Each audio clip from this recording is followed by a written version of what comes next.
that's negligent homicide. Oh dear, this man is dumber than a box of rocks, slightly less useful. Even lefty Bill Maher had to call him out. Really? You'll meet with I don't think Castro and Hugo Chavez, but not the President of the United States? Yeah, I saw good results come out of some of those things in terms of agendas that I had. I don't think that there's anything that I would... I just personally wouldn't trust anything that was said in the room, including the personality. Yeah, but you could have told more truth or you could have told less truth. I told a lot of truth. I told everything. I would have enjoyed a little more brevity on that. But I absolutely understand that. But that's just emotional. You were just triggered. It's possible. It's possible. It's true that. But I for some reason this particular president triggers me rather often. Exactly. He makes people crazy. He's not making me crazy. Now, a little reminder of the sort of crazy crap that Hollywood has-been Sean Penn has spewed about Donald Trump in recent months. I do think it's a reasonable theory that time to select your champions. Choose wisely. The of someone who leaves him perhaps for another, who then murders their former partner because if they can't have her, nobody can. And I think Donald Trump in his solipsism may have that relationship with the world, and that this destruction is in part a power play and also a literal intention of his final act. You think he'll try to stay on? I think he might try to destroy the world before he ages out of life. Wacko, and this from the man who cozies up to brutal dictators, real ones like Hugo Chavez. This is what Sean Penn had to say about meeting Hugo Chavez. I will wish him nothing but that great strength he has shown over and over again. It is only possible to be so inspiring as he is. Told you he's as dumb as a box of rocks. As for Bill Maher, I think Conservatives have a bad case of the bigotry of low expectations when it comes to Maher. We praise him wildly for repeating things Conservatives have been saying for years. But never forget, he was part of the Trump deranged media that did everything in its power to push catastrophist conspiracy theories to try to get Kamala over the line. But Bill Maher is at least occasionally clever and funny. Looks like we're There's ready more to than go you to can battle. say about the dim-witted, painfully unfunny Stephen Colbert. But in August, you're going to be playing Jesus in Jesus Christ. At the Hollywood Bowl. First woman to play Jesus in a major production, long overdue. I've said for years I'd love to see a woman in that part. What an odd thing for a practicing Catholic to say. Now, if you want to see what makes anti-Trumpers so worked up, so perpetually outraged, well, don't ask these guys.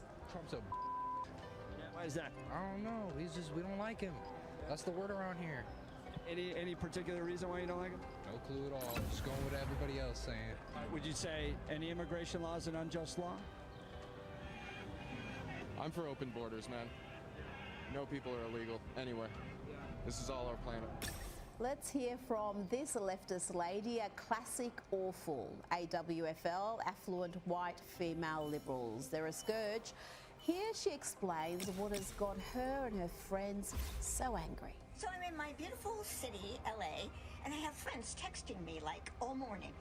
My gardener didn't show up, my housekeeper didn't show up. Oh, my farmer's market was closed. Everyone's scared. Okay, well, this is not going to just happen. Looks like we're ready to go to battle. And you 1%ers that only voted for Trump because of money? Guess what? You're going to have to do your own dishes, or clean your own house and mow your own lawn. Oh no, they're going to lose their illegal cheap labour. Maybe you can pay real wages to people in the country legally. You belong to me! Modern day slave labour is a winning argument, and the 1% overwhelmingly voted for the Democrats. Showing again that the left are unhinged with hate and violence, here are some TDS sufferers setting up a mini guillotine to behead Trump.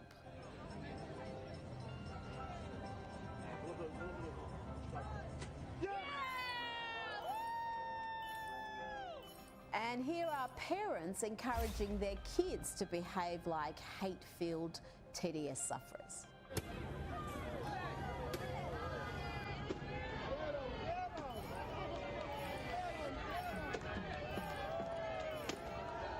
Here's a proud mum with a septum ring. The septum rings are like a modern-day warning system. You see one and you know you're about to be assailed with consequences. My husband was in a button. My son is all units regenerating. Just walk out the door to go to the house. A successful strike. And I'm staying home because my other son was not here. You got them all! And as they were walking out the door, I said, "Thank you for being so brave and going and doing this." And my son looked at me and said, "Will it change things?" And I said, "I hope so, buddy." No, son, it won't change anything. It will not change anything. Now, here's another joker at an anti-Trump, anti-ICE, anti-America, really, rally. He's asked a simple question about why didn't he care when it was Obama deporting millions of people? Did you vote for Obama and Biden? I did, yeah. How do you feel about their deportations, being they actually deported more people than Donald Trump? Looks like we're ready to go to That's battle. a good question because I really wasn't paying attention to that much. So I can't really say. At least that one's honest. You've got to give him that. Now, this next woman is a hero, an American hero doing God's work. Bless you, man. Got his sign ready already. Look, another privileged-ass white man. Look, another privileged-ass white man who wants illegals, especially illegal criminals in the country. Oh, look at the ponytail. What, no man bun? Didn't have time to put your hair up, sweetie? Loser! Loser! Now let's hear from Ilhan Omar, a woman who seemingly loathes the country that gave her refuge. Here she claims that free, democratic America is one of the worst places on earth. I grew up in a dictatorship. And I don't even remember ever witnessing anything like that. To have a democracy, a beacon of hope for the world to now be turned into one of the worst countries where the military are in our streets. Joining me now is Sky News contributor Tina McQueen. Tina, is Ilhan Omar right? Is America becoming one of the worst countries on earth with a dictatorship worse than that seen in third world countries? Oh, she's an absolute joke, Rita. Honestly, she says it's such an oppressive country to live in, yet, you know, she's a senator. She has all the luxuries and privilege of that high office. It's unbelievable. She does nothing but whinge and complain the whole time. I don't know how she gets voted in continually, to be honest. She's an absolute disgrace. Well, if you look at the place that keeps electing her, you'll get an idea why she keeps getting re-elected. Now, President Trump was elected on an America First agenda, and that included no foreign wars that don't serve America's interests. Have a listen to this argument between Tucker Carlson and Senator Ted Cruz. Tucker Carlson is certainly in the group who do not want to see America involved in any sort of foreign conflict, particularly in Iran. But this argument got very fiery. You got them all! I don't know the population. At all? No, I don't know the population. You don't know the population of the country you seek to topple? How many people live in Iran? 92 million. Okay. Yeah, How could you not know that? I don't sit around memorizing population tables. Well, it's kind of relevant because you're calling for the overthrow of the government. Why is it relevant whether it's, it's 90 million or 80 million or 100 million? Why is that relevant? Because if you don't know anything about the country... I didn't say I don't know anything about Okay, what's the ethnic mix of Iran? They are Persians and predominantly Shia. Okay, it's not even. You don't know anything about Iran. So okay, I am not the Tucker Carlson expert on Iran. You're a senator who's calling for the overthrow of the government. You're the one who don't know anything about the country. No, you don't know anything about the country. You're the one who claims they're not trying to murder Donald Trump. You're the I'm one not saying that. who can't figure out if it was a good idea to kill General Soleimani, and you said it was bad. They're trying to murder Trump. Yes, I do. You're not calling for Looks military like we're strikes ready to against go them in to battle. retaliation. Okay, really believe We're that. carrying out military strikes today. Right, with our help. I've said we. Israel is leading them, but we're supporting them. You're breaking news here because the U.S. government last night Damage delivered. Killing allied combatants. Israel's behalf in any offensive. We're not helping them. Israel. What Americans need to understand is that the Iranian regime's ultimate ambition is not the annihilation of just Israel, but of what they call the Great Satan, America. I remember when I was a kid in Tehran in school chanting "Death to America" every morning. That is their agenda. And Trump's efforts in ending the regime's nuclear ambition is an America First position, but so many on the right don't see it that way. No, you're exactly right, Rita. Look, Trump, America First, he's sticking to the agenda he's always said he would. The main thing is that Iran cannot possibly have any access to any sort of nuclear arms. Trump is trying to overthrow Looks the like we're regime. ready to Naturally, go we'd to all like to battle. see the regime overthrown, but this is Israel's attack. Trump is doing everything he can for peace, and actually he's keeping everyone guessing. No one knows what his next move is going to be, but certainly he won't want his troops going in. He'll certainly support Israel, which of course Tucker has really turned on Israel. So that may be the cause of his angst in that interview and his frustration. But do you see this, though, as a massive risk to the Trump agenda in fracturing his supporter base? Or is it just a few loud voices who are really behind this campaign against any sort of involvement with America with this Iranian-Israeli conflict? I mean, so far, really, Israel has led the charge, and the Americans have said that we stand by them. We haven't seen any strikes from America yet. That's right. America hasn't done anything other than support Israel and, Looks like state we're the fact ready they to go don't to need battle. nuclear arms. Look, it's a few very loud voices. In the end, I think the Americans who voted for Trump and his popularity is still strong for second-term president, better than Obama or Bush. I think they'll stand by him and trust in him, and that's what they have to do, because ultimately he'll do what's right for America.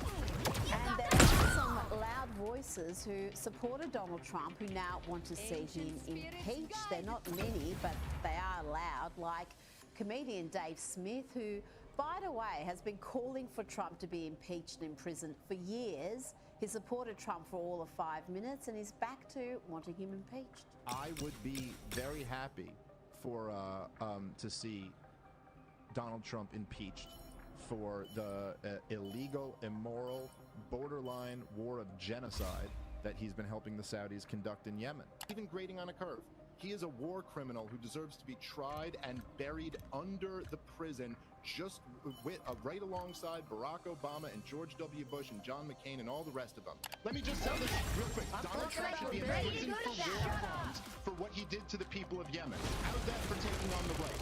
You're just defending your Democratic president. I actually stand on principle. Lockdowns and Fauci on the job and Yemen and Israel and Iran and there's just like government spending and there's just a lot of Bring on the chaos. But I think I might vote for Trump. Yeah, Donald Trump, listen, man, I supported him this last year. I apologize for doing so. It was a bad calculation. At the time, it seemed like the right one. But he should be impeached and removed for this one. But Donald Trump has campaigned on stopping the Iranian regime getting their grubby hands on nukes for years. Don't let Iran have nuclear weapons. That's my only thing I have to tell you today. Don't let them have it. They would have never had them, including Iran. They can't have a nuclear weapon. That's all. They can't have nuclear weapons. It's too destructive, too powerful. They can't have it. But I wanted to make a deal with them. No nuclear weapons. You can't have nuclear weapons.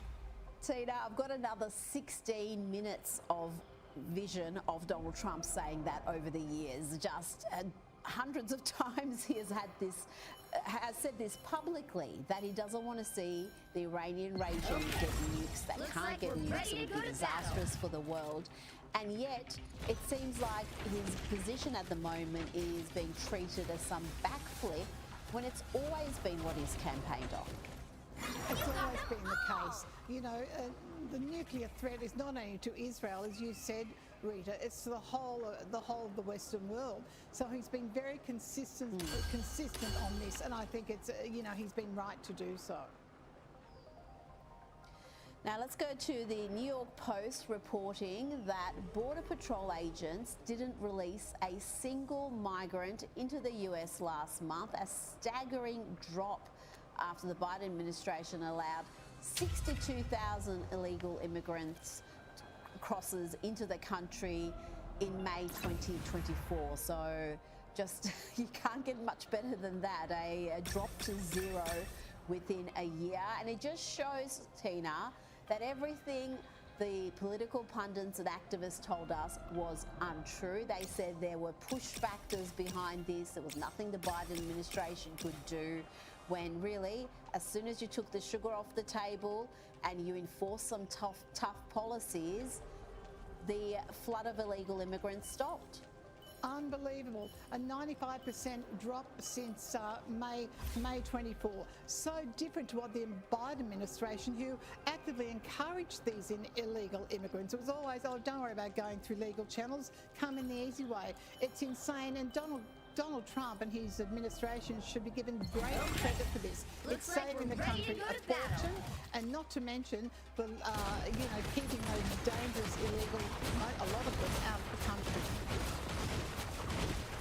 Well, that was the issue, wasn't it? These millions crossing illegally every single year, unvetted. Amongst them, you're going to have people who are not good people, and they released the figures in recent years, just a disturbing number of killers, rapists, all sorts of criminals who were able to walk freely in the US.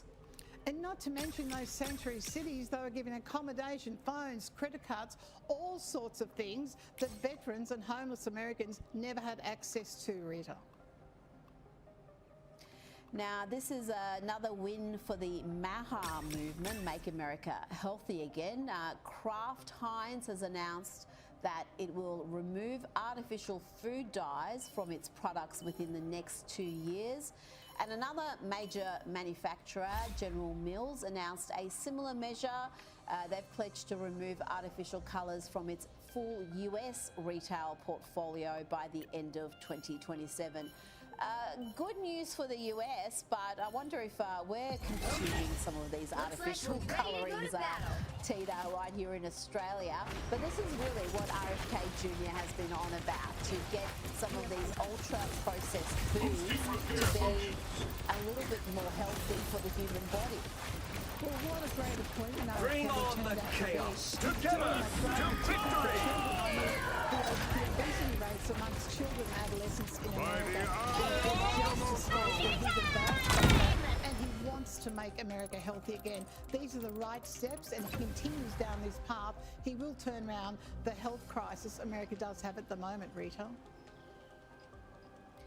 And to have two major food manufacturers on the same day make this announcement, Tina, I think is really quite significant. How important is the MAHA movement to the overall Trump agenda? Because it seems to be the one part of his agenda that has got supporters from all sorts of backgrounds. You've got a lot of people who may identify as left-leaning, who understand what RFK Jr. is trying to achieve here. Well, I think the Kennedy name has a lot of pull. He's obviously a man of integrity. He's been dedicated to this for many of years, and he always looks back to the presidency of his uncle, where health and fitness was, high on the agenda. He wants to bring those days back, and again, it's the right move, Rita. But he does unite everyone from across the board, across the political spectrum. Tina, before you go, Australia's relationship with the US is somewhat fractured right now. Who would you suggest we send in to try to heal the relationship. I don't think Kevin Bring Rudd's on the the man. chaos. Who's your pick? Rise, my friends! I don't think he is. Look, there's a number of eminent Australians that You could belong to fit me! that bill. And also the former ambassador. Your powers are mine! Second chances. Rise, my friends! He did a great job. Gina Reinhardt has a great relationship with the administration. Any one of those would be better than Kevin Rudd. But it's certainly fractured at the moment, Rita. Bring on the chaos. Second chances It over. certainly is, and Kevin Rudd just cannot stay in that role. That relationship is too important. Tina McQueen, thank you so much for your time today. Thanks, Rita.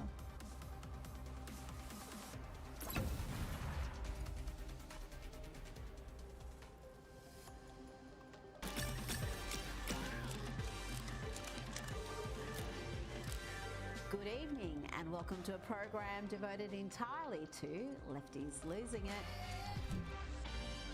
Let's start with one of our favourites, Dylan Mulvaney, who has made a career out of mocking what he calls girlhood.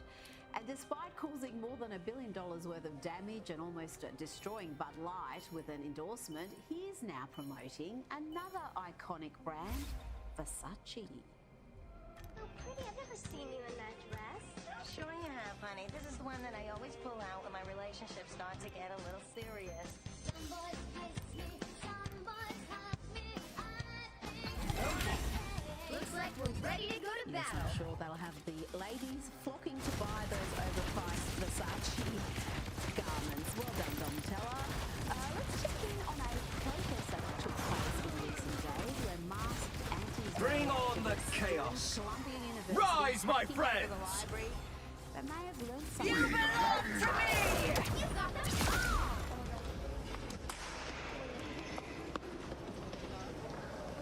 Well, they Second weren't chance is interested over. in sticking around in the library. Too much knowledge there. It wasn't long before they were trying to escape with shouts of "Let us out, let them out." But security wanted to see ID before allowing the protesters to leave.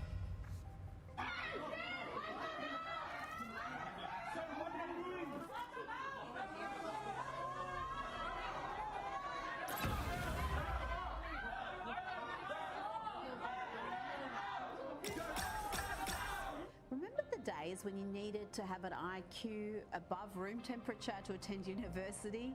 Now the most dangerously dumb seem to be recent graduates. I mean, where else will you hear some...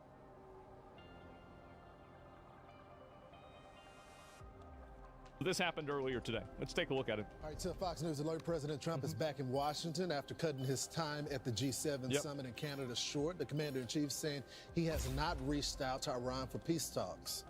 Meanwhile, more than 300,000 Iranians being warned to evacuate Tehran, the capital, as Israel's Operation Rising Lion intensifies, striking dozens of targets overnight.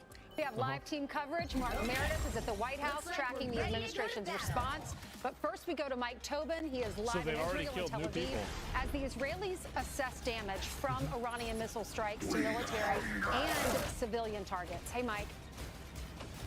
Hi there, Ainsley. The Iranian missile barrages are part of every day and night. An Israeli military spokesman now says some 400 Iranian missiles have been fired at Israel. What we saw in the overnight hours, however, was instead of the usual hundreds of missiles coming at Israel, what we have seen since the start of Operation Rising Lion, about 20 came last night. 4 missiles got through, hitting in the town of Herzliya, which is just north of Tel Aviv. One of them set a bus on fire in a parking lot. Another set a structure on fire. But no injuries reported thus far. Meantime, an Israeli official says the IDF is not done hitting targets inside Iran. Yesterday, the Iranian state TV building was burning after it was hit by an Israeli strike, a hit that happened while they were live on the air. Yeah, we saw this yesterday. This was nuts. Holy fuck. Israel also That's says scary. Iran's wartime chief of staff was killed. Ali Shadmani was his name. He was the most senior military commander. 4 days on the job. Man.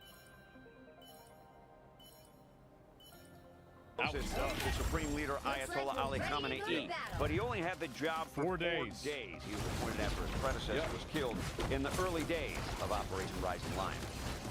Bring on the chaos. We still do not know who will be the substitute replacement. I would advise. Well, yeah, if you did, they'd be dead. Rise, my friend. Yeah, that's the reason why. Advise anyone who is offered the position. This is the only job where you don't want to be promoted. Yeah. He is advised to be extremely cautious. Rise, Whoa, my friend. Are you kidding me? Replacement. I would advise anyone who is offered the position to consider carefully. If he agrees to take it, he is advised to be extremely Bring cautious. on the chaos. And that same It's more kinetic diplomacy. Iranian scientists essential to Iran's nuclear program have been killed since the start. Not a fan of assassination, to be honest. I mean, I don't know. I view assassination as the lesser of two evils. Like, assassination prevents escalation of... Like, a lot of soldiers are not really the ideological leaders of movements, right? Like, you have grunts and boots on the ground that are just trying to defend their country. The real fault, like, I mean, saying that you're against that, like, I mean, don't we all complain about how when a company goes bankrupt and the CEO fires a bunch of people, but they still get a bonus? Well, think about this person as the CEO. And he just got fired. Start of the operation. Ainsley? Mike, you showed the video of the state, the Iranian state TV, and we saw that blast while the lady was anchoring.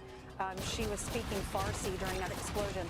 And I was told that a man off camera was saying Allah Akbar, and Benjamin Netanyahu, the Prime Minister of Israel, says the TV station was not a legitimate news outlet, but a tool of the totalitarian regime. Was the lady that we saw, was she the one that was killed? I know a lady did die. Well, obviously she didn't die. Well, I know that woman who you see on TV there has now popped up on billboards all across Tehran. She is being hailed as a hero. We only know through Iranian TV that one woman was said to have been killed. But if you look at the woman who was in that video, she doesn't appear to be hit by anything in the initial phases of the strike, just frightened very badly. All right, and lastly, have you heard any credible reports of stirring on the streets against the Ayatollah regime? Oh, that's a good question. That's a great question. No credible reports. What I'm hearing coming out of Tehran right now are just reports that people are very afraid, and they also don't have international reporters inside of Tehran, so they feel very isolated. They don't feel that they have anyone to run to. Yeah, I heard that they just basically turned off the internet in Iran. But they're extremely fearful at this point, Brian. Right. Thanks so much, Mike. Did you have a question? All good, Mike. Appreciate it. I just want to point to something that the administration, they're going on the offense because there's been several attacks saying that the president has changed his position, although you can go through the record of him saying they can't have a nuclear weapon. But they cite this report that they gave to Congress on June 10th, and it says that it is estimated that the current stockpile and the available centrifuges across several enrichment plants are sufficient to produce its first 25 kilogram of weapon-grade material in roughly 1 week, and enough for up to 10 nuclear weapons in 3 weeks. So yeah, apparently, like, I mean, that's not what the U.S. intelligence said. It's hard to know whether that's true or not. They're saying, look, we've been warning for a while that it was getting this close. This is why we put so much pressure to get a peace deal done. You know what? Because last night, John Stewart got brought back. Netanyahu, that's where he says the Iranians were close back in 2010 and 2015. So they're saying, essentially, and so are the president's right-wing critics, which he says, MAGA wing, which he's the head of, say that, well, you know, they always say they were close to enrichment, but they weren't. IAEA just sanctioned them for the first time in 20 years, saying they've gone flying past the threshold. And for those people who think, well, if the president didn't tear up the deal, they wouldn't have a nuclear program. The deal would have expired. It only lasted 10 years, and those were during the Obama years. So if you're just waking up, the president left the G7 summit, and he was asked about the ceasefire. And he said Macron is saying, you heard these reports, Macron is saying that President Trump's leaving early to go handle a ceasefire with the two countries, and the president said no. I don't think there's going to be a ceasefire. I'm going to be honest. I think that it's beyond that. I do. I think that was like 2 or 3 weeks ago. He is wrong. That's not what's happening. Then the president is calling a meeting with his with the National Security Council. So what does that tell us? He's wrong. We're not working on a ceasefire. We gave them a shot. We gave them 60 days. Now on day 61, you saw what happened. So it sounds like ceasefire options off the table unless for some reason Iran comes back, because Pete Hegseth kind of alluded to that we would be willing to sit down and talk. So maybe if they're smart enough, they can do this. But many people have said Iran is so ambitious with nuclear weapons, and they're so arrogant, the Ayatollah and the regime, that they probably won't even do that. They're willing to sacrifice. I think they're afraid. They're afraid because if they don't have those weapons, they realize that those weapons are leverage. And so if they don't have those weapons, they don't have leverage. So they want to get those weapons as soon as they possibly can. Obviously. So that Israel doesn't get their hands on nuclear weapons or destroy their nuclear weapons. They can always rebuild as long as they have the ability to enrich. All I know is the Grand Ayatollah's got to get a new contact list, because many of the people who are his favorite, rapid dial, are dead. Right. So I don't know who's going to be there to rescue the regime. And the people are not in favor of the regime. The majority of the people there. They don't like it. And many of them are leaving Tehran. You saw leaving in droves. CBS reports President Trump's Trump said leave considering attacking immediately. Iran. What does that tell you too? What's about to happen? If there are demonstrations in the streets, do the cops break it up? That's right. Or do the cops disappear? I'm Steve Ducey. I think the cops break it up. Or sorry, I think they're going to disappear, because at this point it seems pretty obvious that, I mean, they just have such overwhelming firepower. I mean, they're bombing these guys. They're literally killing them a day after they come up, after they get appointed, like within less than a week. I mean, yeah. I mean, I would definitely be fucking, yeah, they control the airspace. Yeah, exactly. There's nothing that they can do, I feel like. I think it's totally over for them. Anyway, let's look at this. Welcome back. You're looking at live pictures of the Jerusalem night sky. Second all quiet chance is at over. the moment, but we are standing by. Have a full team on the Seems ground like it there still to is. bring us news as it happens for you. Yeah, the IDF is briefing right now. Effie Defrin is the person who's briefing. We were used to seeing Daniel Hagari when it came to Gaza and things in Lebanon. This is a different briefer. It's in Hebrew right now. We do not have a translation. But when we've got English now, let's go to Effie Defrin here, the IDF. Hitting Iran's nuclear ballistic command capabilities. The Iranian regime has spent years getting closer to a nuclear weapon. They have spent billions building a ballistic missile program. Our mission is clear: to remove the threat at its source. AI, everything's Last night, AI. the IDF eliminated. Iran isn't even a real place. You're just getting, you're literally getting manipulated by, this is Jewish lizard propaganda. Ali Shamadani, the regime's wartime chief of general staff. Shamadani held the role for only 4 days before meeting the same fate as his predecessor. Rise, my friend! This mission was based on real-time and emerging intelligence. We have delivered significant blows to the Iranian regime, and as such, they have been pushed back into central Iran. They are now focusing their efforts on conducting missile fire from the area of Isfahan. We are aiming at military targets. They are attacking civilian homes. The IDF will continue to operate with precision, strength, and resolve to ensure the safety of the people of Israel. Yeah, and also keep in mind, like, you know, I'm an America first kind of guy. I don't give a fuck really about, like, I mean, Israel, like, oh, they're defending themselves. Yeah, sure. But, like, you've killed way more civilians than Iran has.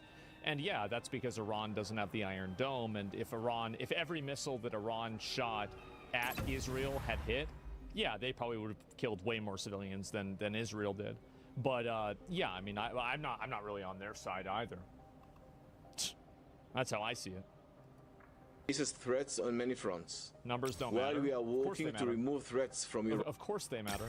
If you're looking, the effective impact of your behavior, of course, matters. Iran, we are still fighting their Intent proxy matters more. Hamas in Gaza, who is still holding 53 of our not hostages 100-0. in brutal conditions. We will not rest until they are returned home.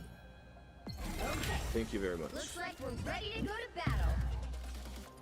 They're going to go back. So there's epinephrine with the IDF briefing saying that right now the Iranians are concentrating their ballistic missile fire on Israel from the Muslim, which is a city where there have been a number of strikes by the Israeli Air Force to try to take out those missile launchers. They were saying earlier today that they've taken out, I believe it was 25 or 30% of those missile launchers. So that really has the great capability of launching those big, powerful missiles toward Israel. Every day it seems they're able to fire fewer.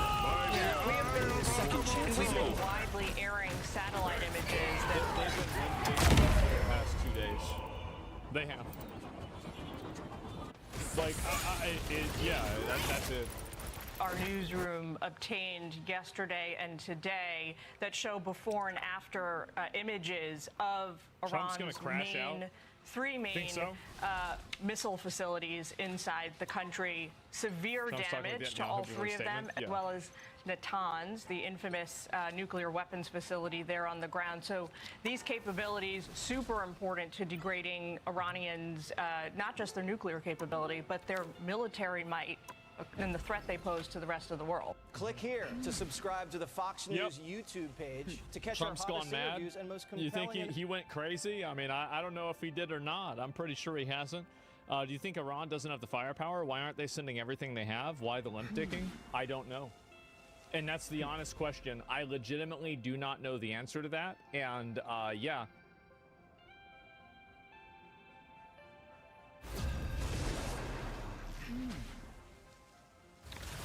It's time for Media Meltdowns. Time to select your champions. Choose wisely. The anti-ICE riots have caused chaos in LA. We've seen rioters setting fires, attacking police officers, looting stores, and of course chanting F America. But according to CNN's coverage last week, there were no riots, and we shouldn't dare call it that. I literally left Los Angeles Sunday night. What is happening in Los Angeles and the way it is being depicted is not accurate. We're talking about a square mile out of a 500 square mile city. Most people are not experiencing it the way we are showing it on television, and I think we have to be very careful because there are not riots in the street. There are some bad actors, and they need to be held accountable, but we have to be careful with the language we use because if we say riot, we cause unnecessary fear, and the real fear is when military people start flooding our streets unnecessarily. Excellent point. What about the hosts on The View? The same thing. I spoke to about 5 people that live in LA, that work in LA, and they said that these protests were very, very orderly. They weren't violent, and they occurred in about a 4-block radius. We're not violent, absolutely. And Democrats, well, they were being just about as honest as the leftist media. And even those who were out of step with what we are advocating, peaceful protest, did not create any violence. Nobody was shot, nobody Looks like was we're killed. ready to go to battle. And so, when martial law is called, what are you going to say? I missed the point. Don't miss the point, you all. Don't think that somehow, because they called out the National Guard, there was violence. There was no violence. I was on the street. I know. And I went from downtown detention back out into the community, talking to people what happened in Paramount, what happened in Compton, what happened in Inglewood. So, first of all, get it straight. And don't just rely on what you're being told or the few incidents that you saw. Yeah, she knows. So, did the mainstream media coverage improve? Unfortunately not. A study from the Media Research Centre found that CNN and MSNBC claimed the anti-ICE riots were largely and mostly peaceful 211 times. Joining us now is comedian and writer Michael Loftus. Michael, great to see you again. Firstly, can I get your reaction to the mainstream media's coverage of the violent LA riots and why it's suddenly fashionable for the left-wing media like to we're just ready to go downplay to battle.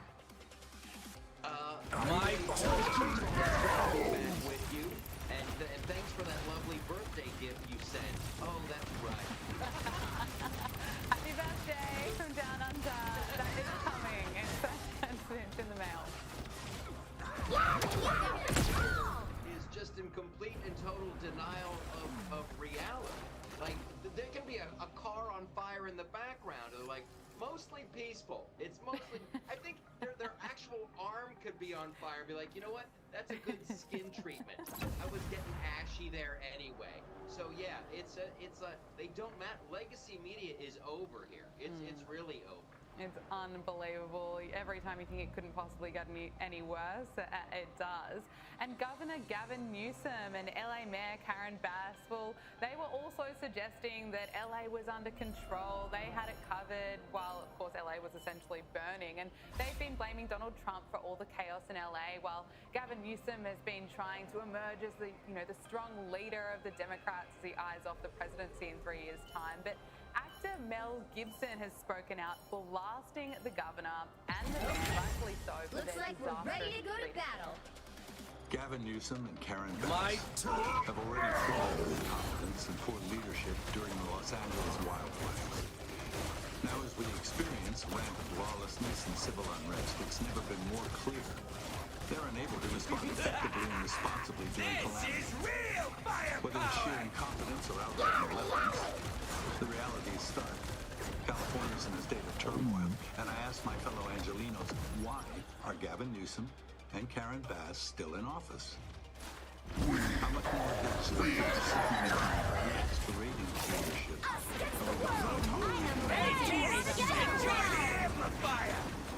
I loved every moment of that. I need to do that now too. I want to be on your show with my arms crossed, very, very serious. He knows that. He wasn't in his own house because his house burned down. This is personal with Mel. And it should be personal to everybody in Los Angeles. I lived there for decades. I would be furious with Gavin Newsom. And he comes out on TV and he just does his weird hand motions. And Donald Trump is making things worse. And Donald Trump is doing this like he's doing the hand jive from a 1950s musical. It's not gonna cut it. And good for Mel for standing up for everybody in Southern California. Absolutely, and for so many of those residents in LA that lost their homes, that experienced the catastrophic wildfires earlier in the year, and then they're seeing Looks like more we're chaos ready to go to in battle. LA, and Gavin Newsom and Karen Bass, a lot of people can see through it, and it's really interesting when the next election is held. But it seems like some Democrats are not coping too well. Many of them took to the streets to take part in this No Kings protest over the weekend, and judging by this protester in Philadelphia, well, it's a lot of fun. I'm just so scared. I'm 74 years old. I worry about everything, and I just am so scared and upset, and I don't understand why people voted for this person. I look at that and I feel sorry for her, and I just want to blame the Democrats and the mainstream media because they have just drilled so much fear into this woman and so many others. But someone needs to tell them they're going to be okay. Democracy has not ended, and guess what? They have a president. They don't have a king. Yeah, the protest was the No Kings protest, but you watch this lady, she should be going to the No Network News protest. I want to write her a Looks like prescription. we're ready to go to you battle. need to go camping, lady. You need a big a nice lunch and turn your television off. That's what she just seems so scared and miserable. It's heartbreaking. Yeah, it is, and that's the result when you're constantly told that you have a dictator in charge of this democracy is ending and your rights are getting taken away. No wonder you you've got real people that are absolutely terrified. However, Trump has been in power for quite a bit of time now, so she probably should have caught on that things are going to be okay. But of course, there were Hollywood celebrities that were spotted at the No Kings protests, including actor Jack Black, who was spotted giving children high fives.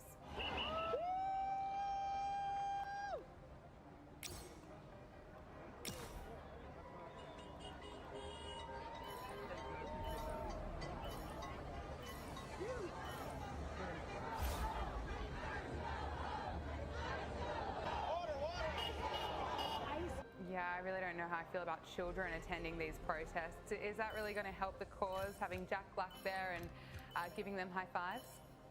It's not. Looks it like really we're ready to isn't. It go makes to you worry battle. about Jack Black, but he did something that was so smart. He left his headphones on. So if everybody's like, "Whoa, Jack Black was at a protest," that's no good. You can be like, "I had no idea. I was listening to Depeche Mode. I had no." He has plausible deniability. Now here's what I want to know.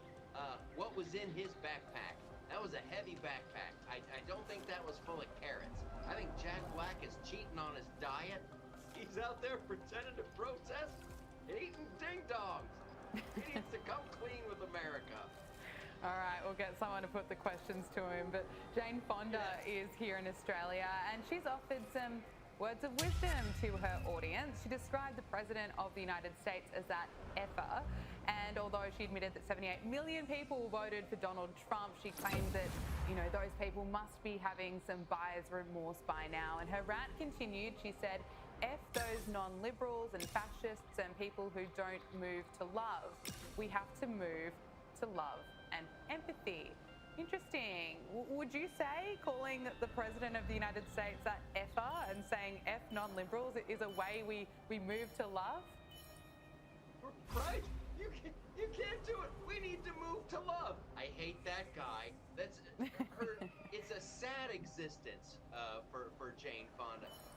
I read this article. She got off the plane in a wheelchair, and she's like, I feel better now that Looks like we're ready to go to battle. You're rocking a wheelchair back there? I am going to apologize to everybody who went to this show. Like, they heard things they shouldn't hear. Jane Fonda said that, like, the shop is closed up, talking about her girl parts due to flooding. We're gonna need, like, psychiatric help with that imagery. I don't want that in my head. I don't want to think about Jane Fonda and anything closed up for flooding. She's not a good person. Oh, my apologies to the people who attended this show and shelled out a lot of money. She made like $300,000.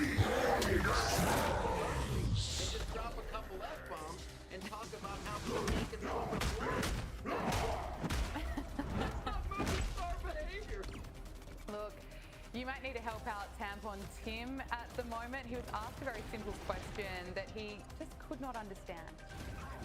What is a woman? What is a woman is the question. I'm not sure I understand the question. Every time I look at it, it's amazing. He has no idea. He's had so much time. You'd think he'd come up with some kind of answer, and he's got nothing. He doesn't know. I don't think he really knows. He doesn't know. But whatever we do, keep him away from Jane Fonda. Look, finally, it was 10 years ago to this day that this happened.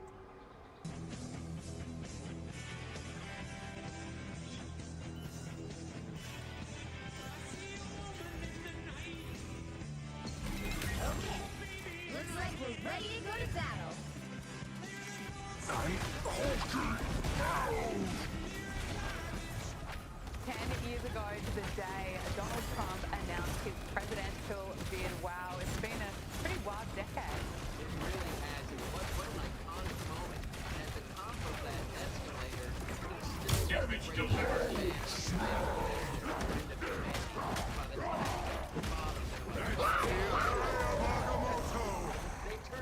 turn fast, but it's an iconic moment in a career. Trump has had so many iconic moments. Even when the assassin bullet took his ear, like he puts his fist up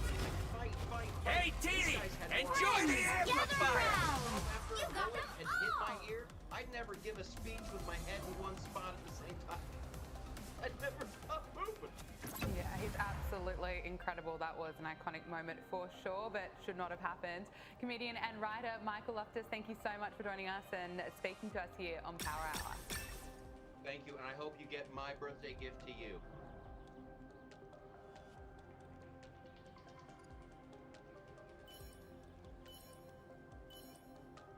And now it's time for Lefties Losing It.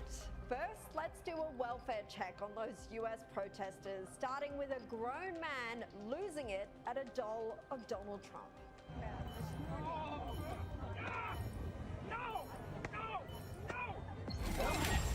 Looks like we're ready to go to battle.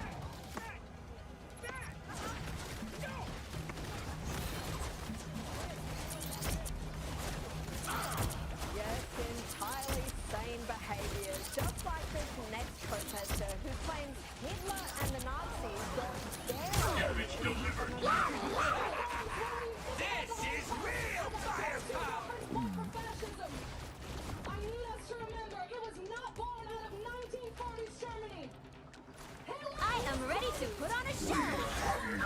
Hey team, enjoy the amplifier! Friends, gather around. Bring on the chaos! Friends, Leave gather them around. Preach about kindness and inclusivity. Kindly call for officers to jump off a building.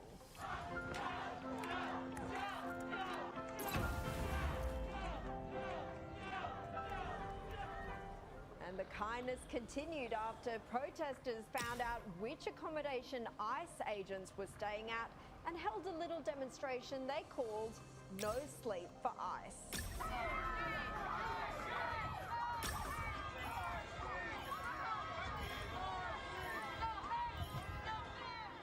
So what are the Democrats doing while all this is happening? Well, they're pushing a bill banning masks for law enforcement, effectively forcing officers to endanger themselves. And I think the concern is a lot that's happening. There are a lot of people who are engaged in these enforcement actions, and we don't know, are they federal? Are they contractors? Are they law enforcement? So we're requiring that people not have to wear masks except for some very limited exceptions, and that there be identifying information ensures that we know who is involved here. But despite the violence we've all seen over the past week, left-wing media... Friends, gather around. A study from the Media Research Center shows that from June 11th By to the Hey team, enjoy the amplifier! demonstrations were peaceful 211 times. Say it one more time. Bring on the 211 times they were peaceful. You'd think at this point lawmakers would be trying to calm public hostilities, but some are doing the exact opposite, like Democrat North Carolina State Representative Julie Von Hafen, who posted a video on social media that included this image of the No Kings protest, of a sign that read, "In difficult times, some cuts may be necessary," with an image of a guillotine and 2 decapitated heads. Classy stuff. She later posted a message condemning political violence, and her X account is now inactive. And here is Chicago Mayor Brandon Johnson saying he will continue to resist. You've never seen a society improve or expand under this type of fear. And we're going to continue to resist, and we're going to do it in many different ways, whether it's taking to the streets or to the courts. I wonder what he means by taking it to the streets. And some Looks like Democrats we're are ready to even go to calling for battle. the police to tip off illegal immigrants before ICE raids happen. Here is LA City Councilwoman Imelda Padilla. Can we use technology like AI technology to create a situation where your department can identify, hey, there's agents, non-city of LA, in a neighboring town. Everyone go on alert in a way where you can support our business community and our immigrant community to know that it's time. That's something related to the lack of due process, the lack of warrants is about to hit our town. You can't make this stuff up.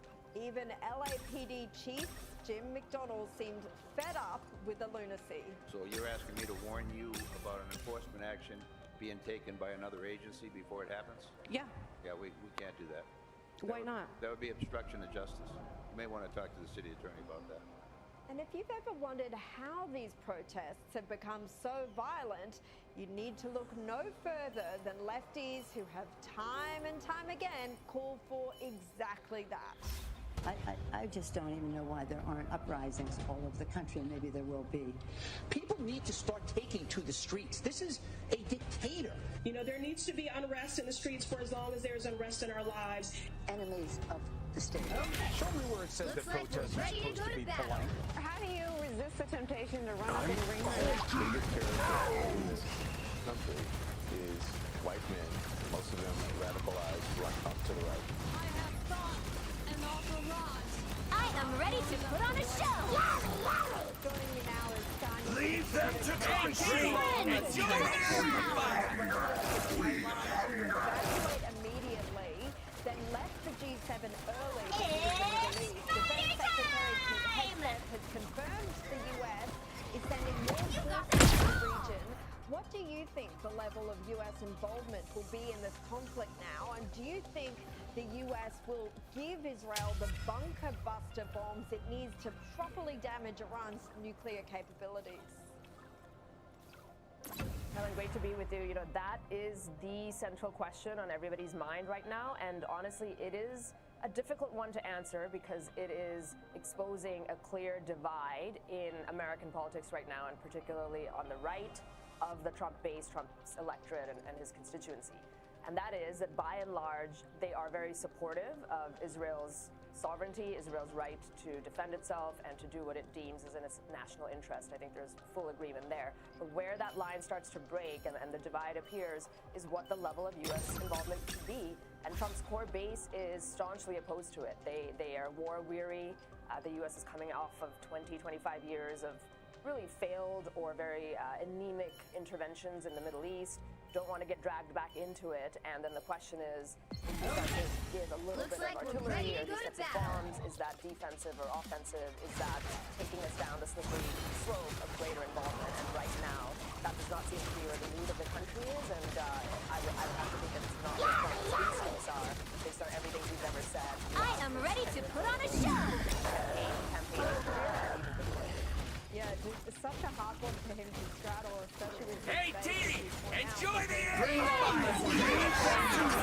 This is real firepower! Won't be able to progress with his nuclear plans and become a threat to the whole world, including the US and the rest of us. You know, there have been these stunning allegations that have come out as well from Israeli Prime Minister Benjamin Netanyahu, who's accused Iran of actively planning to assassinate Trump, who the Iranian regime had identified, he said, as a threat to its nuclear program. Take a look. They want to kill him. Look, he's enemy number one. He's a decisive leader.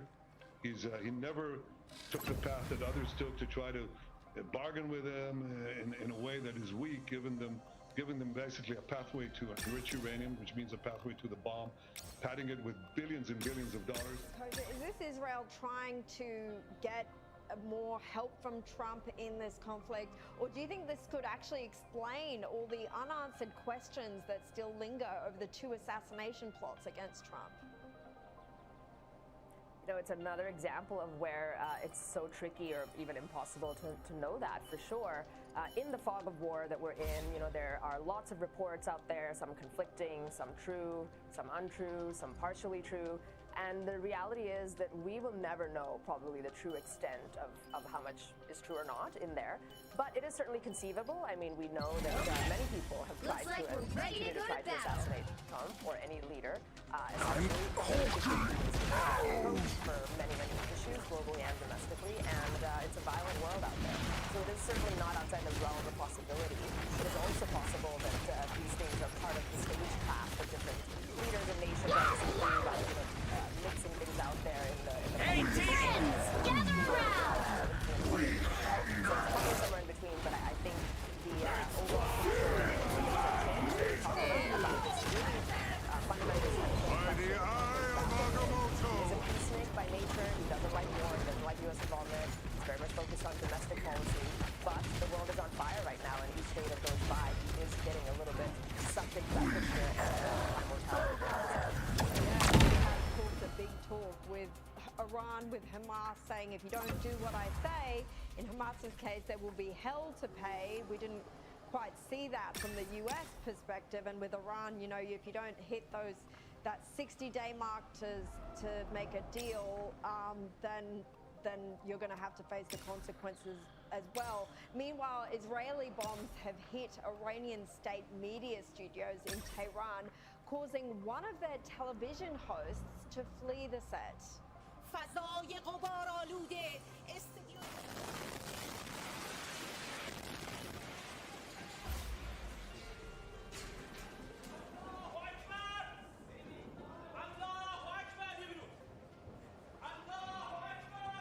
Kosher Netanyahu pointed out, well, this isn't simply any news channel, but a tool being used by the Iranian regime to push propaganda on Iran. It's extraordinary footage there.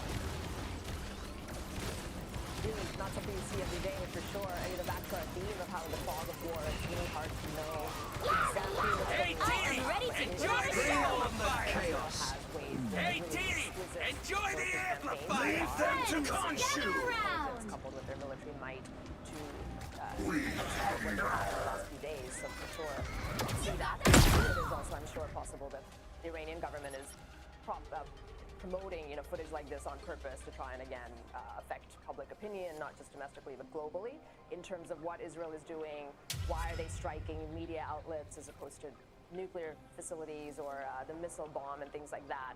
So that's, I think, part of what's in the mix here. But it is a reminder either way that this is a big deal. It's a very hot conflict. The stakes are high, the risks are high, and it is escalating. Yeah. Kosher, I also wanted to get your reaction to Donald Trump's decision to ditch Albanese at the G7. But should we really be surprised about that? You know, it's a fair question. It's not a good day for Prime Minister Albanese, as it wouldn't be for anybody who's on the receiving end of a public rejection, if we want to call it that. But just based on the topic we've discussed, again, the world is on fire and there are other bigger pressing issues out there than trade relationship between the U.S. and Australia. So I think there's some, in the Prime Minister's defense, there is truth to that the President's schedule is very busy. Things happen.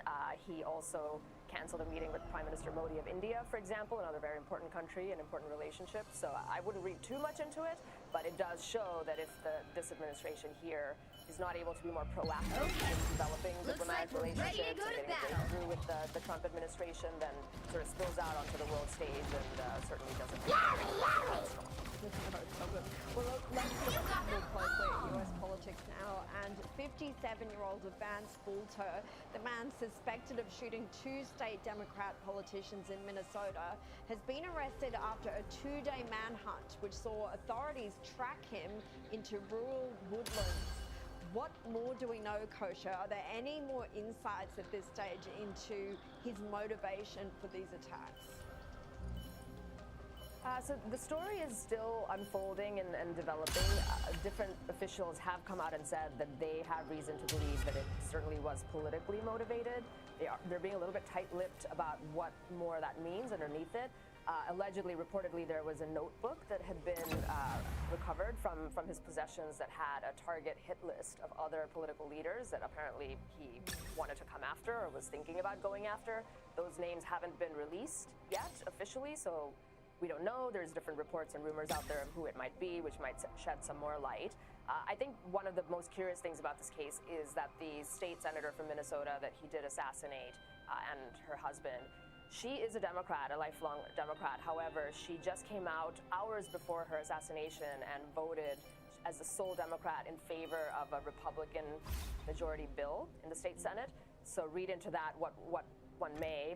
It's tricky to exactly figure out what he's doing, but it sounds like just another example of violence. It tends to be coming from the left right now, whether you look at the assassination of the United Healthcare CEO or other cases. Looks like we're ready to go to battle. Yeah, and also the fact that Vance Fulter was reportedly a timber of 14 to one of his boards as well. But yeah, a lot to run on this case, no doubt. Now, Donald Trump has directed federal authorities. Enjoy the amplifier! Friends, gather Bring on around! the chaos! To detain and deport Hey, illegal Didi!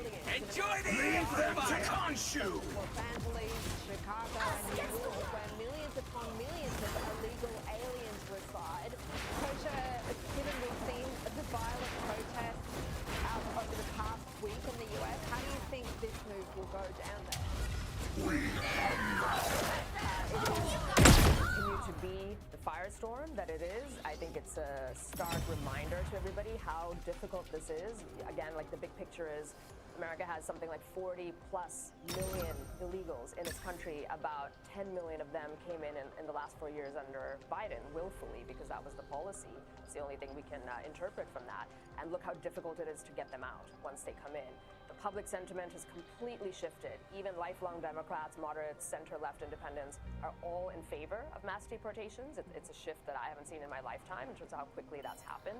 So the public support is on Trump's side, but the logistics and the mechanics of getting it done is really, really difficult because of these protests, because of judges overruling or issuing these nationwide injunctions and all the rest of it. So this fight is not going to be easy, but he is going straight to the belly of the beast, which is these blue states. These Democrat states are sanctuary cities, infamously, where they just defy federal immigration law and law enforcement. Well, speaking of one person who's definitely not in support of these mass deportations, New York State Attorney General... Hey, Dee! Enjoy the amplifier! Save them to Khonshu! Friends, gather around! Being allegedly helping the Trump administration to crack down on illegal immigration by cooperating with Bring on the chaos! Hey, Dee! Enjoy the amplifier! Mantra that guided New York. Hey, Dee! Enjoy the amplifier! She's somebody who has gone down in infamy as the Attorney General, siding over a state that has had an increase in crime. Friends, gather around! Hey, Dee! Enjoy the amplifier! No harm, there were no victims. The whole thing where he allegedly overvalued the value of his properties to the banks, even though he paid back the interest. Got that conviction, which is now working its way up the court, and I think will be dismissed. But she did that, and then the irony is really delicious that she's the one now being investigated for mortgage fraud, and then on top of that, now she's doing this. So she's not going to go down without a fight, but she is not a figure who is pathetic, and she certainly has not covered herself in glory. No, she certainly has not. Very quickly, we're almost out of time, but former Democrat Governor of New York, Andrew Cuomo, is facing an ethics complaint over his alleged failure to disclose the more than $2.6 million in stock options he has in advanced nuclear technology before launching his New York mayoral campaign. Kosha, how damaging are these accusations? It doesn't help, and it's just a pile on a series of things he's had in the fall from grace. From at one point he was front runner for Democrat leadership, and this is just piling on. Down and out. Another person not exactly covered in glory. Kosha Gada, always great to speak to you. This is Bring on the Friends, gather around! I am ready to put on a show! Enjoy the amplifier! To Khonshu! Checking again on the lunatic asylum masquerading as a news network known as MSNBC. And let's listen to this hot take I am from ready Joe to put on a show! Maybe more progressive than a lot of people. I also understand Gather around! exciting. Hey, Dee! Enjoy the amplifier! Good, very effective in hearings. They need somebody young like you, and again, it's not about ideology. She can carry the message forward for a Democratic Party that really needs to reach out to younger Americans. Yes, let's have a look at just how articulate and impressive AOC is, prepared to be dazzled by her rare genius. Even as a waitress, if any of you all else have gone like completely mad, like whatever, you know, like or whatever, like just like it's like what people are starting to see, at least in the occupation of Palestine. You use the term the occupation of Palestine. What did you mean by that? Looks like we're ready to go to battle. I think what I meant is like the settlements that are increasing in some of these areas and in places where Palestinians are experiencing Friends, gather around! Do you think you can expand on that? Yeah, I mean, I think I'd also just, I am not the expert. I am ready to put on a show. Friends, gather around! AOC over the years, she really is the future. To make her the leader. She was visionary. Now, Joe Scarborough has fallen for saying spectacularly stupid things. It's a requirement of all MSNBC anchors to say silly things or just lie to their audience. Remember we said this not long before Joe Biden was forced to announce the end of his re-election. I am ready to put on a show.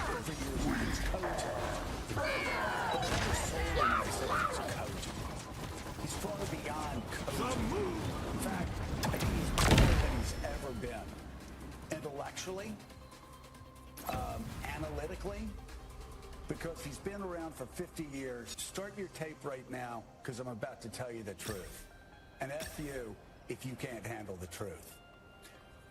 This version of Biden, intellectually, analytically, is the best Biden ever. Not a close second. And I've known him for years. The presents.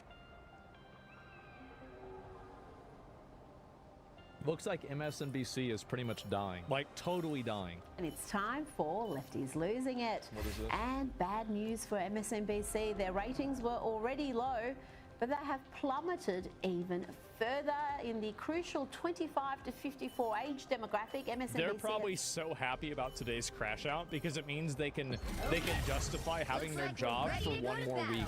Seen its ratings plunge 41% during prime time and 34% across. 41%. Leave them to oh my God! Yeah, they're cooked.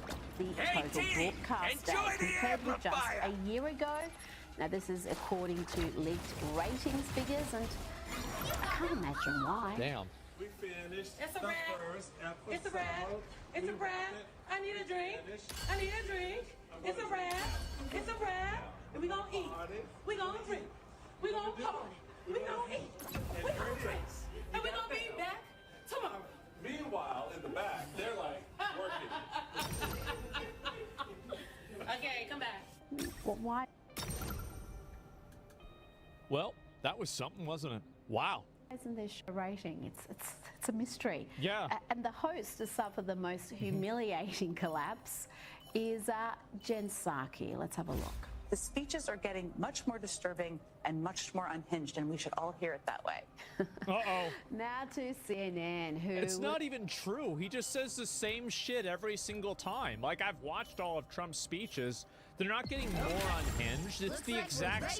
It's literally, like, he even had, like a list that he would go down. It's just copy pasta the same time. That's why we stopped watching them. Because it's like he's going to talk about this, and he's going to talk about the trans thing. If he brings up power, he's going to bring up windmills. If he brings up windmills, he's going to talk about it being a cemetery underneath the windmill for the birds. He just always does the exact same thing, and then he'll always end with, you know, again, Ukraine is usually towards the end of the speech. I've seen like 50 of these. And that's the reason why they're losing ratings. It's not even because they're biased. It's because it's not even fucking true. Hey, enjoy the interview where a hostage held by Hamas made it clear that the terrorists wanted Kamala Harris to be married.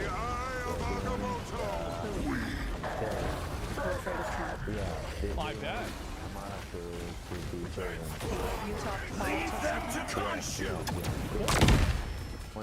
I mean, like, really, like, what else are they gonna do? To be elected when Trump came into no, I believe that president. Yeah,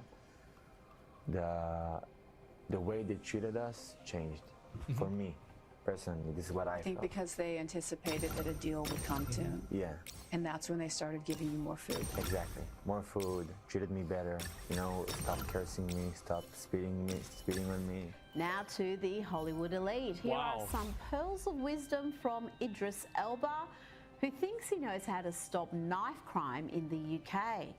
Let's ban all those pointy kitchen knives. What? The truth is that kitchen knives are perhaps 25% of the knives used in most of the terrible crimes. That's one of the stats in the film. And those kitchen knives are usually a domestic situation.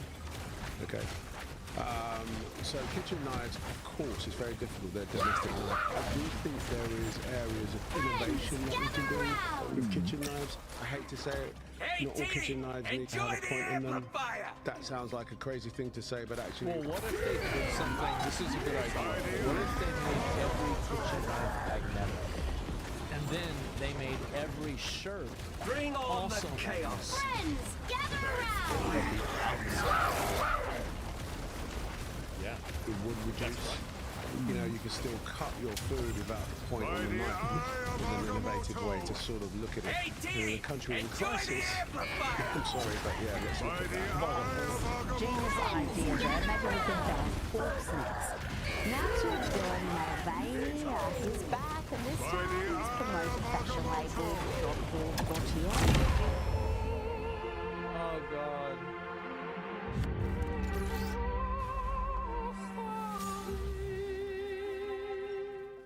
Dylan taking more jobs from women. The patriarchy always wins. Now, Jesus Christ. A lot has been said about Democrat-appointed activist judges, lawfare, and even the term judicial insurrection is starting to gain hold. Here is a judge not talking about constitutional matters, but the importance of judges looking like the offenders. This is Judge Cassandra Collier-Williams. I thought that it was important that, especially in criminal cases, where when you have people that on one side of the bench, they can look at the judge and say, wow, she looks like me, then maybe I have a better shot. Yep, that's always good. If the judge is black, they're going to give me a better sentencing. Wow. Just like the founding fathers wanted. Surely.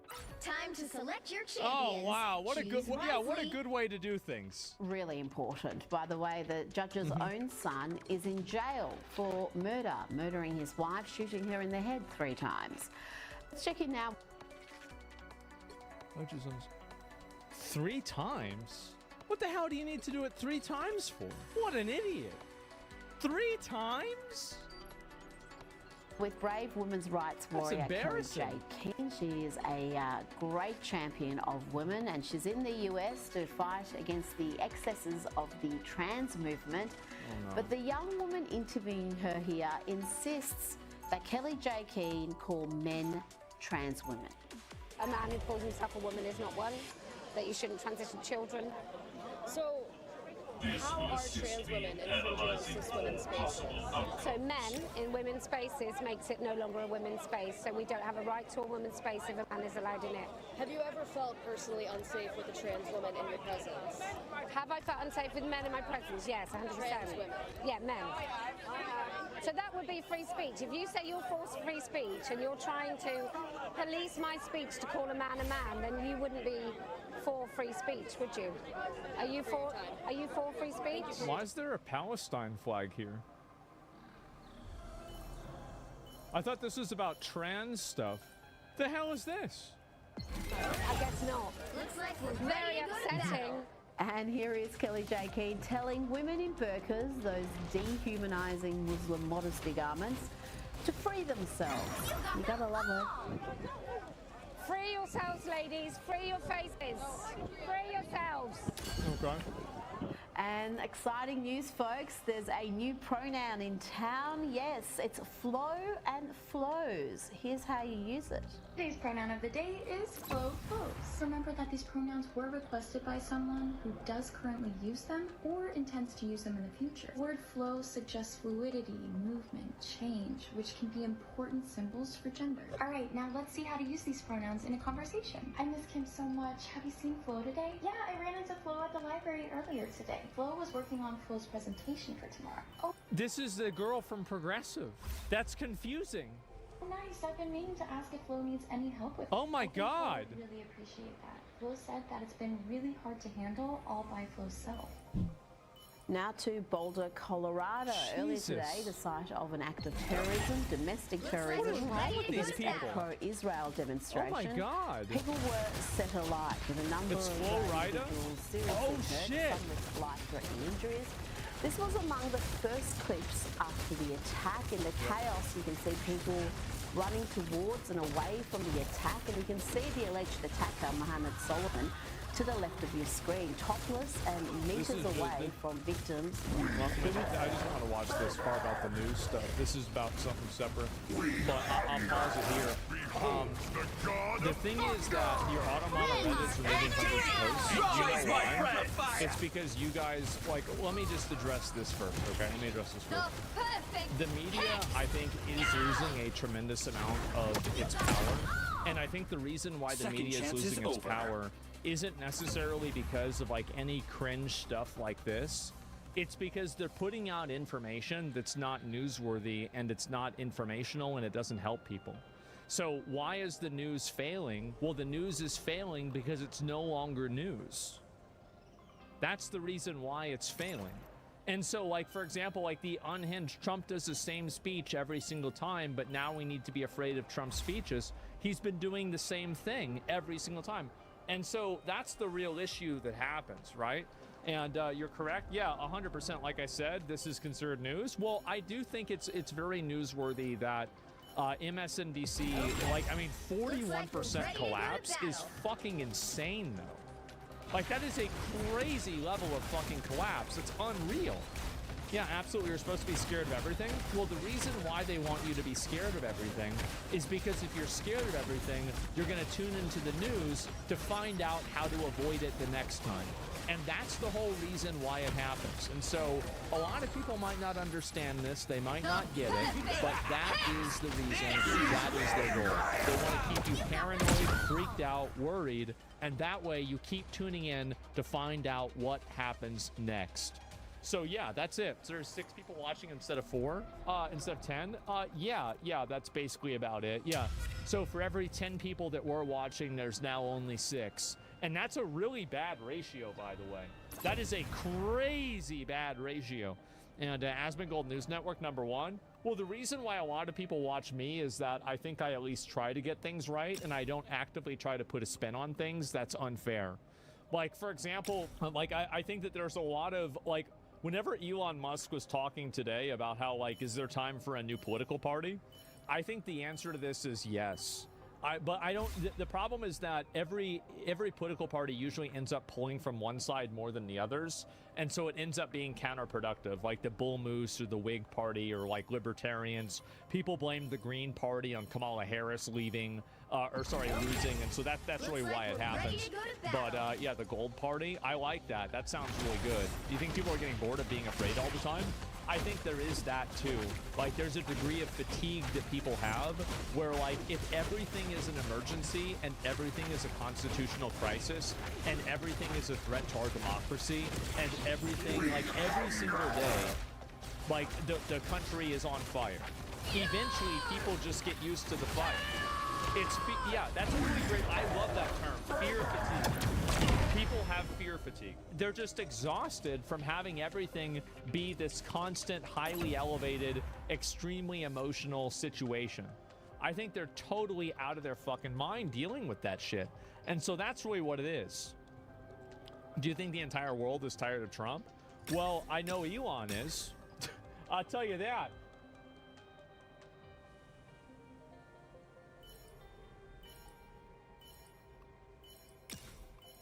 It's time for Lefties Losing It.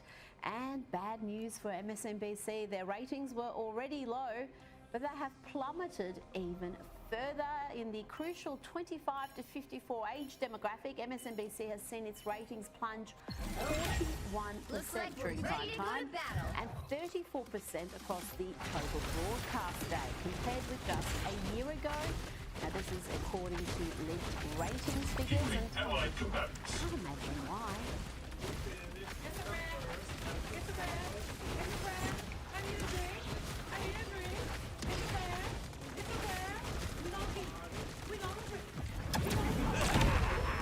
This is real firepower!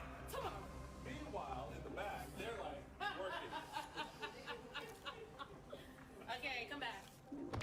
isn't their show rating? It's a mystery. And the host to suffer the most humiliating collapse is Jen Psaki. Let's have a look. The speeches are getting much more disturbing and much more unhinged, and we should all hear it that way. Now to CNN, who would have been none too happy about airing an interview where a hostage held by Hamas made it clear that the terrorists wanted Kamala Harris to win the election. Scared of him. Yeah, they wanted Who? terrorists. We're afraid of Trump. Yeah, they wanted Kamala to be chosen, to be elected. You talked politics with them? Yeah. They wanted Kamala to be elected. When Trump became president, the way they treated us changed. For me, personally, this is what I think felt. because they anticipated that a deal would come soon. Yeah. And that's when they started giving you more food. Exactly. More food, treated me better, stop cursing me, stop spitting on me. Now to the Hollywood elite. Here are some pearls of wisdom from Idris Elba, who thinks he knows how to stop knife crime in the UK. Looks like we're ready to go to Let's battle. ban all those pointy kitchen knives. The truth is that kitchen knives are perhaps 25% of the knives used in most of the terrible crimes. That's one of the stats in the film. And those kitchen knives are usually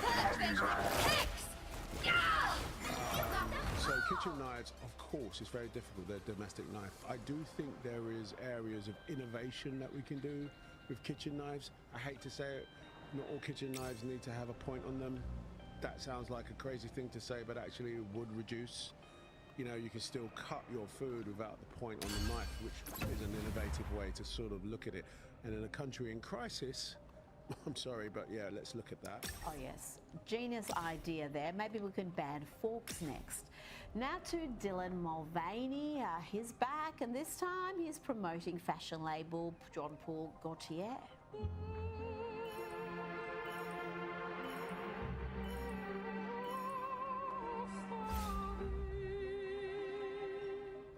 Dylan taking more jobs from women. The patriarchy always wins. Now, a lot has been said about Democrat-appointed activist judges, lawfare, and even the term judicial insurrection is starting to gain hold. Looks like we're ready Here is to go a to judge, battle. not talking about constitutional matters, but the importance of judges looking like the offenders. This is Judge Cassandra. I thought that it was important that, especially in criminal cases, where when you have people that on one side of the Damage delivered. look at the judge and say, wow, she looks like me, then maybe I have a better shot. Yes, that's really important. By the way, the judge's own son is in jail for murdering his wife, shooting her in the head 3 times.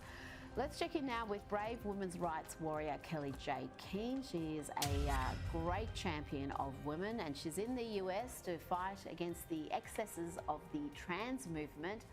But the young woman interviewing her here insists that Kelly J. Keane call men trans women. A man who calls himself a woman is not one, that you shouldn't transition children. So, how are trans women infringing on cis women's spaces? So men in women's spaces makes it no longer a women's space, so we don't have a right to a woman's space if a man is allowed in it. Have you ever felt personally unsafe with a trans woman in your presence? Have I felt unsafe with men in my presence? Yes, 100%. Trans women? Yeah, men. So that would be free speech. If you say you're for free speech and you're trying to police my speech to call a man, then you wouldn't be for free speech, would you? Are you for free speech? Thank you for your time. I guess not. Very upsetting. And here is Kelly J. Keane telling women in burqas, those dehumanising Muslim modesty garments, to free themselves. ready to go to battle. You gotta love her. Free yourselves, ladies. Free your faces. Free yourselves. And exciting news, folks. There's a new pronoun in town. Yes, it's flow and flows. Here's how you use it. Today's pronoun of the day is flow flows. Behold the god of thunder! We are undefeatable! Alright, now let's see how to use these pronouns in a conversation. I miss him so much. Have you seen Flo today? Yeah, I ran into Flo at the library earlier today. Flo was working on Flo's presentation for tomorrow. Oh, nice. I've been meaning to ask if Flo needs any help with it. I think Flo would really appreciate that. Flo said that it's been really hard to handle all by Flo's self. Now to Boulder, Colorado. Earlier today, the site of an act of terrorism, domestic terrorism, against a pro-Israel demonstration. People were set alight with a number of individuals seriously hurt, some with life-threatening injuries. This was among the first clips after the attack. In the chaos, you can see people running towards and away from the attack, and you can see the alleged attacker, Mohammed Solomon, to the left of your screen, topless and meters away from victims who he'd just set alight. Stay.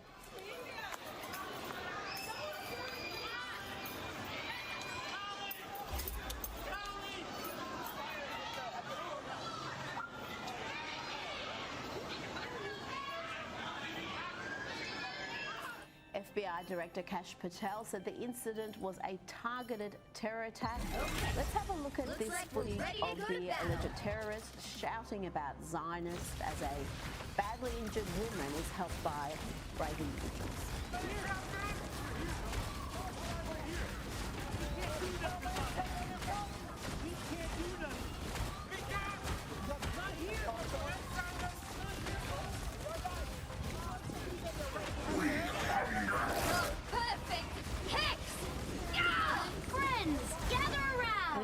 You can see the man continuing to rant about Bring on the chaos. Israeli protesters. Well, we can't do when he's got Molotov cocktails on. If you have something, you have it. Yeah, what he's got right here is Molotov. Alcohol.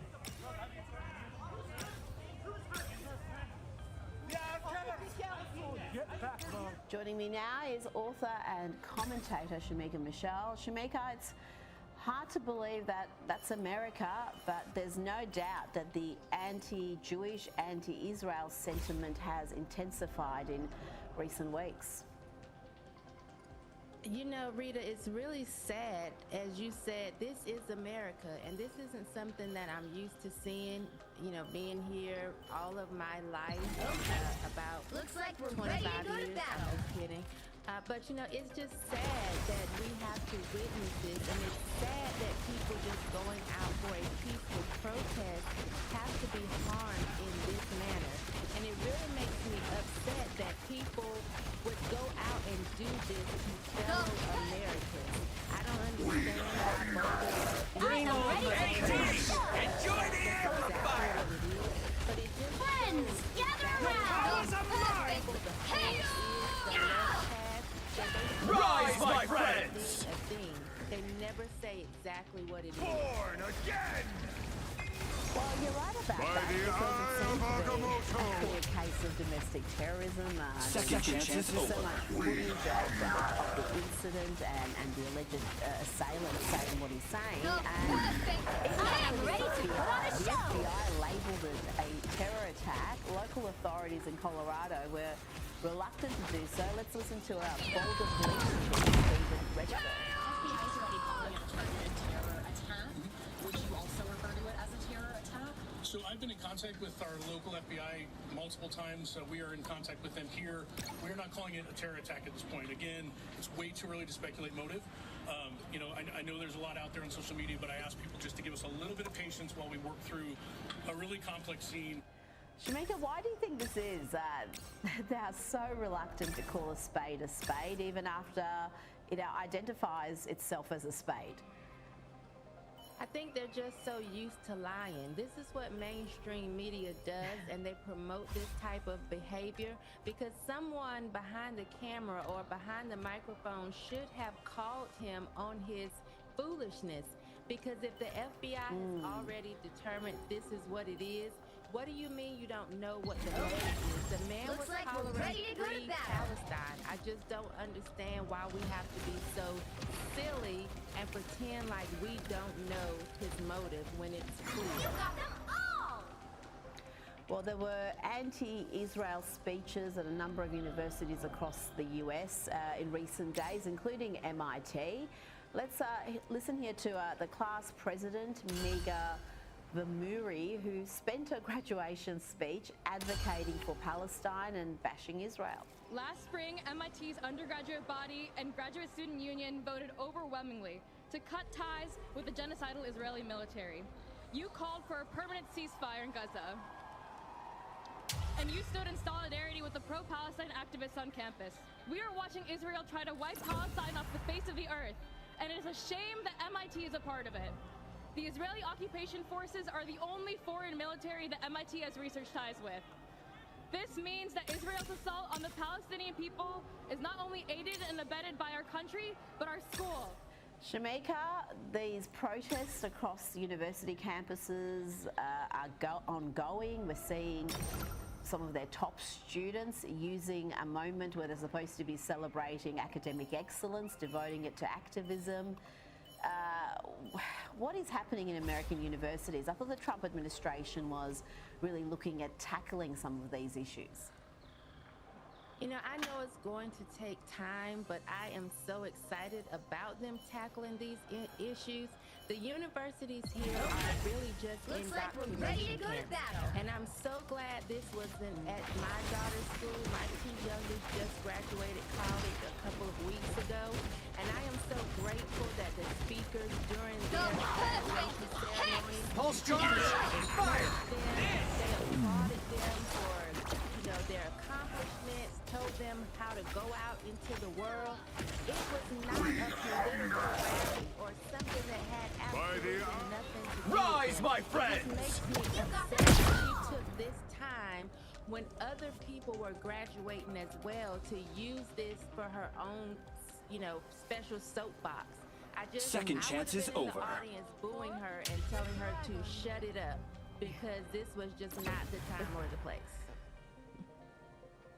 Now, let's talk about the Trump administration's efforts to deport the millions of illegal immigrants that Joe Biden allowed into the country. The Democrats are fighting this tooth and nail, using the courts, activist judges, and we've got here veteran Democrat Jerry Nadler explaining why America needs illegal immigrants. He says without them, who's going to pick the vegetables and have babies? And we need immigrants in this country. Forget the fact that our vegetables would rot in the ground if they weren't being picked by many immigrants, many illegal immigrants. The fact is that the birth rate in this country is way below replacement level, which means our population is going to start shrinking. Shamika, we need illegal immigrants to cook vegetables. Does that remind you of an argument from the long dark past? The perfect right. Pulse charge! Fire! Hey, T! Enjoy the amplifier! Vegetable pickers. You know, Jerry is actually shaped like a peanut M&M with legs. I just can't take him seriously. So many people sit in these positions decades after decades, and just say the craziest things. They don't even realize they're being racist or xenophobic. He's just coming out of his mouth to just diminish an entire group of people down to vegetable pickers. That's something I would do, just as a joke. To see this in Congress is crazy. No, you would do it as a joke. He's making that as a serious argument for stopping these deportations. It's akin to arguing for keeping slavery. I mean, who else is going to pick the cotton? It is just abhorrent. Now, you mentioned nobody trusting the mainstream media, the leftist mainstream media in the US, and earlier today, CNN referred to that alleged domestic terrorist as a white man, naturally. And here we've got NBC News gaslighting the nation, or trying to, by calling a boy competing in and dominating girls' sporting events, calling him a she, calling him her, and painting this grossly unfair situation as something to be celebrated. Looks like we're ready to go to opening battle. up for the first time about her ongoing participation as a trans athlete in a high school girls sports competition. It's generated strong criticism, including from President Trump. Threats to cut state funding if they call illegal Fire! The girls' triple jump varsity competition on Friday. Hey, Diddy! Enjoy the amplifier! This took the top spot. Rise, my friends! Hell unleashed! A teenager competed in the girls' high jump and long jump varsity. Pulse charge! Fire! Second chance is over. Bring on the chaos!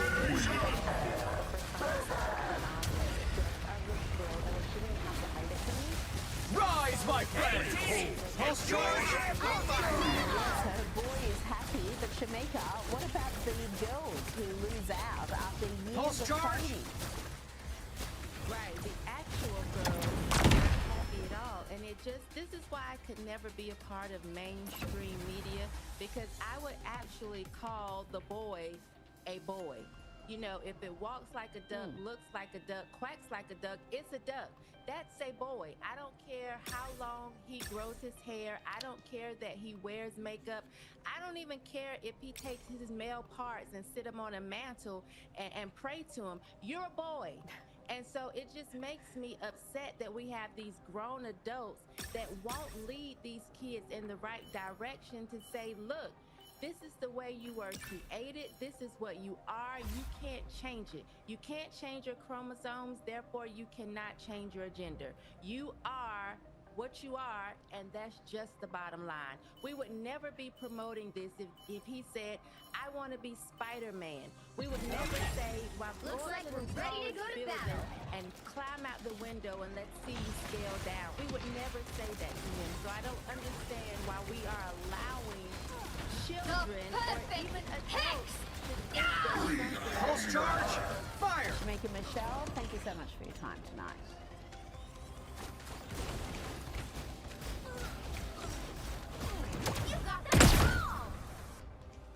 Now it's time for Lefties Losing It. Now, I presume this next item was an April Fool's Day joke, but apparently it's real. Kamala Harris is set to be paid hundreds of thousands of dollars to headline a real estate conference in Australia on the Gold Coast. And wowee, one of those land rats love hearing an inspirational speech from this fine orator. I can imagine what can be and be unburdened by what has been. You know? You think you just fell out of a coconut tree?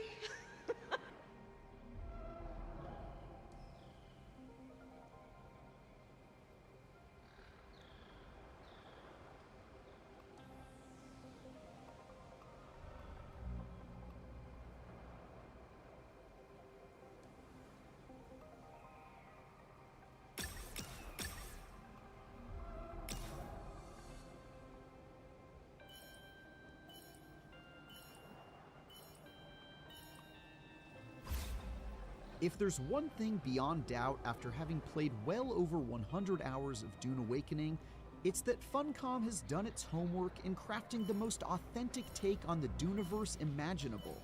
As a longtime fan of Frank Herbert's iconic sci-fi setting, that's an incredible thing to experience more often than not, and my time on Arrakis has been filled with moments of genuine shock. It's very clever how the first environments and empty space are repeatedly used as progression checks, turning what seem like they should be weaknesses into strengths. Other times, that stubborn adherence to established lore results in annoying or just plain boring irritations, like how you're all but forced to adopt a nomadic lifestyle in a genre where putting down your roots and building up your base is one of the fundamentals. There have also been plenty of technical issues and bugs, an endgame that could use a bit of hydration, and combat that never stops being underwhelming. But on balance, my friends and I have had an absolutely awesome time nerding out.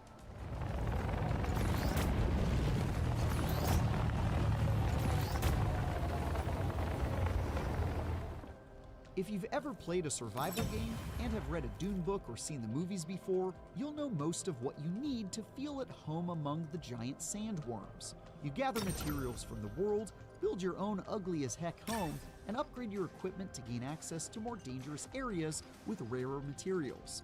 Like plenty of survival games, including Funcom's own Conan Exiles or last year's Once Human, all of this is happening on a server full of similarly sunburnt players in a perpetually online world, where cooperation and limited instances of PvP are both a distinct possibility, and which account for most of its best moments.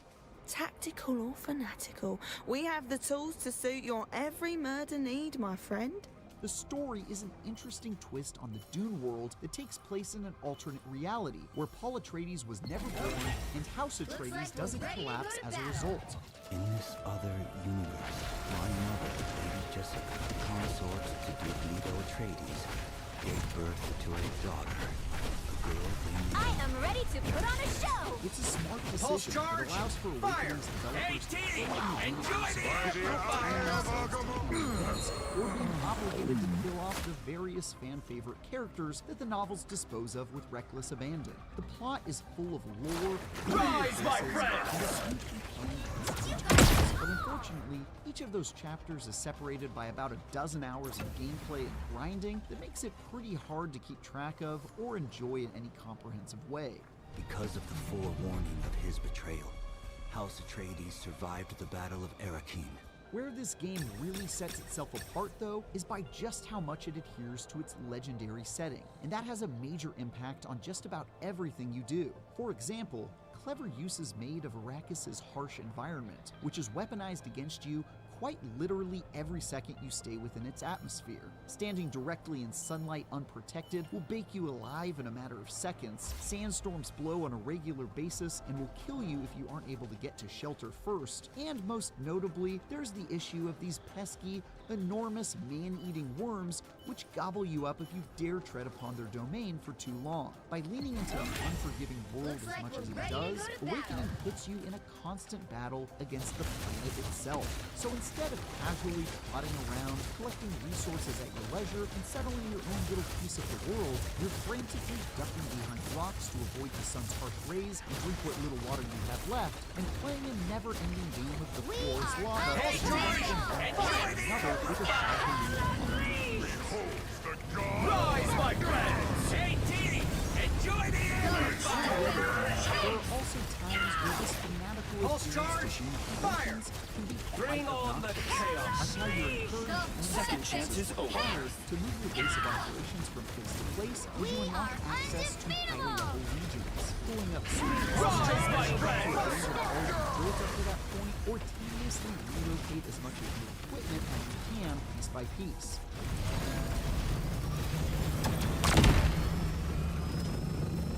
Then there's stuff like the fact that guns are often useless, since many enemies make use of the all-important Holtzman shields that completely protect from range attacks. This creates a weird situation where you're juggling back and forth between guns and melee weapons depending on which enemy is currently running towards you, oftentimes having to choose between addressing the swordsman barreling down on you or the guy a few feet behind him with a chain gun, which can create a really oppressive rhythm to combat.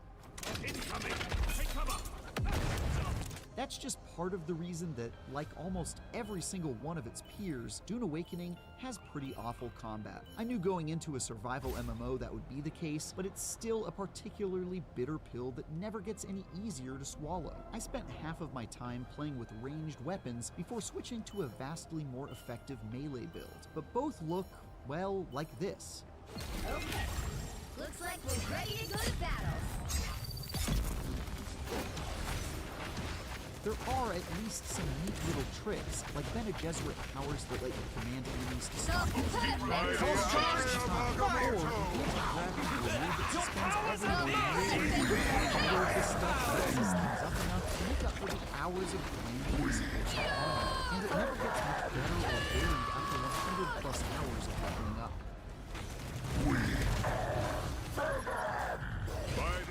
Thankfully, the combat in this is more than counterbalanced by stellar survival mechanics, which are some of the most thoughtful and polished I've seen in a while.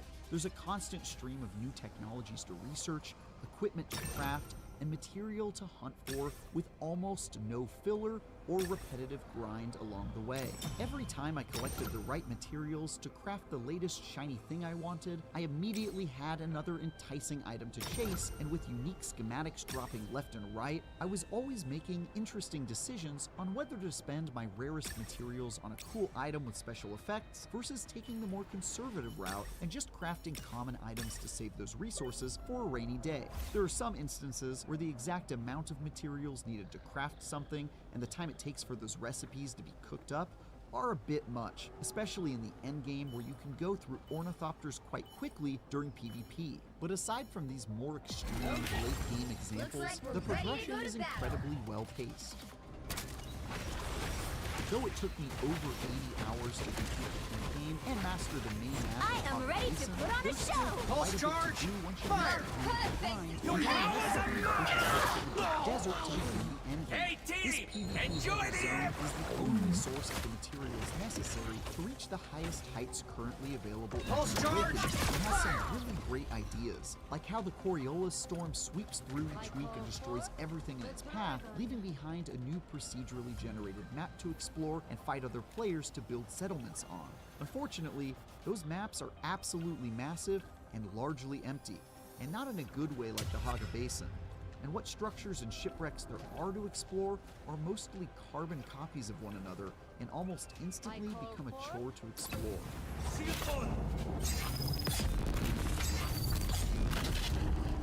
But worse than that is the fact that the main event of the Deep Desert is the PvP experience, which is presently pretty awful.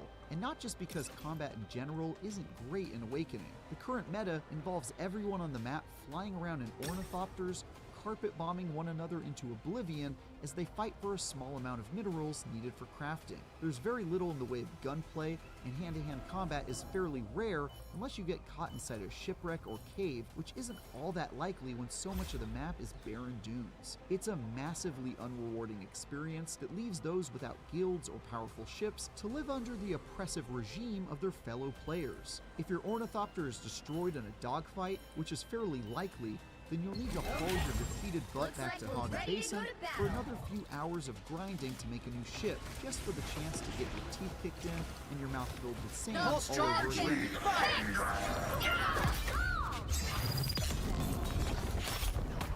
What's hilarious is that even if you're on the winning side of this brutal equation, you're rewarded with basically nothing, since players only drop the loot in their backpack and hang on to the much more valuable items they likely currently have equipped on their person. You're at least able to grab some high-value materials, including the all-important spice, which helps you craft some of the most potent items on Arrakis, but those can also be scavenged from the world if you simply get lucky and swoop in undetected to grab what you need and leave before someone blasts you. It's a meta that simply isn't very fun for either side, and combined with the lack of rewarding things to do, I suspect this underdeveloped part of the Doom journey will be the focus of some serious revamping in the weeks and months to come.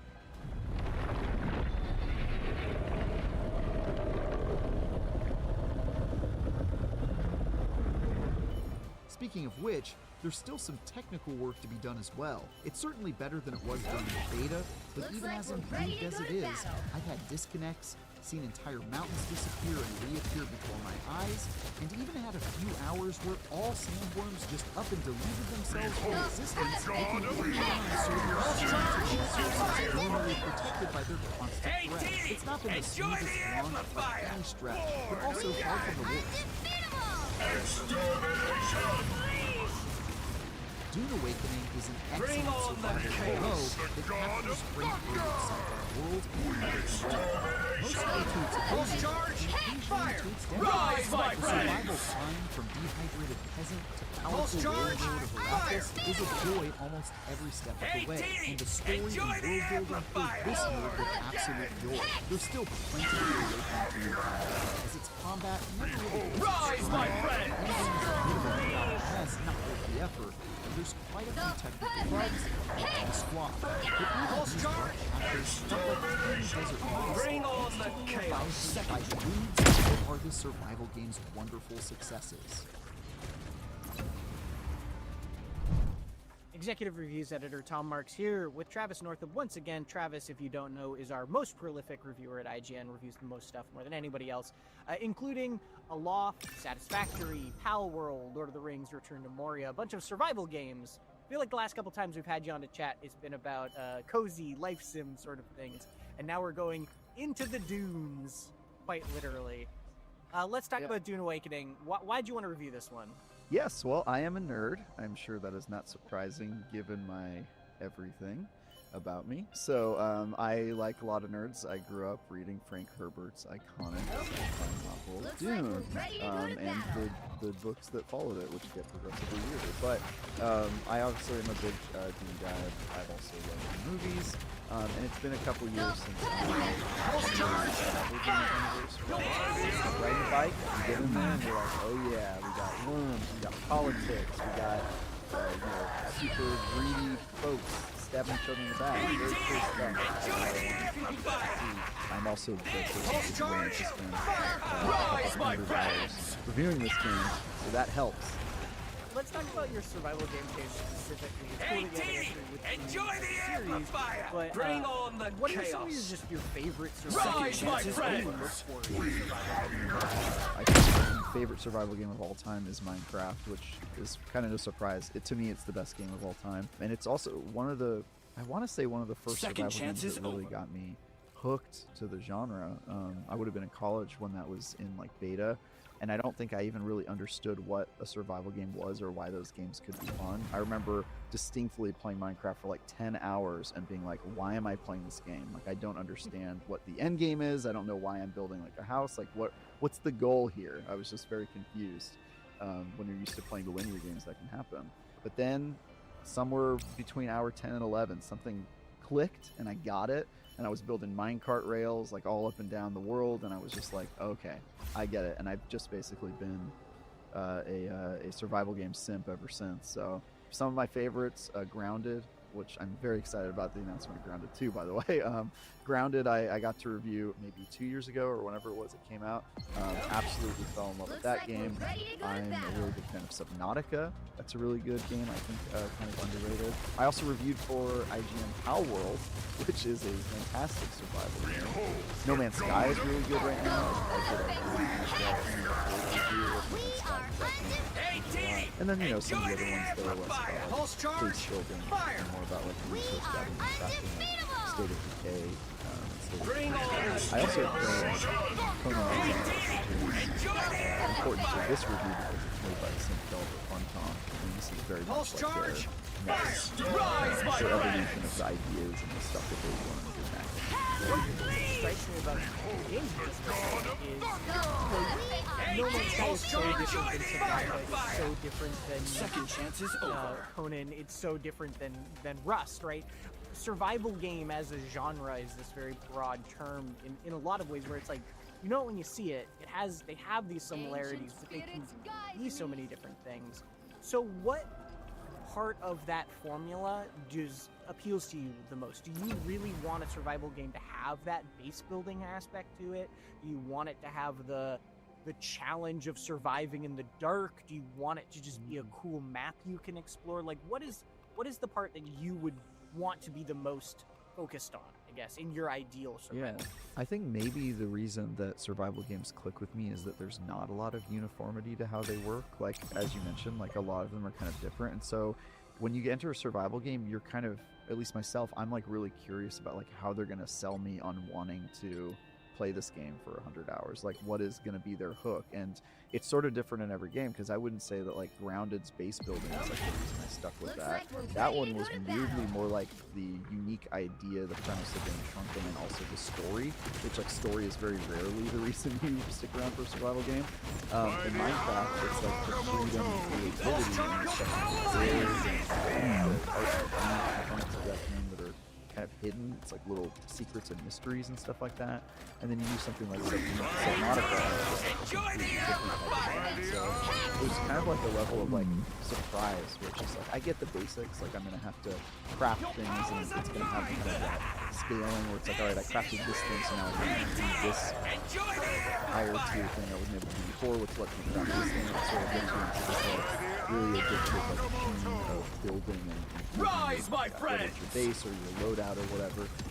It kind of does those familiar beats, but the way that individual games augment that take on it is sort of unique. Last question real quick, gun to your head. If you had to only ever play survival games alone or only ever play them with a squad going forward, which would you pick, solo or more multiplayer? pretty easy answer, which is a multiplayer. Not only because they're just more fun with other players, but also usually, I would say 99 times out of 100 in a survival game, if you're playing multiplayer and you simply want alone time, you can just go somewhere else and not interact with anyone. Like, you can be a hermit in a survival game. And even when, like, I've been playing Dune Awakening a ton, almost always in party chat, almost always in a party in the game, and I've probably spent 80% of the time in my own house or doing my own things and not seeing any of the people I'm in a party with. And so you can choose to just kind of, go your own way. So yeah, I would say more people around is never a bad thing. You can only improve your situation. Well, Travis, thank you so much for chatting with us a little bit more about your tastes, about Dune, all of that good stuff. If you want another conversation between me and Travis, his last review was Lies of P Overture, that DLC that came out for Lies of P.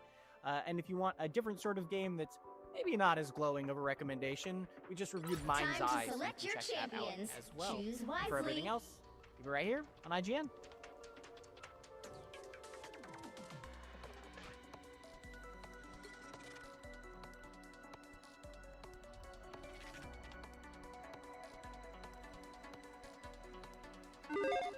Ubisoft used to be the name in open world games. For better or for worse, they perfected the climb a tower, reveal the map, rinse and repeat formula that dominated the 2010s. I mean, Breath of the Wild, considered to be one of the most influential games in the modern era, is downstream of that formula. Assassin's Creed, Far Cry, Watch Dogs, they weren't just franchise, they were kind of the genre. But somewhere between the 400th Assassin's Creed, If we continue, the data I am gathering here something will went be weird. In 2024, Ubisoft was supposed to be bouncing back after a few rough years plagued by internal scandals, mass layoffs, game delays, and a creative identity crisis that would make Square Enix blush. The narrative shifted. Assassin's Creed Shadows was finally happening. A long-awaited feudal Japan Assassin's Creed game promising dual protagonists, a stealth action balance, and a lot of hype. Like, Ubisoft hyped this thing like it was going to be Avengers Endgame for them. But once the dust settled and the financial reports dropped, Ubisoft refused to give a simple answer to a simple question: how many copies did it sell? What was the result? On Assassin's Creed Shadows, we don't disclose units sold. There's a growing suspicion that Ubisoft's big comeback might just be another illusion, a projection from a company desperately trying to convince everyone, including themselves, that everything is fine. Hi folks, it's Falcon, and today on Game Ranks, what the hell is going on with Ubisoft? So let's start off with the weirdest PR dodge of the year. So Assassin's Creed Shadows dropped, and Ubisoft promptly did this weird thing that they're not the only ones that do it or anything. A lot of these modern AAA developers just love screaming this word: engagement. They might have dressed it up with pretty words. That does not make it true. And according to Ubisoft, Shadows has the second highest engagement for an Assassin's Creed game. What does that mean though? Pre-orders, likes, number of times someone clicked the trailer on YouTube, play hours? I mean, that's a weird thing to brag about when no one really knows what it is. When reporters had the audacity to ask how many copies it sold, Ubisoft got quieter than you would think an assassin would have to be on hard mode. I mean, you're not always completely right about that, but it's whatever. And the collective internet noticed. Ubisoft themselves delivered a Jedi tier guide. We don't share specific sales figures. That is, of course, don't ask questions, just buy the damn game in PR speak. Now this is concerning because Ubisoft is not in great shape. Their latest financial report showed revenue down, back catalog sales falling, and even Just Dance tripping over its own shoelaces. If Shadows was really the savior they're pretending it is, most people would assume they'd be screaming the sales numbers from the rooftops. And they are not. So either Shadows is printing money and Ubisoft is being shy for fun, which is, to be fair, what I would do if I were printing money. People don't need to know about my money. I'm also not printing money, so maybe I would be bragging about it. I don't know. But they're either doing that and they're being shy for fun, I guess, or they're redefining success. How very postmodern of them. So right after this weird PR dance that feels, I don't know, like a bad sitcom, Right after that, they reintroduced Charlie Guillermo. Anyways, our man Charlie left back in 2021 to pursue other opportunities. Other opportunities being a Web3 gaming company called Unagi, which they appear to be a DeFi, which is decentralized finance blockchain company that is also a leading Web3 gaming studio. I don't think I want to research that any further. I don't know what's going to end up in all that personal information they sell to everybody. Best case scenario, I get a bunch of crypto ads. Charlie's the son of the CEO of Ubisoft. Anyway, before NFT Fantasy Sports or whatever the hell he was doing with Unagi, he was actually the co-head of the mobile studio at Ubisoft called Owlent. Owlent made a game called Tom Clancy's Elite Squad that depicted a fictional terrorist group that used imagery that was very, very similar to the Black Lives Matter symbol. This led to public apologies and Charlie's departure from the company. That he went from that to NFTs and decentralized finance, crypto stuff doesn't make anybody really think of this guy as like the most professional. So Charlie has returned to Ubisoft to co-lead a new transformation committee aimed at revitalizing the company, because things aren't going so well, and what better thing to do than to bring in fresh blood that used to work at the company and is also the CEO's son. Yeah, I don't see that resulting in a whole lot of brand new ideas. Call me crazy. And as they are transforming, so too is their release dates. Now, while you play Ubisoft games like maybe Far Cry or Ghost Recon or whatever, Ubisoft is playing a game called Delay All the Things. Far Cry 7, Assassin's Creed Hex, and Ghost Recon, they've all been pushed back to 2026 or later. The official reason is to create the best conditions for success, which, I mean, isn't wrong.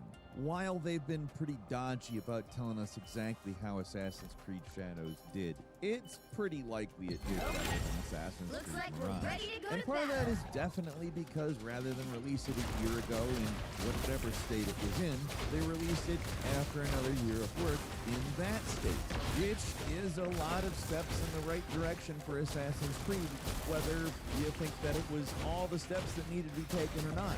I enjoyed it. Was it the best Assassin's Creed, and was it the best that they could ever do? I'll answer no to both of those, but I think the delay benefited the game, and I think that is certainly something they're thinking about here. Let's break it down. Far Cry 7 was originally rumored for 2025. They're now eyeing a 2026 launch at the earliest. The game's reportedly undergoing significant changes, including a shift to the Snowdrop engine and a new storyline involving a cult and a ticking clock mechanic. Assassin's Creed Hex, which was teased way back in 2022. This one's set in 16th century witch trials in Central Europe. Not a lot of details, but it's unlikely to see the light of day before 2027. The next Ghost Recon, after the lukewarm reception of Breakpoint, Ubisoft is taking its time with this one. We don't really have any details on this one, but the delay suggests pretty significant overhauls in the works.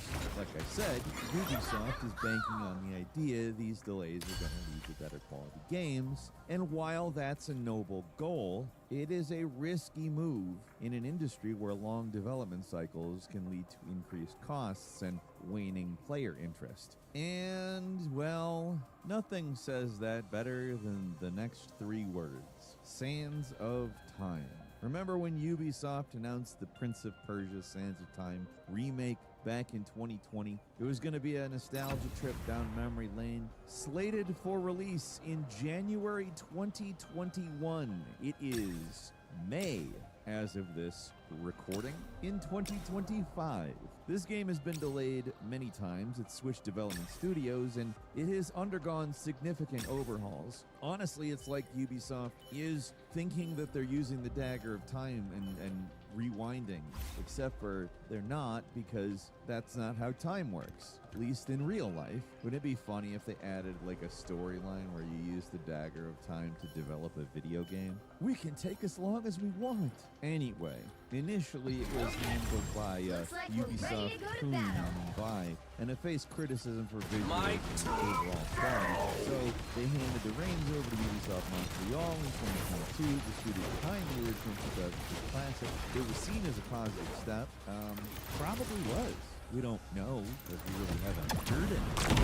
But Ubisoft has confirmed the remake is scheduled for release by March 31st, 2026, aligning with the end of fiscal year 2025 to 2026. This does provide a more concrete timeline, but I mean, it's their property. They don't have to tell the truth about when it's going to come out, and even if they are, they don't have to stick to it. If they think they should delay it more, they could. It's part of the beauty of freedom, as well as a test of patience for those of us who like freedom but don't like waiting. I mean, this is a timeless classic, and what I mean by that is that there is no amount of time that you could have estimated development to take and be correct about. Well, it's also like a standard time list. I mean, Sands of Time is killer, and whenever it does come out, it's gonna be great. But man, it's not exactly professional the way they handle this stuff, is it? Well, people are taking notice that, I mean, that's a sort of a broader trend than just Ubisoft itself.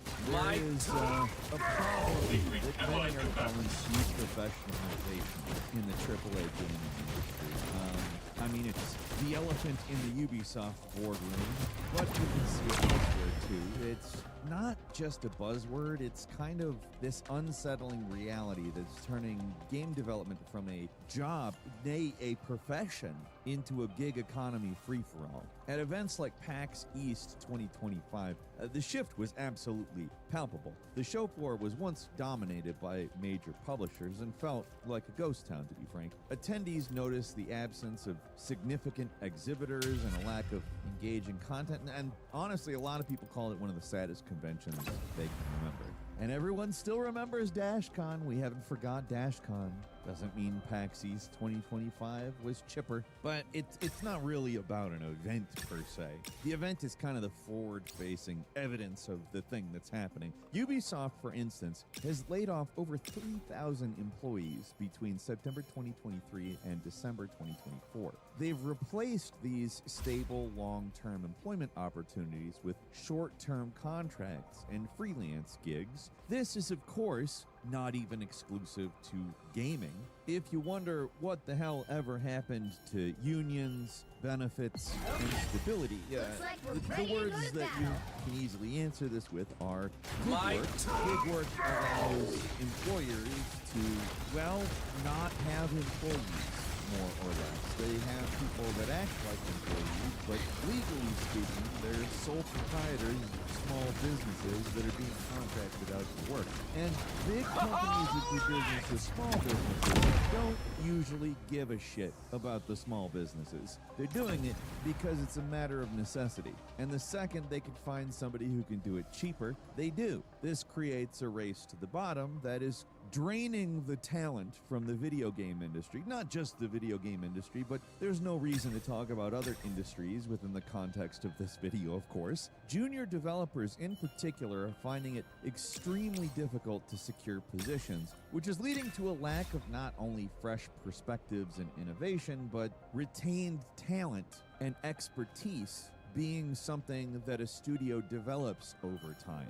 Arcane Austin, before it was closed, had almost 70% of its workforce just leave because they were tired of working on Redfall, which was Redfall. It wasn't an immersive sim, what that developer was known for. It was a crappy live service game that nobody wanted to work on. And when you're not attracting and retaining talent, hell, when you're just making it impossible for talent to get anywhere, even just the simple foot in the door, it's hard to imagine that over time games will get better, because if every year you have a training season to onboard all of the new people, replacing the people that got burnt out or left for greener pastures, say a better offer somewhere else, or, you know, a job, not even a video game job, just a job. Like, the sad thing with a lot of these developers is they're leaving games. This is all hitting Ubisoft hard.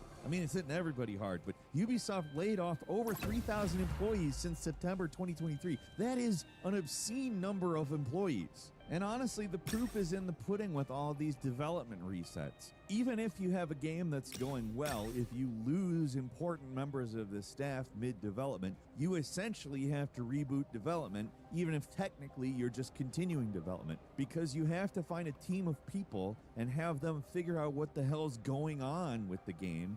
A lot of the time, it's better just to start from scratch, because sometimes when certain members leave, you have the extra problem that they're kind of the cipher that can interpret the code and explain it to new people. If that person's gone, well, good luck. I cannot imagine how many times that happened with Skull and Bones. Can you believe I've gone this entire damn video without mentioning Skull and Bones? What's funny is I don't even need to. Like, I just have to say the words Skull and Bones. That's it. That's all. You all know what I mean. And if you don't, the Wikipedia is more about the development hell than the quadruple A game itself. So, what the hell is going on with Ubisoft? Well, the same thing that's going on with a lot of these big game companies, except they visibly suck. I mean, they keep bumbling and tripping over their own feet and spend a decade making a game that isn't good, Skull and Bones, or doesn't come out Beyond Good and Evil 2. Can you believe I haven't even said Beyond Good and Evil 2 yet? I mean, there's so many examples that just serve as shorthand for mismanagement and not knowing what you're doing, and they're attributable to Ubisoft. That's what the hell is going on with Ubisoft. Amidst a sea of change in an industry that has become bloated, isn't serving the people who work in it, and isn't serving its consumers, Ubisoft stands out as a problem. To be noticeable in that bunch is not a desirable position. And a lot of us do genuinely think that Assassin's Creed Shadows is a step in the right direction, and it probably will be a good thing long term.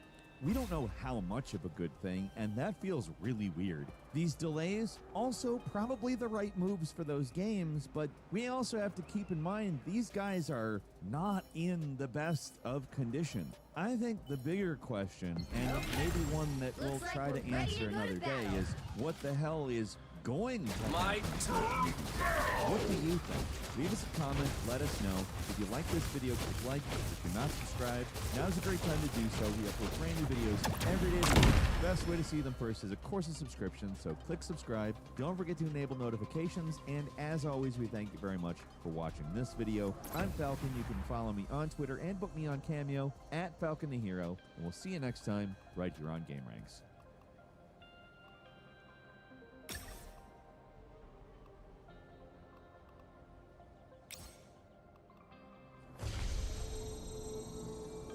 Greetings, Prophet. It is good you have come. Who are you? Assassin's Creed Shadows may be the latest game in the long-running series, but its feudal Japan setting places it at the midpoint of the series' historical timeline. That's because Assassin's Creed doesn't progress chronologically. This long-running franchise hops forwards and backwards in time between each entry, exploring significant events from as far back as the Peloponnesian War in ancient Greece and right up to the dawn of the First World War.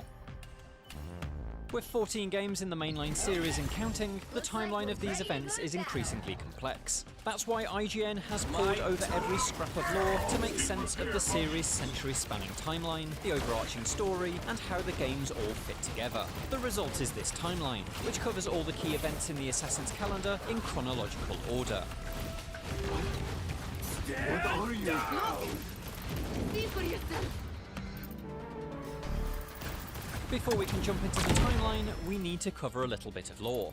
Way back when, a highly advanced civilization of godlike beings ruled the Earth. Known as the Isu, they created the human race to act as their slaves. Humanity was kept under Isu control through the use of the Apples of Eden, a collection of incredibly powerful artifacts. People generally dislike being enslaved though, and so two humans, Eve and Adam, stole an Apple of Eden and escaped the Isu, triggering something of a revolutionary war. The war between the Isu and humanity continued for a decade, but was cut short when a solar flare hit the Earth. The Isu were obliterated. The remains of humanity, meanwhile, were able to rise from the ashes and inherit the Earth. When we were still flesh and our home still whole, Your kind betrayed us. We who made you. We who gave you life. As the Peloponnesian War rages in Greece, a mercenary named Cassandra discovers the Cult of Cosmos, a shadowy organisation that has secretly been orchestrating the war. Among their number is her long-lost brother, Alexios, who was kidnapped by the cult as a child and turned into a demigod-like human weapon. Cassandra learns that the cult targeted Alexios because he possesses the genes of their grandfather, legendary Spartan king Leonidas, who was a direct descendant of the Isu. Cassandra embarks on a mission to halt the cult's plans to dominate Greece, during which she learns that the organisation is using an Isu device that calculates possible futures to help control the war. Cassandra kills the key members of the cult and destroys the Isu device, bringing the conflict in Greece to an end. During her quest, Cassandra is reunited with her biological father, Pythagoras, who is also a descendant of the Isu. Pythagoras gives Cassandra the Staff of Hermes, an Isu artifact that grants immortality, and asks her to become the eternal guardian of Atlantis. The knowledge contained in here could fix everything for generations to come. During the era of Cleopatra's rule over Egypt, the Order of the Ancients, another shadowy organisation that worked in collaboration with the Cult of Cosmos, kidnaps a peacekeeper called Bayek and his son. The Order mistakenly believes Bayek's bloodline is the key to unlocking an Isu vault, but he is unable to do so. In the fight to escape his kidnappers, Bayek accidentally kills his son. Devastated, he vows to take revenge on those responsible.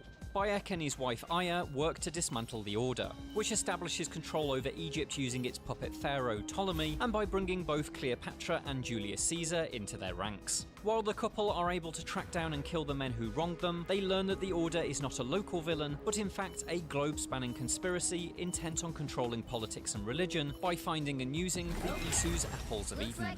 In an effort to fight against the Order's oppression, Bayek and Aya establish the Hidden Ones, a secret collective of spies and assassins that operate out of Egypt and Rome. I am now the Hidden One, known as Amulet. Almost a century later, the Hidden Ones have established a number of strongholds across the world, including the mountain fortress of Alamut in Iran. It is here that Basim, a street thief from Baghdad, is trained as an assassin and tasked with investigating the Order of the Ancients' activities in his home city. Basim discovers that the Order seeks an Isu temple buried beneath Alamut, and helps the assassins fend off the Order's invading forces. Inside the temple, Basim finds a technologically advanced prison which once held Loki, an Isu now considered a god by the Norse people. Basim learns that he is a reincarnation of Loki and vows to take revenge on those who imprisoned him in his former life. And as for those who thought to bind me, should any of them still walk the earth, I so look forward to our reunion. But until that day, a new world awaits. During the following decade, Basim travels with a Viking clan to England in hunt of more members of the Order of the Ancients. There, the clan's leader Sigurd and his sibling Eivor travel the country in search of allies to help them establish their settlement, Ravensthorpe. As the pair aid neighbouring communities, they learn of the tyranny of King Alfred, a leader within the Order who wishes to overthrow the current regime and replace it with a Christian system. After discovering an Isu artifact, Sigurd begins to experience visions that convince him he is a god. Returning to Norway to investigate the hallucinations, Basim reveals that Eivor and Sigurd are reincarnations of Odin and Tyr, the Isu who imprisoned Loki, and that he has been hunting them down to enact his revenge. Eivor survives the attack and traps Basim in a simulated world generated by an Isu computer shaped like the Yggdrasil tree. Traumatized by the events, Sigurd passes leadership of the clan to Eivor, who returns to England to defeat King Alfred at the Battle of Chippenham and return to Ravensthorpe as a hero. And I ask of you only this. Keep me honest in the times to come. The next 300 years see the Hidden Ones adapt and change, eventually becoming known as the Assassin Brotherhood by the end of the 11th century. Its foe also evolves. King Alfred's quest for a god-fearing system morphs the Order of the Ancients into the Knights Templar. But while the cult structure is new, its goals are not. The Templars are still hell-bent on establishing a new world order. During the era of the Third Crusade, the assassin Altair ibn al-Ahad works with the Brotherhood in the Holy Land to steal an Apple of Eden from the Templars. While the theft is successful, Altair's arrogant tactics result in the death of fellow assassin Kadar. The Brotherhood's leader, Al-Mualim, tasks Altair in hunting down and assassinating 9 Templar leaders in order to make up for his mistake. Altair completes his task, but with each Templar killed, he gradually pieces together their conspiracy to use the Apple of Eden's powers. But there's a twist. Al-Mualim had worked with and then double-crossed the Templars to secure the apple for himself, and plans to use its powers to forcefully impose peace upon the world. Altair has no choice but to kill his former master and take control of the Brotherhood. The student does not defeat the teacher.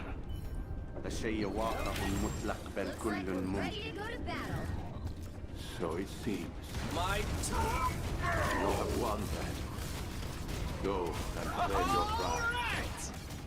Fast forward to the Italian Renaissance, and Ezio Auditore da Firenze finds himself inducted into the Assassin Brotherhood as he seeks revenge for the death of his father and brothers. An execution arranged by, you guessed it, the Templars. Using his father's assassin equipment and new tools developed by Leonardo da Vinci himself, Ezio wages war against the Templar-aligned Borgia family. It's a quest that sees Ezio take possession of an Apple of Eden, which reveals the location of a secret Isu vault beneath the Vatican. The Templars already know this secret though, and Templar Grandmaster Rodrigo Borgia is made Pope so that he can access the Vatican's hidden vault. And so there's no other option. Ezio has to challenge the literal ruler of the Catholic Church to a boxing match. Emerging victorious, Ezio uses the apple to unseal the vault. Inside, he's confronted by a vision of the Isu Minerva, who informs the assassin of an impending doom due to befall the Earth in 2012. She reveals that a network of Isu vaults hidden across the world could be the key to surviving this future disaster. You must find the other temples. Ezio may have defeated the Pope in a fistfight, but he didn't kill him. A decision that backfires when Borgia's papal army besieges Ezio's Monteriggioni villa and steals the Apple of Eden. In retaliation, Ezio helps the weakened Assassin Brotherhood build up its strength and numbers, a quest that sees him become the leader of the Italian Bureau. The assassins dismantle the Borgia regime in Rome and reclaim the Apple of Eden, which Ezio hides in an Isu vault beneath the Roman Colosseum, safe from the Templars.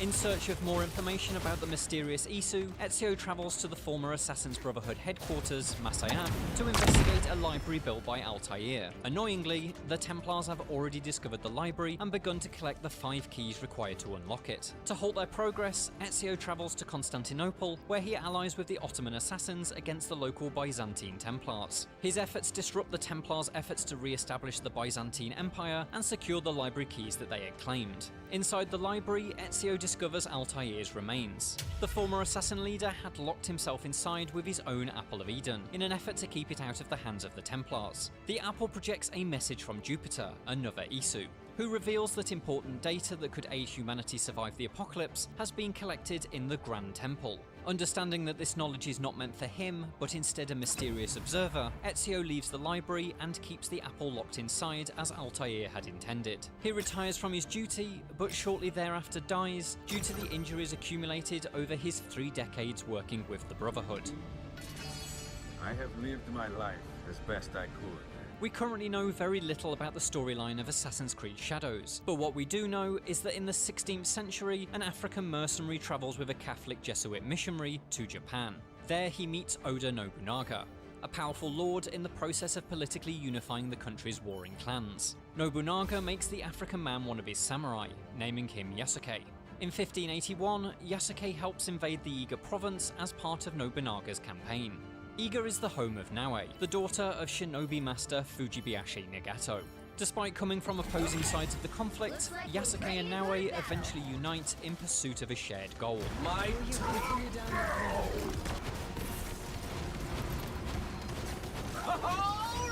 Or choose another Watch path me beyond go! what we see. stand, rise, my friends! Again!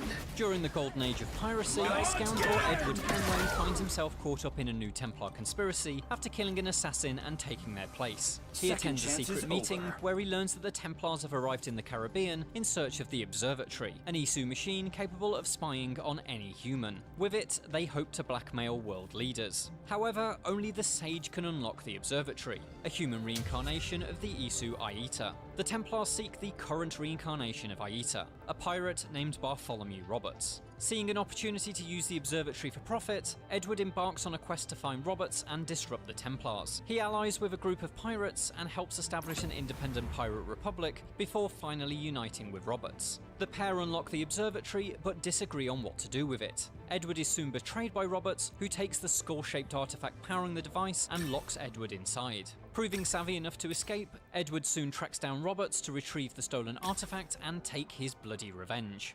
He then returns to the observatory, where he assassinates Templar leader Laureano de Torres y Ayala and seals the skull away, deciding that the safety of the world is more important than his personal quest for riches. His war against the Templars concluded, Edward returns to his home in England, where he lives out his days with his daughter Jennifer and son Haytham. Father, help me. This little rascal, however, is a Kenway. Shay Patrick Cormac is sent by the Assassin Brotherhood to retrieve an Isu artifact from a temple in Lisbon. Shay's disturbing of the temple causes an earthquake that almost completely destroys the city. Struck down with guilt, Shay decides to leave the Brotherhood and steal their map of Isu temples. The Assassins attempt to kill Shay for his betrayal, but he's rescued by Templars who take him to New York. Over a number of years, Shay gradually climbs the ranks of the Templar Order, killing a number of prominent assassins as he does. His work puts him on the trail of his former master, Achilles, whom he tracks to the Arctic in hope of halting the Brotherhood's search for more Isu temples. There, he and fellow Templar Haytham Kenway, yes, the son of Edward Kenway, injure Achilles, but stop short of killing him, leaving him alive to ensure he prevents the assassins from unearthing any more Isu temples. In 1776, on a trip to Versailles to eliminate an assassin, Shay suggests that the Templars start a revolution in France in response to a recent uprising sparked by the assassins in America. Perhaps we should start a revolution of our own.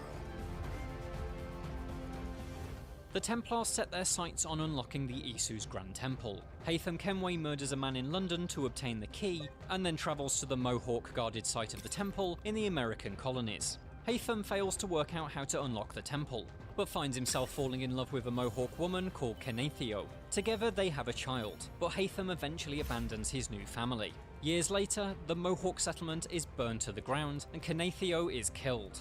Seeking revenge, her son takes the name Connor Kenway and trains with the reluctant Achilles to become an assassin. Against the backdrop of the American Revolution, Connor eliminates the Templars hidden within the British forces. His quest eventually reunites him with Haytham, with whom he hopes to work to establish some kind of peace. However, Haytham believes that it's vital that the Templars control the nation, and the pair's conflicting ideals end in a son killing his father. Connor takes the Isu Grand Temple key and buries it, denying the Templars their end goal. This is my compromise. Occurring in parallel to Connor's journey, New Orleans-based assassin Aveline de Grandpré learns of a Templar plot to control Louisiana. Following the plot's trail, Aveline learns that it's part of a much larger conspiracy organised by the Company Man, who is using slaves to unearth an Isu temple. On her crusade to disrupt the Templars and free the slaves, Aveline collects 3 components that link together to form an Isu device called a prophecy disc. Aveline eventually discovers that the Company Man is her own stepmother, who has been grooming her with the intent of inducting her into the Templars. Aveline kills her stepmother and then activates the prophecy disc, which tells the story of Eve, the leader of the human rebellion against the Isu. Eve will lead us through the war of generations. There will be great sacrifice, great sorrow to end the enslavement of the human race. Arnaud Dorian is orphaned as a child when Shay Cormac murders his father in Versailles. He's taken in by Francois de la Serre, the Grand Master of the French Templars, and grows up alongside his new sister Elise. As an adult, Arnaud is framed for the murder of de la Serre and imprisoned in the Bastille. There he meets a member of the Assassin Brotherhood who offers to help Arnaud track down his adoptive father's killer. The Brotherhood's investigation uncovers a rift within the Templars led by the extremist Francois Thomas Germain, the man behind de la Serre's murder. Germain plots to revolt against France's monarchy and ignite revolution. As Paris falls into chaos, Arnaud and Elise work together to track down Germain. They pursue him to an underground Templar crypt, where he attempts to use a Sword of Eden, a powerful Isu weapon, to kill Arnaud. However, the sword unexpectedly explodes, killing Elise and wounding Germain. In his final moments, the Templar reveals that he is the Clear Sage. Arnaud later seals Germain's remains in the Paris catacombs, ensuring they stay out of reach of the Templars.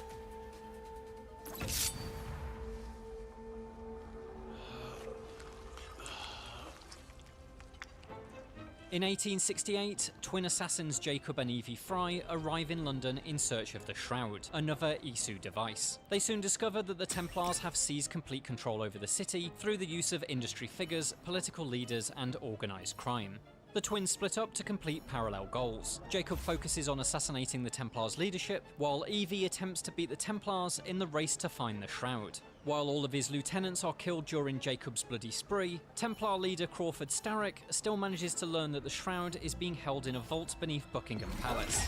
He steals the artifact, but his plans to kill Britain's leaders are halted when Jacob and Evie assassinate him. The twins return the Shroud to the vault, netting another victory for the Assassin Brotherhood. In the following years, Jacob is made head of the London Assassins, and Evie manages to track down and assassinate the grisly serial killer Jack the Ripper. The pair later move to the countryside, where Evie raises her daughter Lydia as an assassin. During the First World War, Lydia is tasked by Winston Churchill to investigate a German spy facility in London, which just so happens to be staffed by Templars. Lydia's mission concludes when she kills the espionage network's leader, who is revealed to be the latest Isu sage. The man Lydia Fry killed was my husband, Aita, reborn, known in your time as a sage. Thank you for discovering his fate. While the majority of each Assassin's Creed game is set during a historical time period, the series as a whole uses a framing story set during the modern era. During the transition period between Assassin's Creed Syndicate's Victorian era and the start of the modern storyline, the Templars create Abstergo Industries. A pharmaceutical company established in 1937, Abstergo is part of the Templars' efforts to control the world through capitalism. In the late 1970s, Abstergo begins development of the Animus, a virtual reality machine capable of exploring the memories of a person's ancestors. By exploring the past, Abstergo hopes to control the future. You're inside the Animus, which is... it's a projector that renders genetic memories in 3 dimensions. In 2012, bartender Desmond Miles is abducted by Abstergo Industries and forced to use the Animus. Abstergo intends to use Desmond, who is descended from Altair, to locate the Apples of Eden and other Isu artifacts. Thankfully for Desmond, there's an Assassin Brotherhood mole working at Abstergo, Lucy Stillman, and she helps him escape from the facility. Desmond is brought to a Brotherhood safe house where he works with Lucy and her teammates, Sean Hastings and Rebecca Crane, to explore the memories of another one of his ancestors, Ezio. Desmond learns of the impending apocalypse via Ezio's encounter with Minerva beneath the Vatican, kickstarting the Assassin's quest to prevent the end of the world. By exploring more of Ezio's memories, Desmond is able to find the Apple of Eden that was hidden beneath the Roman Colosseum. Unfortunately, the apple projects a vision of Juno, a villainous Isu who possesses Desmond and forces him to kill Lucy. The traumatic ordeal puts Desmond into a coma, but he's still able to explore Ezio's final memories despite such a medical emergency. Through them, he observes Ezio's discovery of Altair's library and Jupiter's message revealing the existence of the Grand Temple. Awakening from his coma, Desmond travels with Sean and Rebecca to the Isu Grand Temple in New York, where they meet with William Miles, Desmond's father and the leader of the modern Assassin's Brotherhood. By reliving the memories of Connor Kenway, Desmond is able to locate the key to the temple. Inside, the group discover that the Isu technology can prevent the apocalypse, but at the cost of killing Desmond and unleashing the imprisoned Juno, who plans to control humanity. Desmond decides to sacrifice himself, believing humanity will be able to defeat Juno.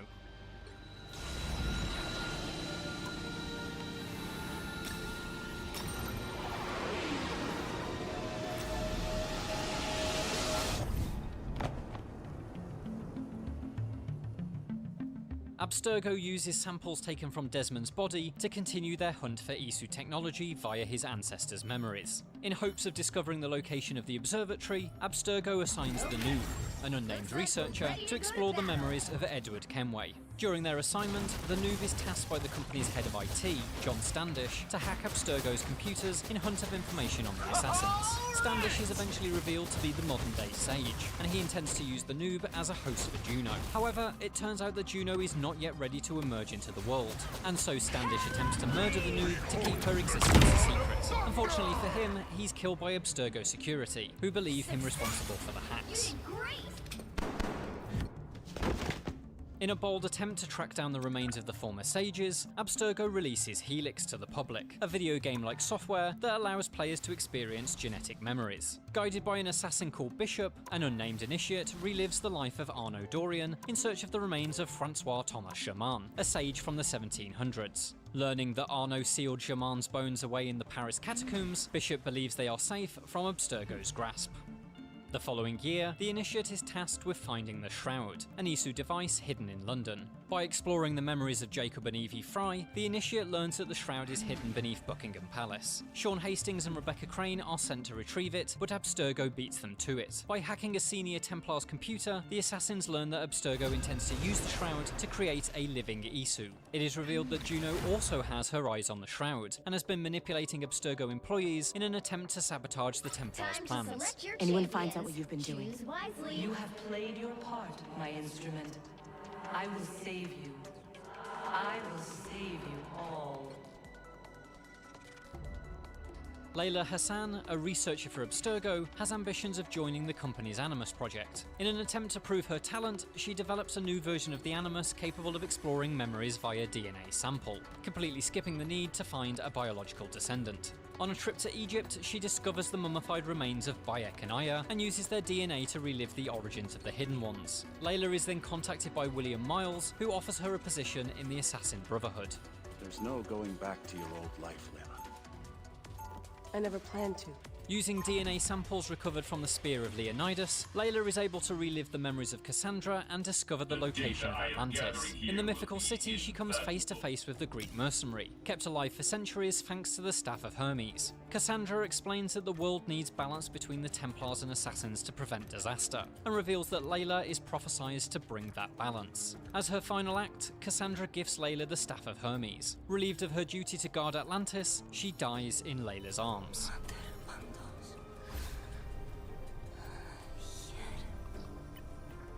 After observing fluctuations in the Earth's magnetic field, Layla and the Assassins recover Viking remains in New England and explore the memories of Eivor. Through them, Layla discovers the existence of the Yggdrasil computer, which is located in an Isu temple in Norway. Simultaneously, the Assassins learn that the magnetic field disturbances are a result of the apocalypse-preventing Isu technology that Desmond Miles activated in 2012. Layla travels to the Norway temple and uses Yggdrasil to enter its simulation, hoping to find a way to stabilize the magnetic field. Inside she meets Basim, who was trapped there by Eivor, and a figure called the Reader, a manifestation of Desmond's mind. Abandoning her mortal form, Layla works with the Reader to prevent future apocalypses. Basim, meanwhile, escapes the simulation and claims the Staff of Hermes, which is revealed to contain the consciousness of Loki's lover, Alethea. He then joins the Assassin's Brotherhood and uses their Animus to begin his quest to track down Loki's children. And that's the complete Assassin's Creed timeline. Well, all the important bits. This video would be longer than Valhalla if we went into every single event, and nobody's got time for that. For more details on where the series is right now, check out our Assassin's Creed Mirage Ending Explained, which breaks down the story of the most recent game in the franchise. And for everything else, stick with IGN. Okay. Looks like we're ready to go to battle.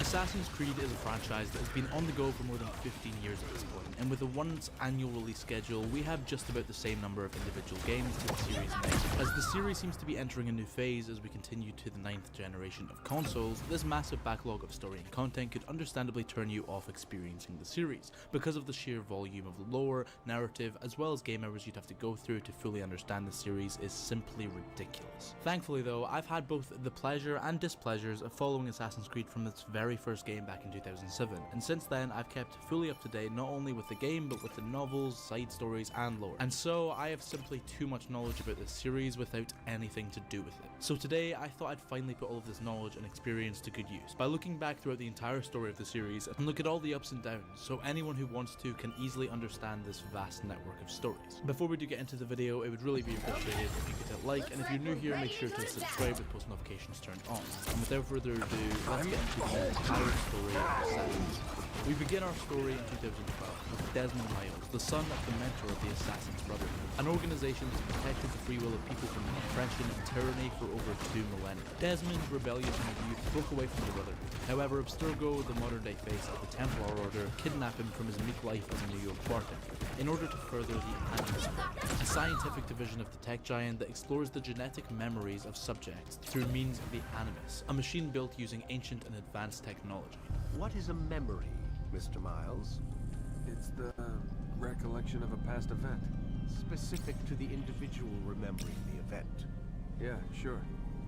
What if I told you that the human body not only housed an individual's memory, but the memories of his ancestors as well? Genetic memory.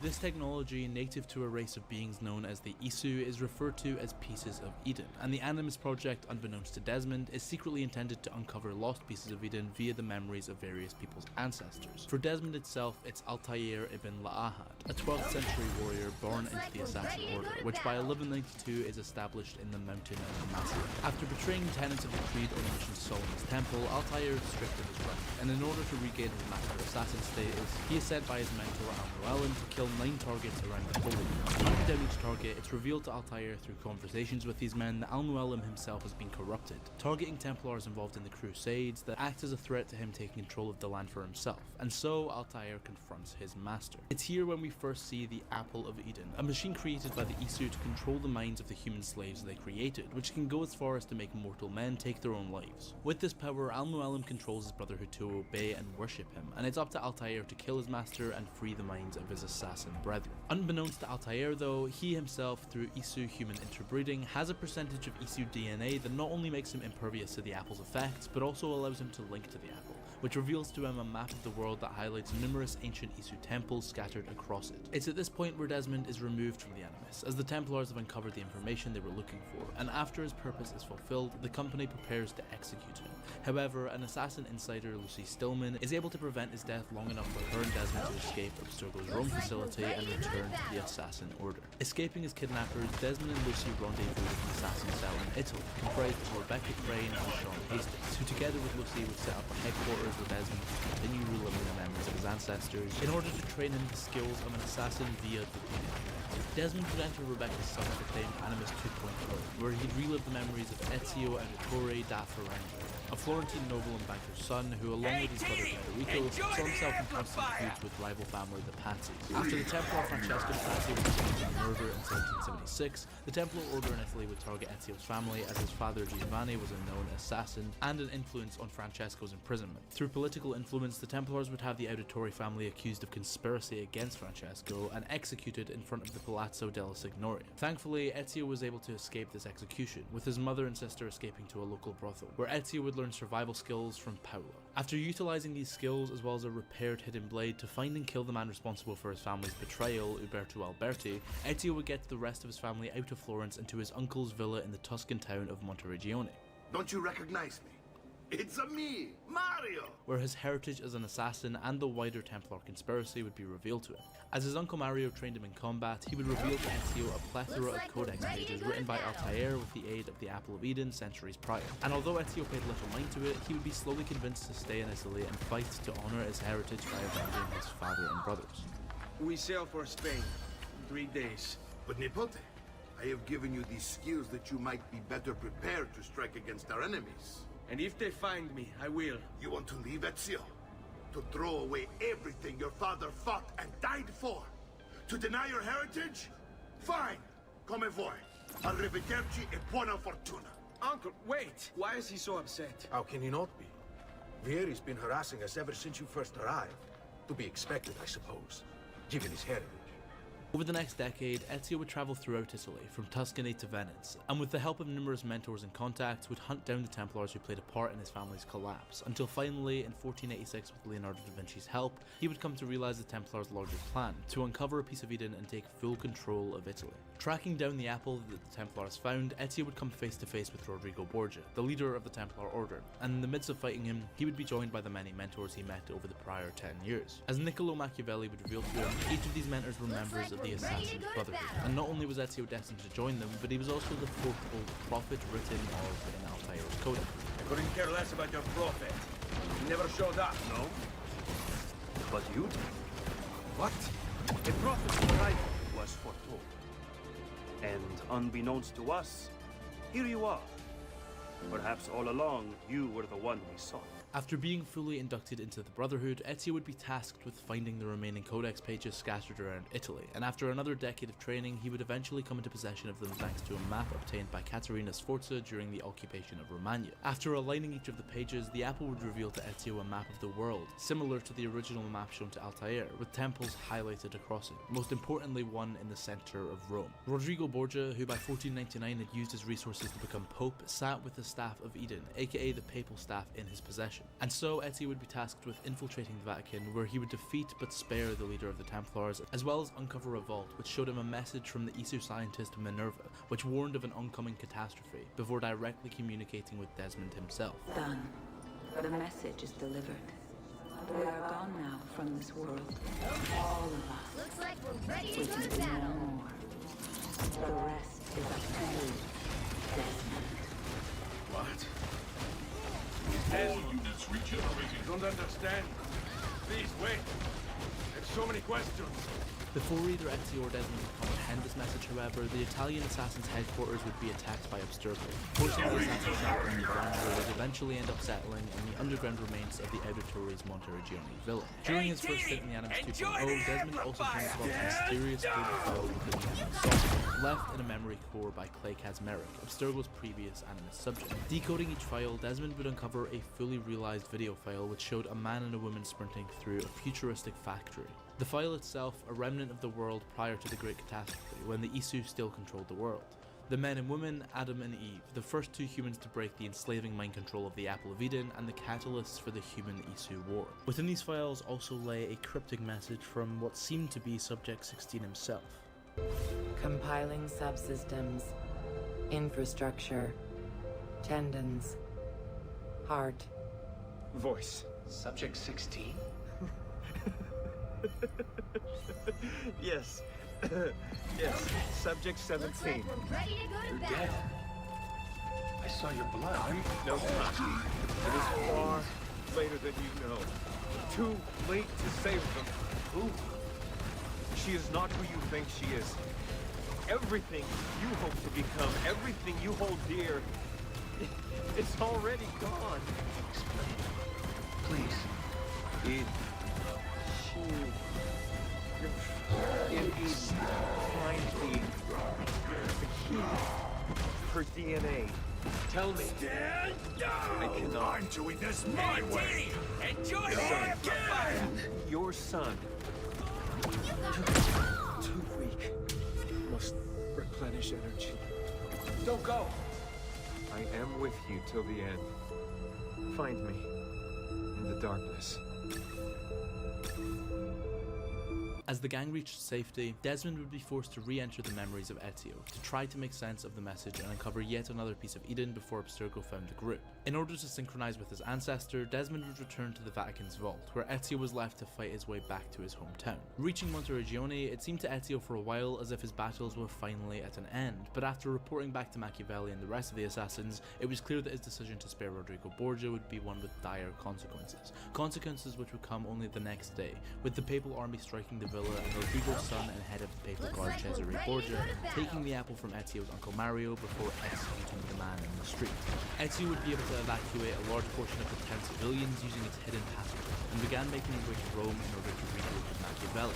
However, thanks to wounds he sustained in the fight, he'd pass out on the street. Waking up in a mysterious home, Ezio found himself being tended to by a stranger who'd informed him that a man found and carried him to Rome, along with leaving behind a set of robes and a hidden blade. Re-equipped, Ezio would explore Rome and find his assassin allies across the city, including his sister, who against his wishes brought herself and her mother to Rome in order to help Ezio, and after she'd become the head of the biggest Roman brothel, Ezio would build a network of courtesans, thieves and mercenaries throughout the city society, progressively tearing down the oppressive Borgia influence, as well as recruiting downtrodden citizens to the Assassin Order to aid in his rebuilding of the ancient city.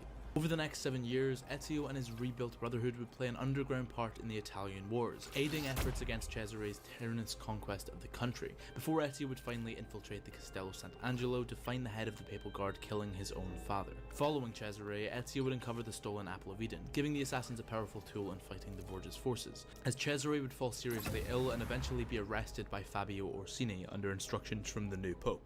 Before his imprisonment, Cesare claimed he couldn't be held by chains, and Ezio's suspicions led him to tracking down the military captain at the siege of Vienna, where an escaped Cesare's life would be left up to the hands of fate. Requiescat in pace. You cannot kill me! No man can murder me! Then I leave you in the hands of fate.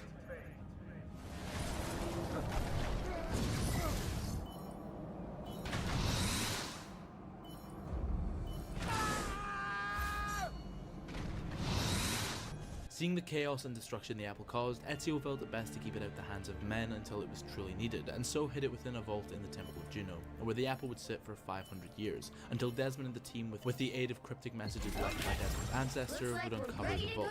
Stepping into the vault, Desmond would be greeted by messages from Juno, the third member of the capital and triad of Aesir scientists, whose messages could only be seen and heard by Desmond. Guiding him to the apple, Juno would speak in code and riddles, speaking of one that Desmond will be accompanied by, a woman who lies not within our sight.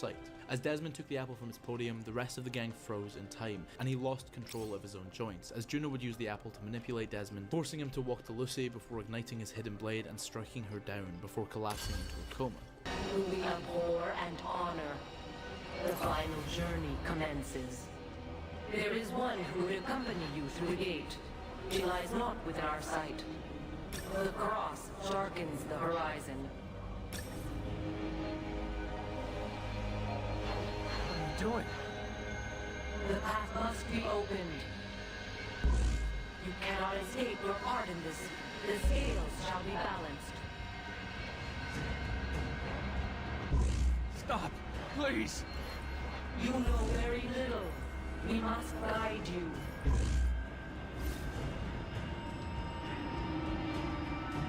Cease your struggle. Desmond will lead you to the apple. And then you bring it right to us. No! We're counting on you, Lucy. You have served the Templar Order well, and we never forget loyalty. It is done. The way lies all before you. Only she remains to be found. Awaken the Sixth. Alone. With the help of Desmond's father, the leader of the assassins, William Miles, Rebecca and Sean were able to save Desmond by placing him back in the Animus. Within the Animus, Desmond found himself lost in a desolate corner of the inner core of the machine known as Animus Island, where he met Clay Kazmarek, otherwise known as Subject 16, the last man to enter the Animus project before Desmond, who had been stuck within the code of the Animus for years without hope of escape. It would be revealed to Desmond that his synchronization with Ezio was incomplete, that there was a memory Desmond needed to relive to achieve a sync nexus, to gain full understanding of the reason for his and Ezio's inextricable link across time. There. That thing is your way out. You're screwing with me. Here's the problem. Your brain is hash. Too many ghosts in your head, too many voices. So how do you fix that? You claw your way back into the stored data, you find unfinished memories, and you crack them open. Finish what you started, until your ancestor has nothing left to show you. That is the sync nexus. Looks like When you we're find ready it, to go to battle. this can separate Desmond from Ezio and Altair and send you home. Back to your body. How do you know all this? Because it happened to me. But my body, it's whole food now. So I'm... A word of warning? When you step through there, everything changes. Nothing feels normal. But you are still in control, and it's up to you to find your way out. Right. If you hurry, you might make it back in time for Lucy's funeral. What? Oh. I thought you knew. Lucy. Oh, God. I'm so sorry. It wasn't me. It wasn't me. Is that voice? Juno. She took hold of me. She made me. What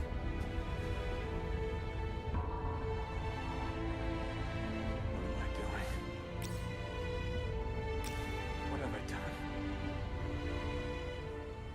This would lead Desmond back into the memories of his mentor ancestors, where he found Ezio exploring the home of Altair and the Levantine assassins Masyaf, now overrun with Templars who seeked the same thing as Ezio, the secrets of the library hidden in the depths of the castle. Despite taking on the Templars, Ezio would prove unable to overcome them all, and so escaped the Holy Land to travel to the crossroads of the world, Constantinople, in an attempt to uncover the keys to the library. Whilst in the ancient Queen of Cities, Ezio would meet a bookkeeper by the name of Sophia Sartor, who, unbeknownst to her, had passage to an ancient vault under her shop, a vault built by Niccolo Polo, who, as it turns out, was tasked with hiding the keys to the Masyaf library. Sophia, driven by a curiosity and passion for life, would form an immediate connection with Ezio, who would begin rethinking his position in the Brotherhood as he aided the Temple Brotherhood in the fall. After uncovering each of the keys and coming into conflict with the Sultan of Turkey, Ezio and Sophia would resign to Masyaf, where Ezio would come into contact with the remains of Altair, and for a moment, Desmond, Altair, and Ezio would share a room. Discovering another piece of Eden, Ezio would resist the urge to take the apple, stepping back and speaking it to Desmond, that name he heard all those years ago in the vault.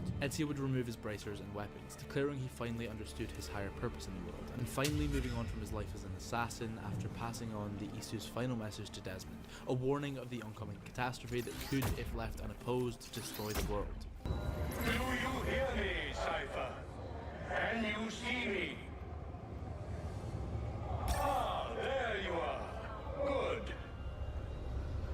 A strange place, this nexus of time. I am not used to the calculations. That has always been Minerva's domain. I see you still have many questions. Who were we? What became of us? What do we desire of you? You will have your answers. Only listen, and I will tell you how. Both before the end and after, we sought to save the world. We built forts within which to work, each dedicated to a different method of salvation.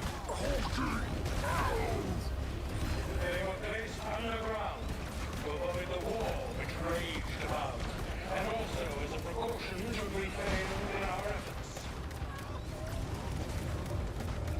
Each vault's knowledge was transmitted in a single place.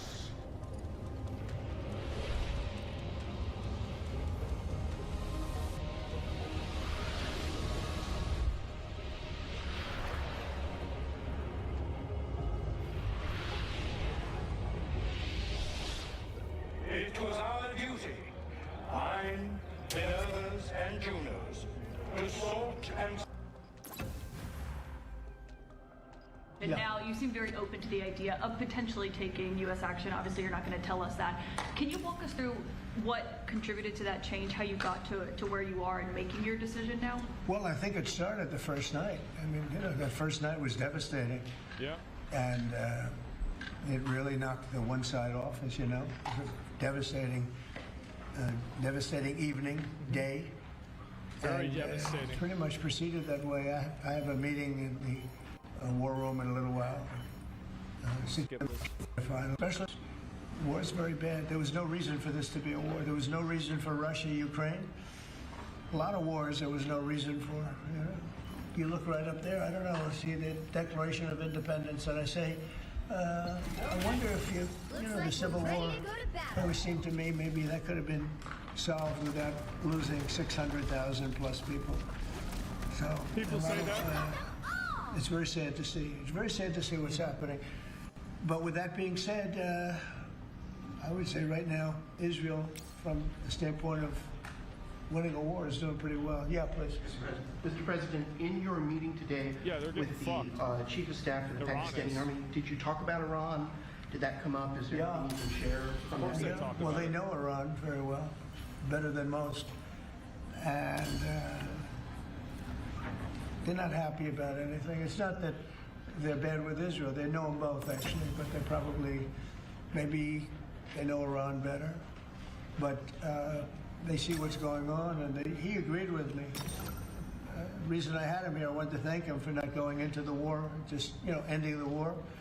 And I want to thank, as you know, Prime Minister Modi just left, just a little while ago. Oh, India just guy. left, and we're working India a trade guy. deal with India. Oh. We're working a trade deal with Pakistan. And Trade they with were both Pakistan. here, but I was with Modi a few weeks ago. He was here, actually. But now we speak to him, and I'm so happy. There was a deal that two smart people, plus, they had people on their staff too, but two very smart people decided not to keep going with that war. That could have been a nuclear war. Those are two nuclear powers. Yep, that's true. Big ones, big nuclear powers, and they decided that. So I was honored to meet them today. Yeah, I mean, and by the way, that is a W. We never talk about this a whole lot. We always talk about the wars that keep going, but the fact that India and Pakistan were able to de-escalate from what seemed like a really bad conflict, that's a very good W. Huge thing. You get a web, and you get a web, and you get a web! How has the travel ban from certain countries affected fans maybe coming in for the games, or is that not a consideration? Johnny, go ahead. Yeah, no, it's not a concern for us. For the games now in the Club World Cup, everything has been done in a very smooth way. We have an excellent collaboration, of course, with the president, but with the task force in particular. For next year, the World Cup, we have one more year to work. I just realized I have the same hairline as Abraham Lincoln. Fuck. And the learnings that we have this year with the Club World Cup, which is historic, I say this to all the Americans, because it's the first ever Club World Cup, and it's played in the United States of America. So the learnings we'll have for this will apply them next year. And they're largely sold out, so But I don't know. I don't think he's too worried about the travel ban.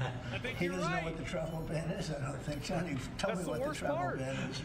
He doesn't know what it is. He's largely sold out. Like tonight is totally. I've had friends, they heard about this meeting.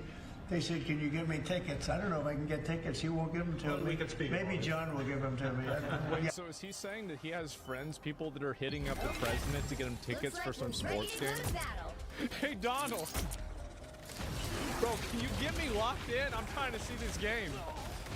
Two questions, if I could. One about Iran and then one domestically. With Iran, what's your message to Americans both here and abroad who are not only concerned about the U.S. potentially getting involved in another conflict in the Middle East, but worried about the potential for retaliation here at home? Great question. Well, I don't want to get involved either, but I've been saying for 20 years, maybe longer, that Iran cannot have a nuclear weapon. I've been saying it for a long time.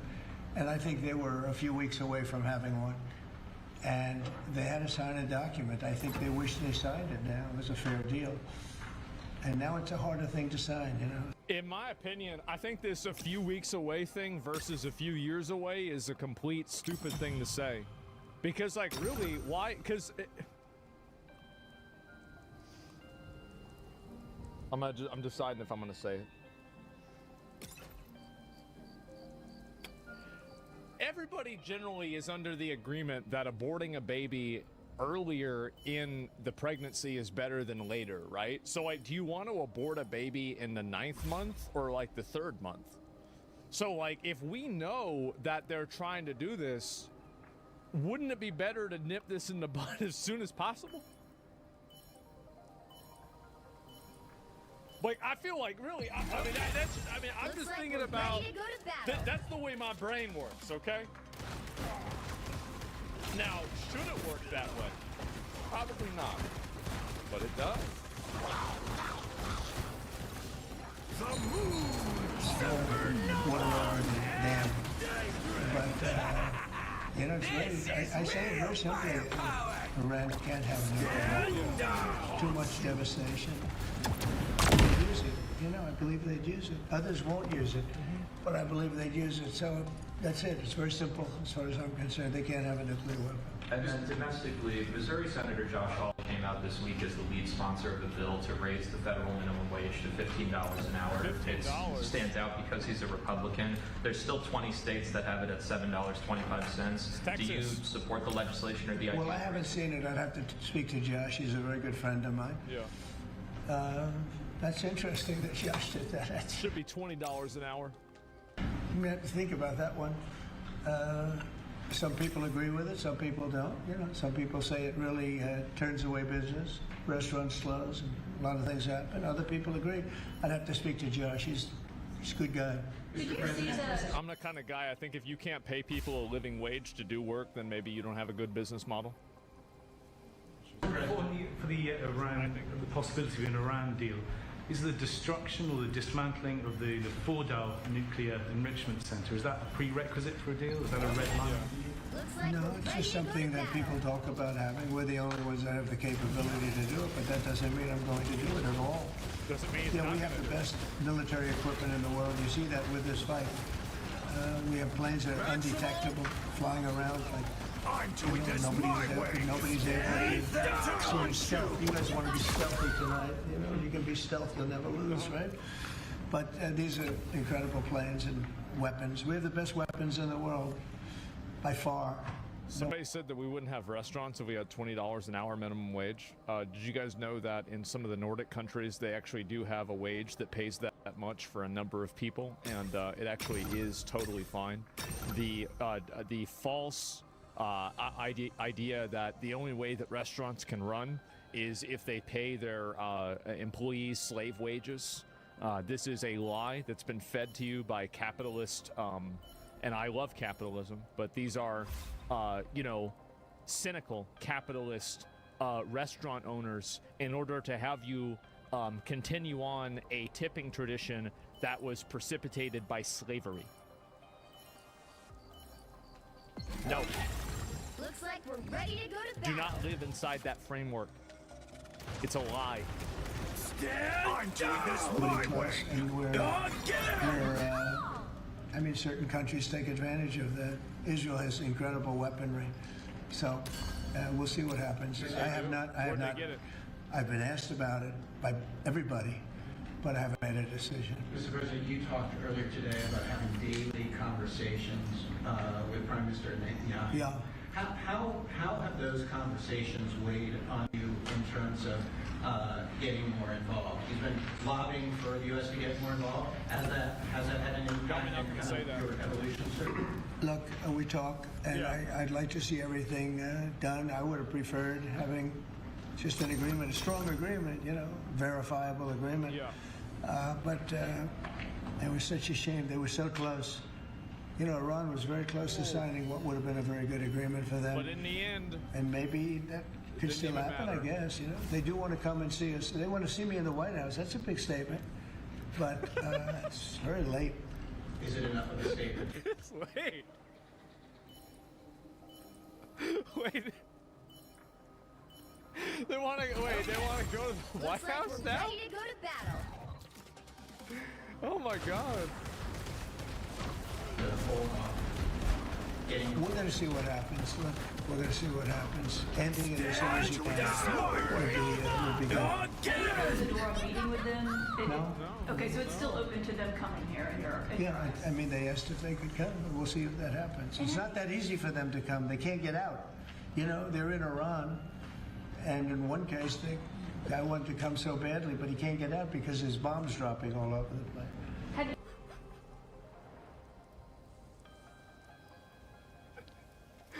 Oh my God. You've seen the Tucker Carlson and Senator Ted Cruz interview. It seems like this issue on whether or not the United States should strike is kind of dividing a lot of your supporters. My supporters are America first. They make America great again. My supporters don't want to see Iran have a nuclear weapon. Tucker's This does seem to be true, by the way. The overwhelming majority of Republicans support this. I can show data for this later on. There was a video that was done. This guy, he called and apologized the other day because... Wow, look at that. So, bro, Tucker Carlson knew. He was not about to pull a fucking Elon, man. Like, yeah, he was not trying to start some drama. He's like, Donald, I'm sorry. I'm sorry. I would not do that. Absolutely not, yeah. Tucker? He thought he said things that were a little bit too strong. and I appreciated that. And He did, yeah, I mean, I think Tucker Carlson came off a little bit too hard. I think this conflict, combined with the way that Tucker Carlson has covered Ukraine and Russia, I think that it's damaged his long-term credibility as being an accurate news source. I think so. You didn't watch the whole interview? Yeah, most people won't. They're just going to see the clips that he posted.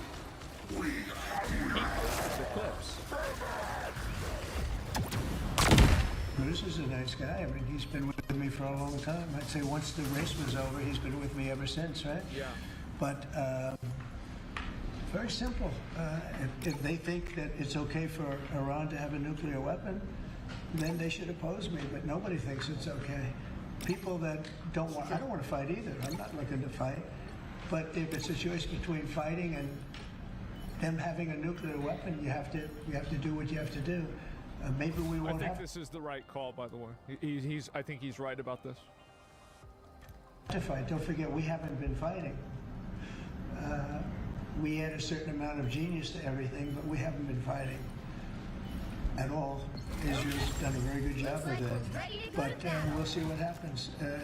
The bottom. People are disagreeing. They like Tucker Carlson. I actually like Tucker Carlson too. I do this my way. But I'm speaking in terms of like what I think the population's sentiment is, and not necessarily what my sentiment is.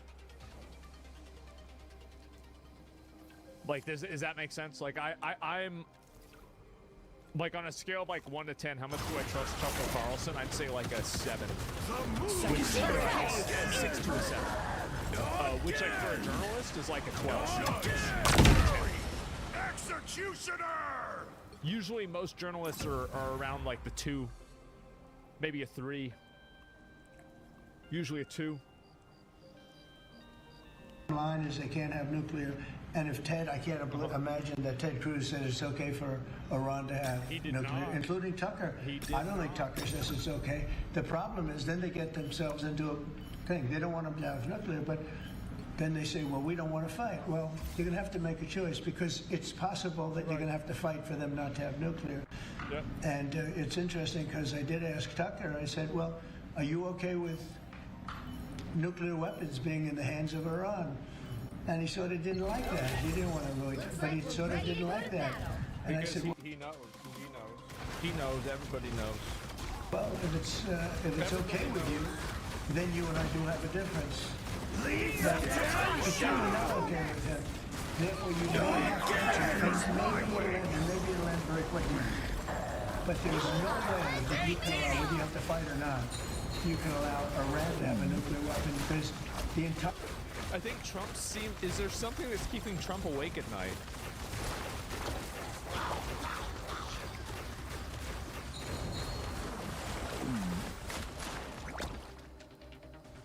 Yeah, I could see that. Leave them to Khonshu! Probably, yeah. Feel the wrath of the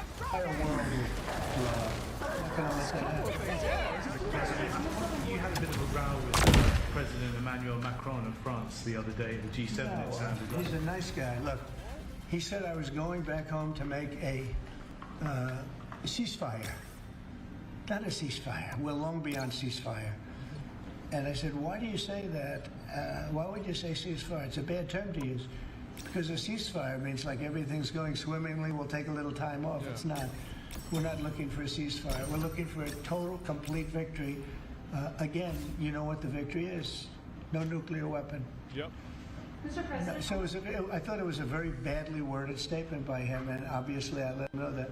On the southern border, you've had record low numbers for the month of May, 95 apprehensions, 0 releases, compared to that of the previous administration exactly a year. Got to catch them all. A year ago, more than 60,000 releases. What do you attribute that success to? I like you. Who are you with? It was a very good turning point, Charlie. Very good. See, that's what they call a good question, fellas. 1 out of 10, John. 1 out of 10, but that's a really good question. No, we had record good numbers on the border.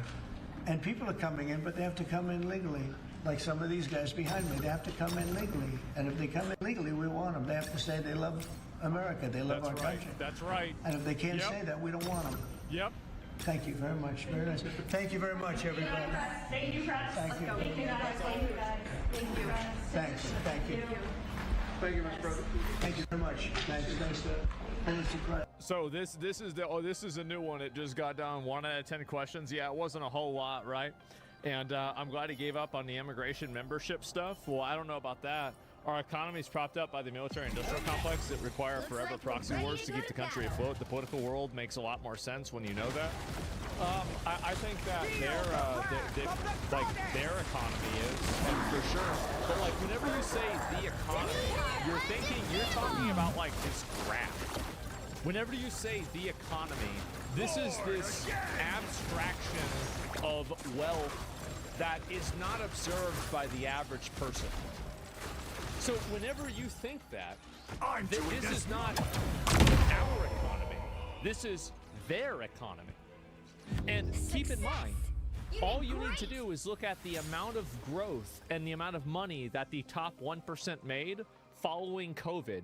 And then you can see why judging the economy and looking at like an average person's like lifestyle in, anywhere in the US based off of a GDP line is a total fucking lie. I think there should be another economic status or observing graph for the majority of working class people that reflects a more realistic expression of their lives today. Sure. You want to see that?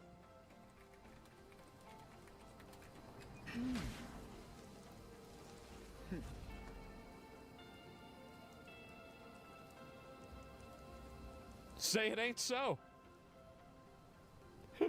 Yeah, you don't want to see that at all. There you go. Yeah, all the real graphs, that's what the real graphs show. But they got a bunch of people that are thinking that like these stocks and everything are where all the money is, even though most of these stocks are held by super rich people. Time to select your champions. Choose wisely. On paper, the job market now looks solid. Unemployment hit a 54-year low at 3.4% back in January of 2023. And U.S. employers added 2.7 million people to the payroll in 2023 alone. The January jobs report also showed the 2024 labor market was off to a solid start. When we look at the hard data, it seems to suggest that the labor market has been fairly strong and, in fact, surprisingly resilient, especially after 2023, where we had headlines about layoffs and forecasts of recession. But when you look at the soft data, Americans tend to be a little bit less optimistic about how the economy is doing, and in particular about the job market. I think a lot of people are underemployed. That's the reason. Like, you have people that have jobs, but they're not happy with the job they have. Just talking about how the economy's so great, I just want to scream from the rooftops. Then how come no one can find a job? Recently, unemployed full-time workers applied to an average of 30 jobs. Wow. Only to receive an average of 4 callbacks or responses. If you look at the job vacancies, they're down a little bit, but not down enormously. But if you ask, how hard are you working to fill them? The answer seems to be not very right now. So why does it feel so hard to get a job right now? Well, maybe because the companies are expecting there will be like a technology improvement. And so like, why bring somebody on if technology is moving so fast? Why not just wait 6 months until you can just hire a robot, buy a robot that does it? Is the U.S. labor market as strong as it seems? Hi, my name's Jenna Jackson. I'm from Ardmore, Pennsylvania, in the suburbs of Philadelphia. This job market is like the craziest that I have ever seen. I was frustrated just with how my job search process has been going. I haven't quantified how many applications I've applied to. It would be a little depressing, I feel, at this point to quantify it, but it was definitely in the hundreds at least. 55% of unemployed adults said they were burnt out from searching for a new job. Younger generations were impacted the most, with 66% Oh, I see why. Okay, so here's a component that I don't know if they're going to cover in this video. So there's a lot of different types of unemployment. There's like frictional unemployment, and then there's also people who are no longer looking for a job unemployment. And then there's people that have been fired unemployment. So people that are no longer looking for a job are in a lot of cases actually not counted in the unemployment category. So if 55% of people are saying this, and seasonal, yeah, seasonal jobs too. So I don't know if they're going to cover this or not, but you can look at 33%, but if you're not covering those other people, then that's not going to be it. Stupid, but indeed the truth? No, it is. Like, you can look it up and see for yourself. Now, there's different ways of reporting unemployment. There are ways that take that into consideration and ways that don't take that into consideration. I don't know if the way that they reported on this video does do that or not. I am assuming that it doesn't. Complaining of burnout stemming from job search. Looking for a job can be a full-time job. There's a lot that goes into it. Filling out applications online can be tedious and can be time-consuming and can be really stressful. Every day just feels like Groundhog Day. You're waking up doing the same thing. When I looked at the data, if you just applied to a job through a job board, the odds of you getting hired were about 3%. So you got to apply to a lot of different jobs in order to have a chance to get them, and you're going to get lots and lots of just no responses. Yeah, sure. And it's exhausting if you do that. A 2023 study from Glassdoor revealed that mentions of applicants being ghosted by their prospective employers. I don't agree with this. This is a bad term, and this is a bad graph. Ghosting is a social word. Sorry, it's like a buzzword now, or a slang word. It's a slang word. So obviously, people using the word ghosting was less popular in 2016 because the term wasn't widely acknowledged by the public. So if you're putting in this is such. Why would you put this?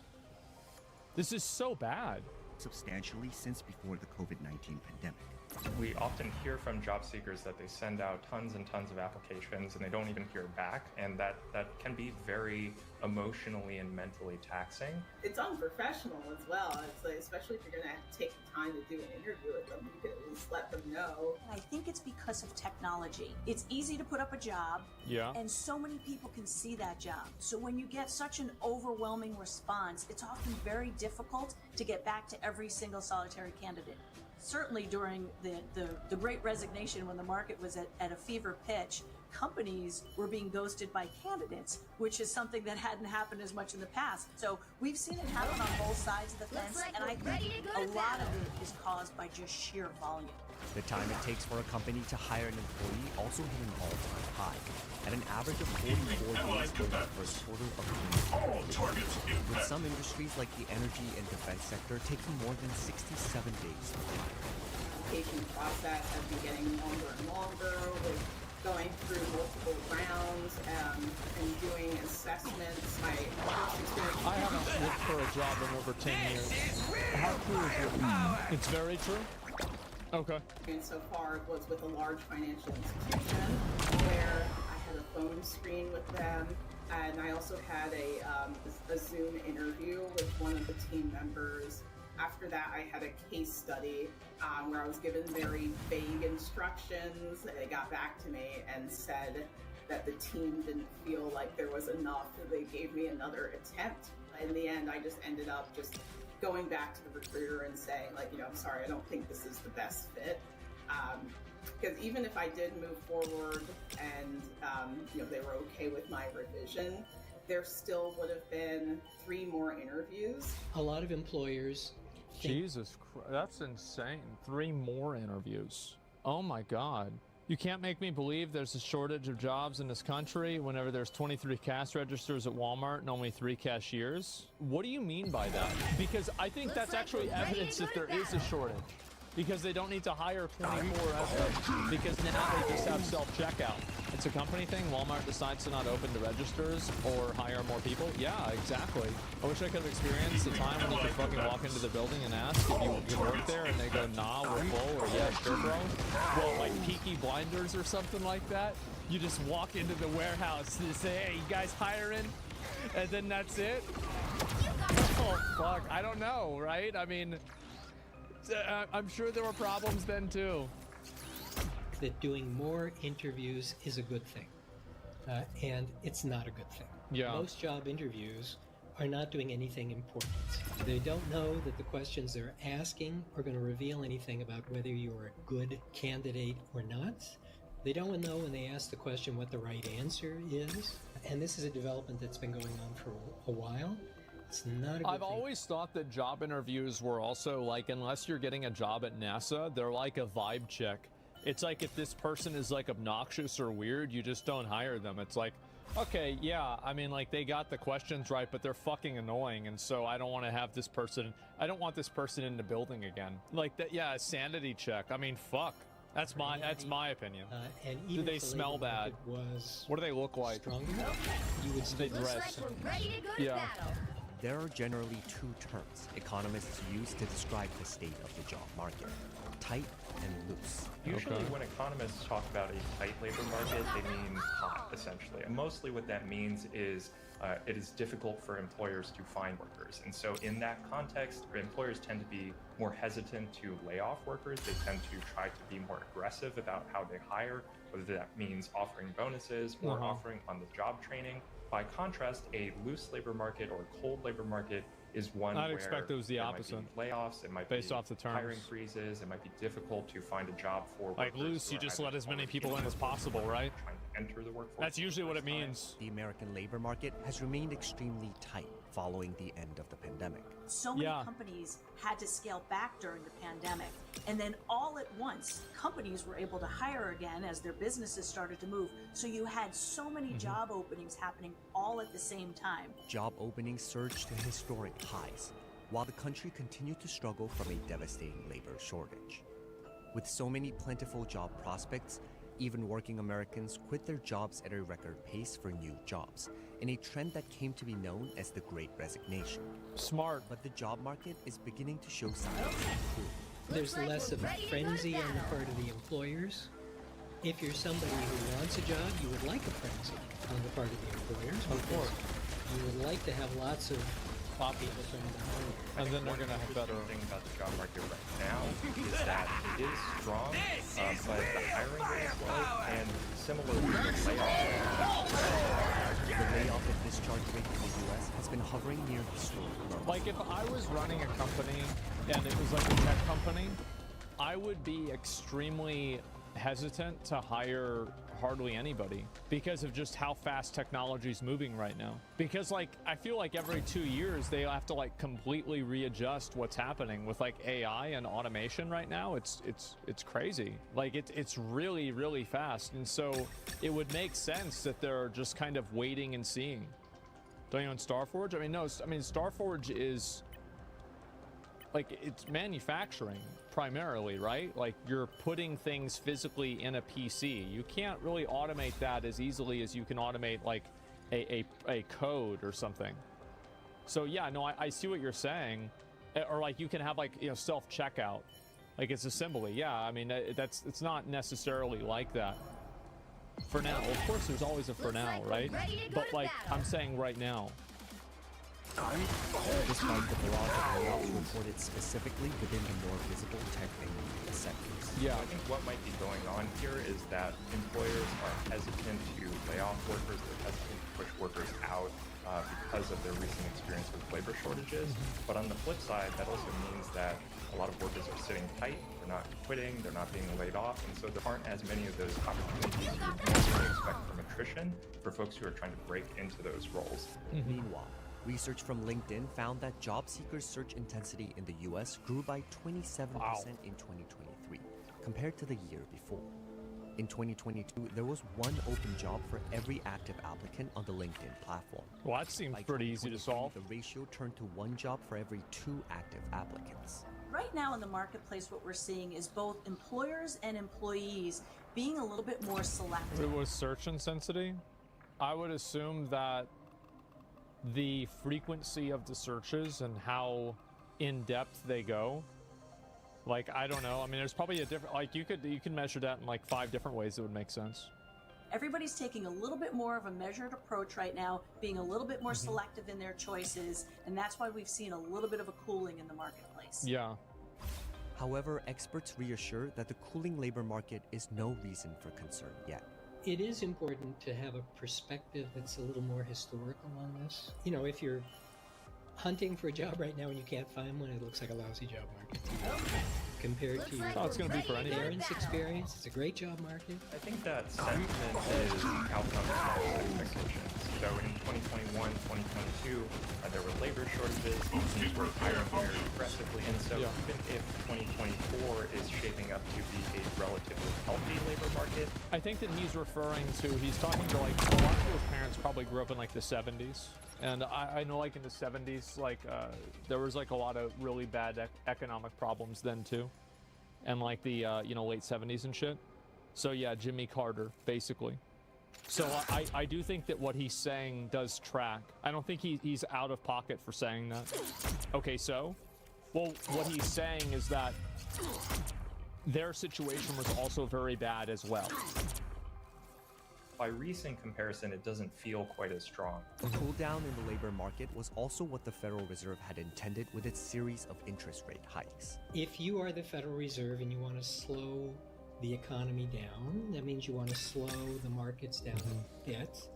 The biggest market is the labor market. You know, if you look at what employers do, where their budget is, it's mainly going to labor. So you can't easily cool the economy down unless you cool the labor market down.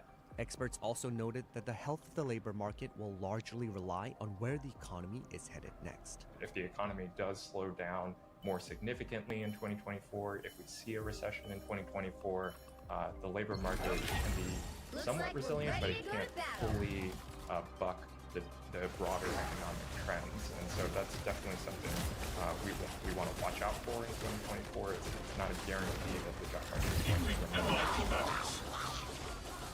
Broadly speaking, we might have some optimism about the economy. That doesn't necessarily mean that the job search is an easy process. I guess the big thing I would say is it's not you. It's not you. It's happening to thousands of other hundreds of thousands of people at the same time. Yeah.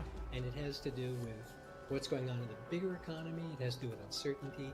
But it also has to do with a lot of quirkiness inside employers about how they handle hiring these days. It's definitely difficult out there, but I just encourage you not to give up and still keep diving into your network and stay tight with family and friends, just to give you. I mean.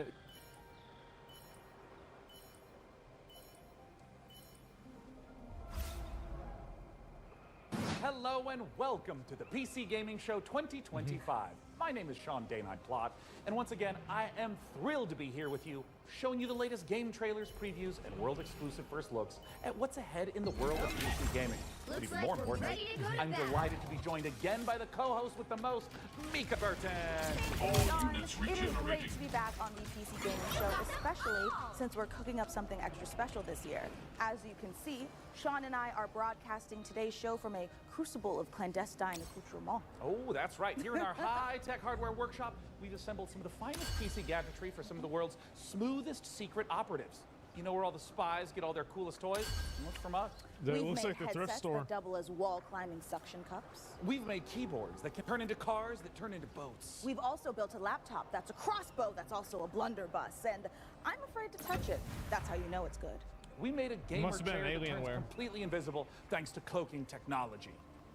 Sean, the invisible chair never actually made it out of R&D. Well, that's what they want you to think. Regardless, we're in the process of using every ounce of our high-tech, top-secret, burn-after-reading black books engineering at our disposal to build what we call the rig. Ooh. The Rig is a top-of-the-line AMD-powered gaming PC, and it could be yours. Is that the thing behind him? After we build it here today, we will be giving it away to one lucky viewer at the end of the show. Wow. But that'll happen a bit later. Right now, let's kick off the show the PC Gamer way with three world premieres. Okay, let's get these games. Let's see it. I'm ready.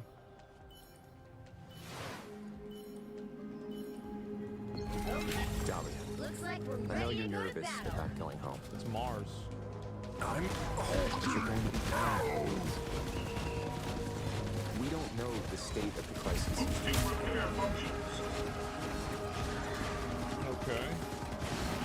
Judge! Jury! Executioner! Right?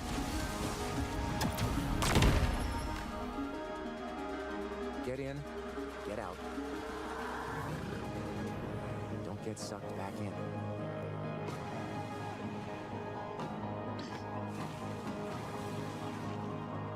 So this is a cleaning game? I play video games to have to avoid this. Yeah, what is this? Remember, D, it's just a job. Asmongold House Simulator. Great. Next.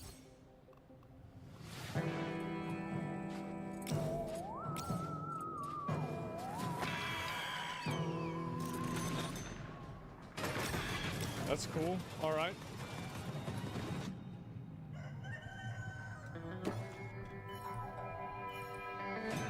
Ooh. Look at these guys. It's a VR game? Wait, is it? I mean, this just looks like an FPS. I mean, this is okay. I mean, if you can ride around with other people, it's open world. That's kind of cool. Looks like we're ready to I'm not out on this yet. Well, that was... Yeah, that's kind of cool. This is Spectral Squirrel.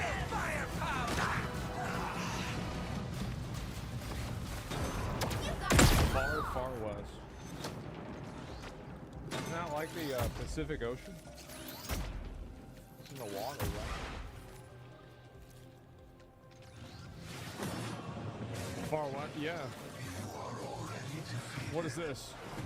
Dungeons and Dragons, a classic re-rolled. The Sword Coast. Neverwinter. All these places will be consumed. What does this come out in the year 2002? They call you the Shard Bearer, a piece of Gith's blade within you. The only one who can help us defeating the King of What Shadows. year is this? Yeah. Bring in the accused. Oh, you can tell he's evil because he's bald. Such relics of my people. I remember when this game came out, people liked it. So you can play this on the Steam Deck. I would have assumed that. None shall stand against us. You cannot stop me. 2016 is still amazing. Yeah, I never played it. There's so many contemporary games like this I haven't played. I don't know Obsidian's if I get around to 2006 that. classic RPG, but it's all new and shiny again. Honestly, I'm calling in sick the day it launches. Ooh, me too. I think my excuse will be food poisoning. I was gonna go with regular poisoning. Interesting. Go on. Well, I already have Looks so like many we're sworn ready to enemies go to and even battle. more unlabeled bottles in my kitchen, so You know what? You know what, guys? In the meantime, let's check in with Frankie and Jacob about. Thanks, Mika. I'm here with PC Gamer's managing editor of hardware, Jacob Ridley, and during today's show, we're going to be building an awesome custom PC. Even better, everyone watching will have a chance to win it for themselves. This PC will be a gaming powerhouse with an AMD Ryzen 9 9950 Is it XT, 5090? a Gigabyte Radeon RX 9070 XT, plus 32 gigabytes of Corsair Dominator Titanium DDR5 RAM.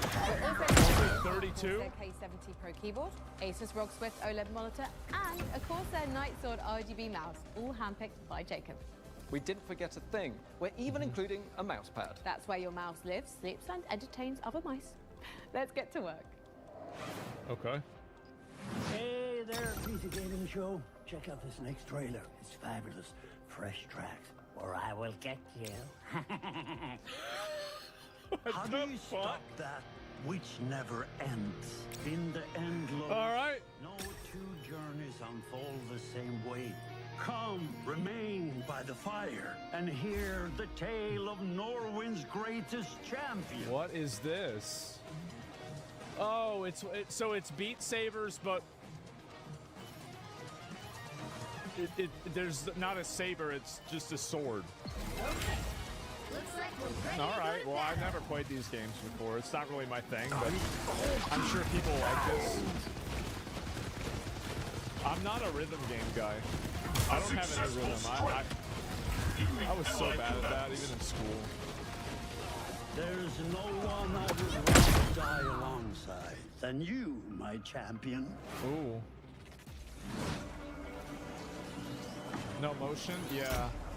I'm not a dancer, I'm not a musician, it's just not the way my brain works, man.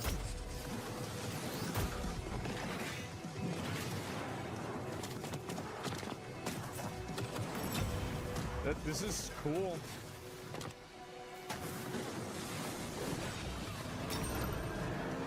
Is this a game? Is this what this is like? Mad Max? You're white, it's okay. Yeah.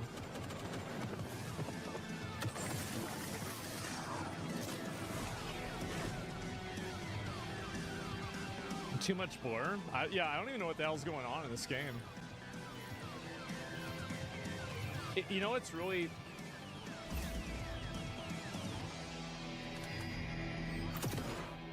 Man. Yeah, some of the spell effects are crazy. Garbage editing? Yeah, wow. What's this? Looks like we're ready to go to battle. That's kind of cool. What's that? No, I want to play that. Hell, please. Oh, I thought that was like you, Rob. Rat-a-tata.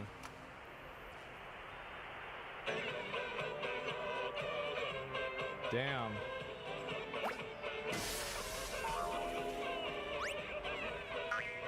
Uh-huh.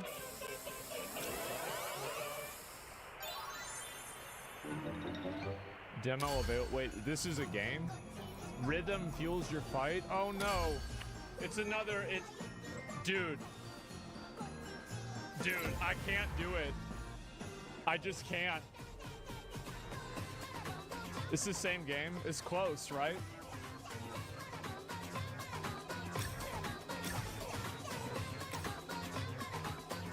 Uh-huh. We saw this one yesterday? Yeah, I know that. I'm just...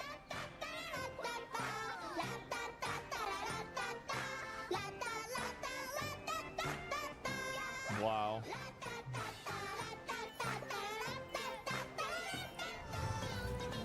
You know, my mom, she used to really hate whenever I would play Super Mario RPG because she hated the music for it. And I always never really understood, like, why. Like, what... How could you just get that mad about the music? But then I listened to this game, and I actually understood it for the first time in 30-something years. I understand her. I totally understand her now.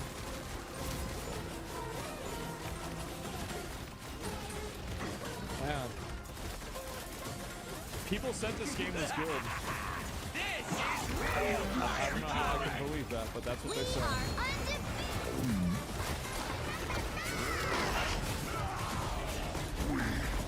So annoying song. Hey, T!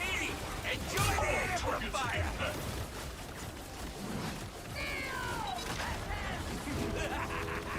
This is real firepower!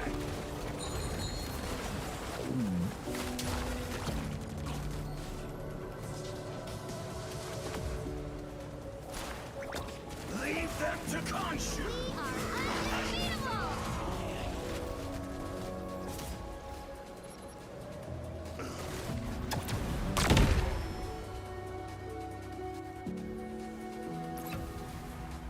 Wow, I'm hyped.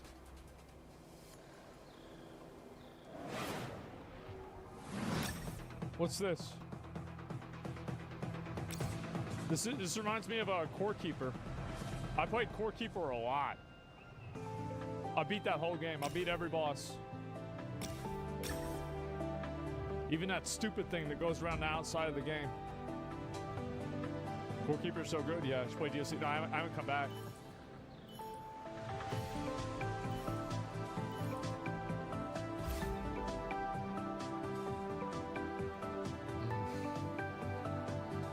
There's new ones, dude? Yeah, I know.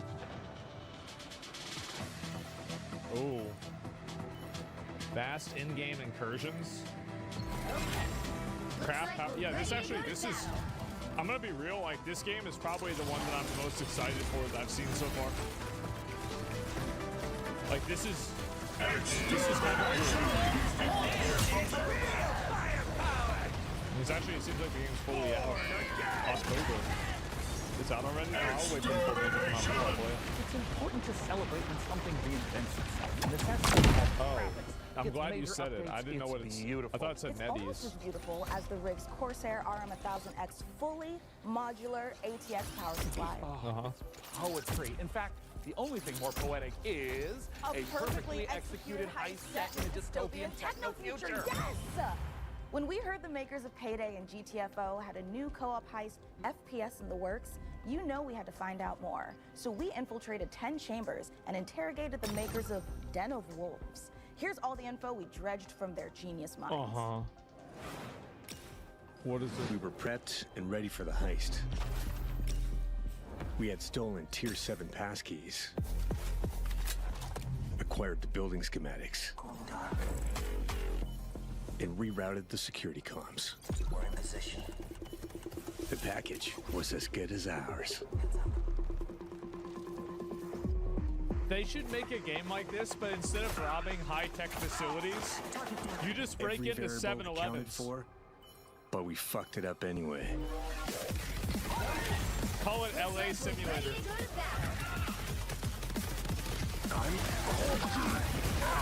GTA? Yeah, real small-scale crime. Next time, we gotta be even more prepared.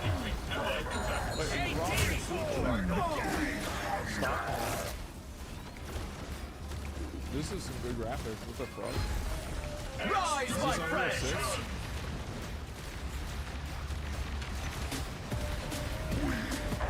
God, that's the real game. Maximum pulse!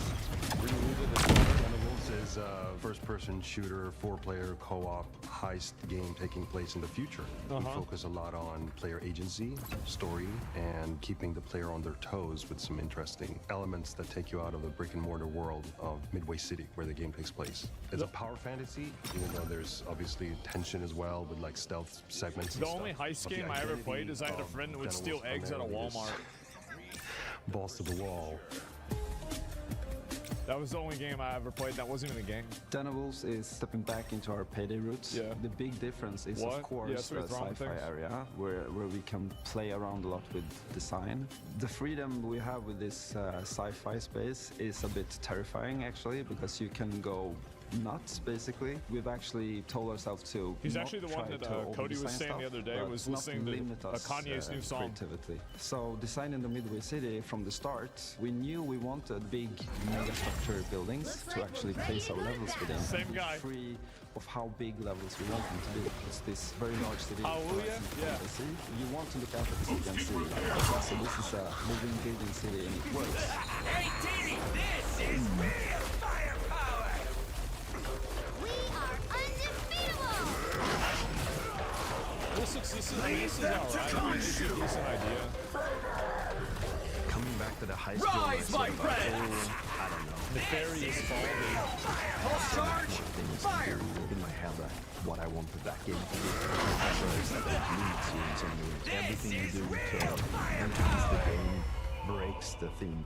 With a sort of sci-fi theme, it enables you to stay in the pocket of thematics and still solve things from a gameplay angle. I guess that makes sense. Making a game concept or a world, you have to think about what tools it gives you to solve problems in the future. And the sci-fi thriller theme gives us a lot of tools to play with. Midway is just a corporate haven. There's no rules, there's nothing. It's divided up into districts. There's even like district wars and this kind of thing within the city. So it's a very classical in a way, dystopian take, kind of like a classic role-playing game of saying like, oh, this is the backdrop, and I'm gonna hand you a new adventure and have a bit of fun. Yeah, they need to make a heist game for like. So there's something called dives in the game. It's basically a heist in the middle of whatever you're doing in the normal mission. Like stealing a golf cart. Basically jump to this other place. Thematically, there's these architects. Oh, that's really cool. Defense mechanisms that gets injected into people's minds, and then you're trying to break into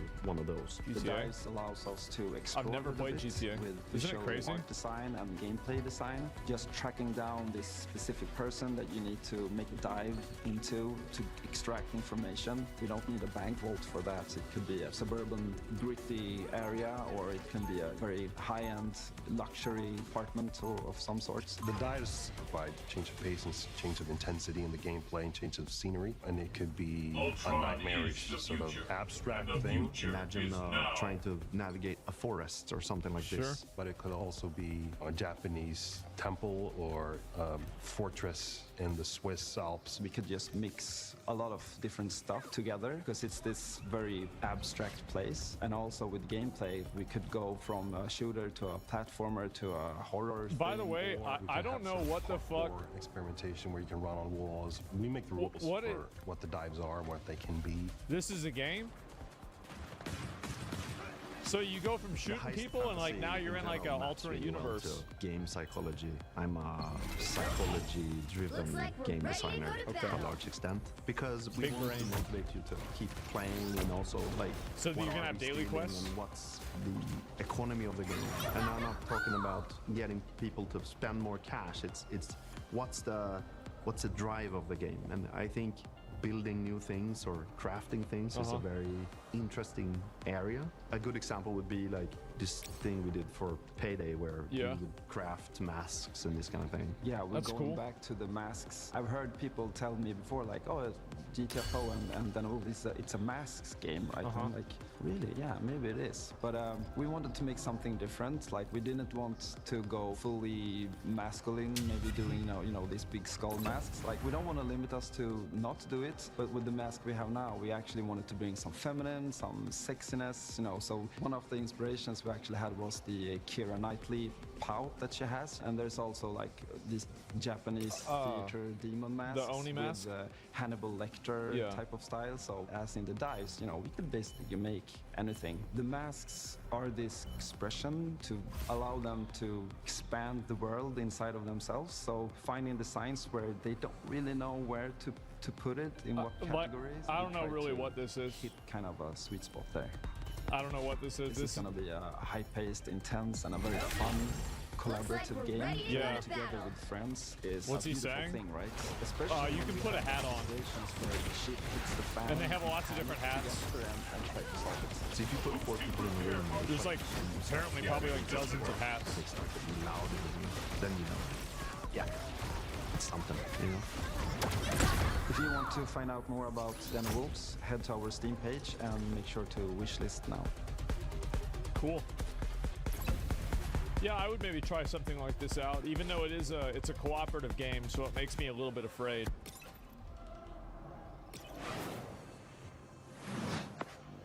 Hey, you.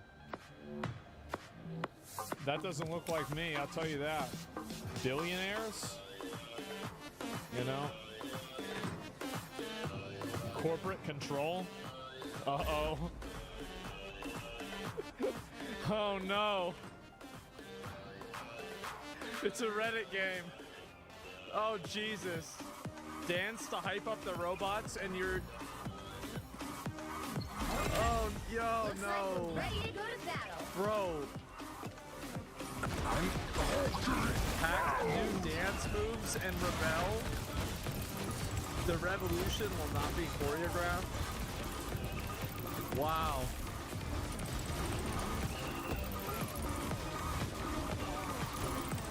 Wow. That's crazy. How about that, guys? Can't wait to see how many people play that one.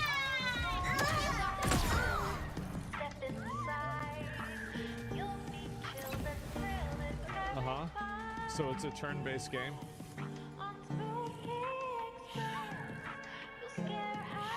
Or not turn-based, sorry.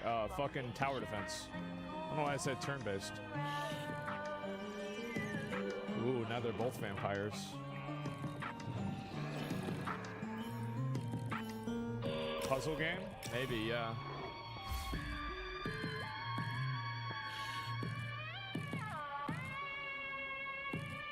This seems like that game reminds me of like trying to do taxes. Frankie, you know, this is my first time on a PC gaming show. It gave me the same vibe. It's not that hard. Just show up like doing taxes or some shit, right? and don't cross me. Don't you ever cross me, Ridley. I will destroy you. Also, to do with honey, it's great to press practice after a long day on set. Oh, how nice. Want to rehearse the next scene? It's that silly around trying to detangle a bunch of telephone cables and you learn the folly of crossing Frankie Ward. Yeah. Have powerful friends and a long reach. Or you could tell us about the next part you're going to install. Yeah, let's do that, please. Right, the X870E Aorus Master has a few special features to make PC building easier. My favorite is this tool-free SSD slot. Press a button and the heatsink comes away. Then push down on the latch to install your SSD. Okay. No Sure. screw required, which means no more crawling on the floor looking for said screw when you inevitably drop it. Then there's this Wi-Fi antenna. This combines standard 2 Wi-Fi connections into one easy-to-install or remove connector. No need to screw anything in. Lastly, if you want to disconnect your GPU, hit the button in the corner and pull it out. Job done. Don't listen to him. You have to buy a pre-made.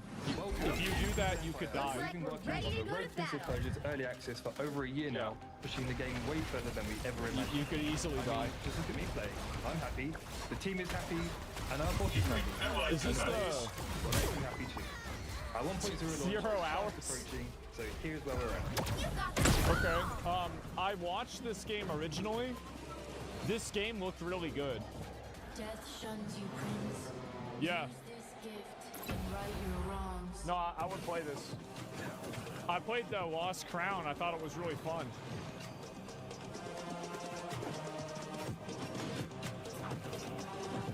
He's not purple anymore? Yeah, they remember because they had like that like Miami pastel vibe? And did they swap that up or what? I don't know if I like this more or less.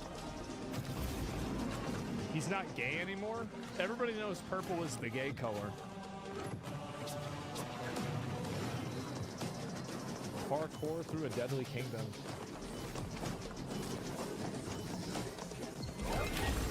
Looks like we're ready to go to battle.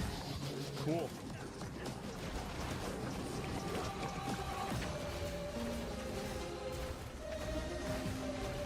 You got them all!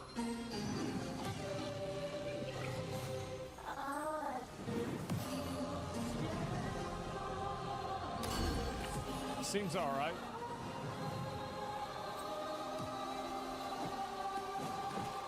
I feel like a lot of people are a little bit fatigued from games like this, but you know, I've always been. Opportunity to save your kingdom as the worthy Prince of Persia.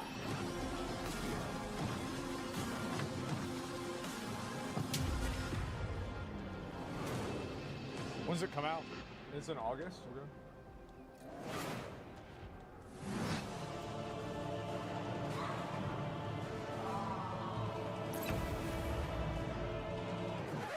Yep, that's me. You're probably wondering how I ended up in this situation. We were the conductors of the train, tirelessly serving our passengers with kindness and respect. Excuse me, this is a conductor-only residence. Please back away from the door. So it's a train shooting game? Yes!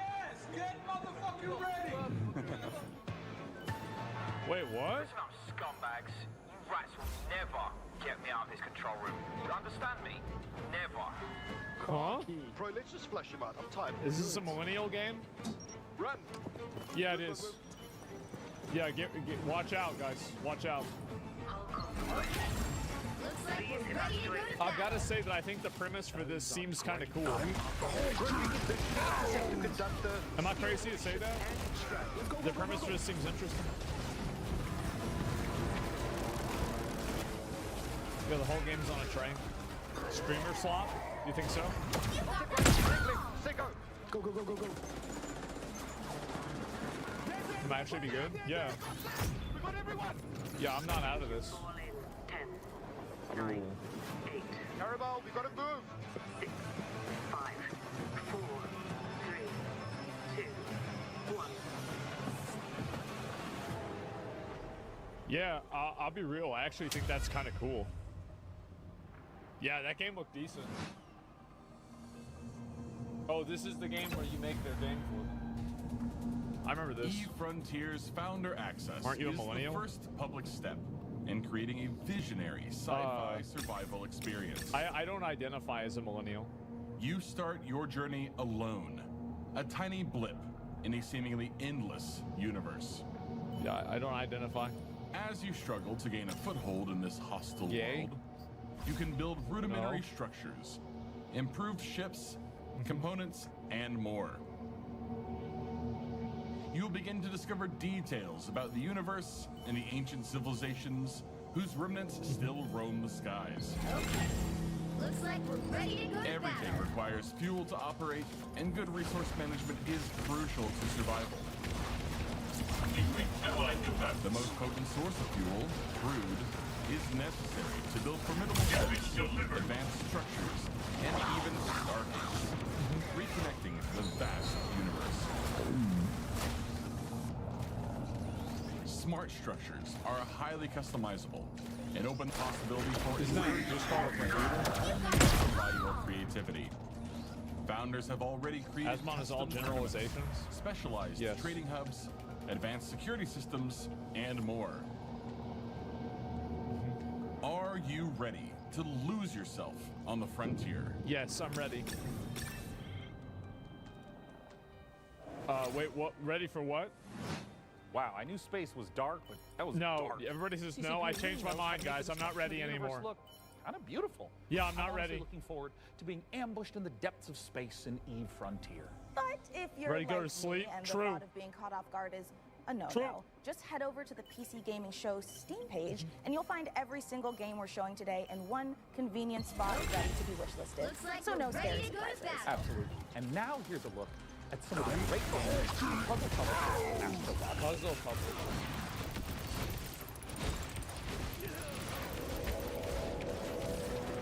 Oh wow.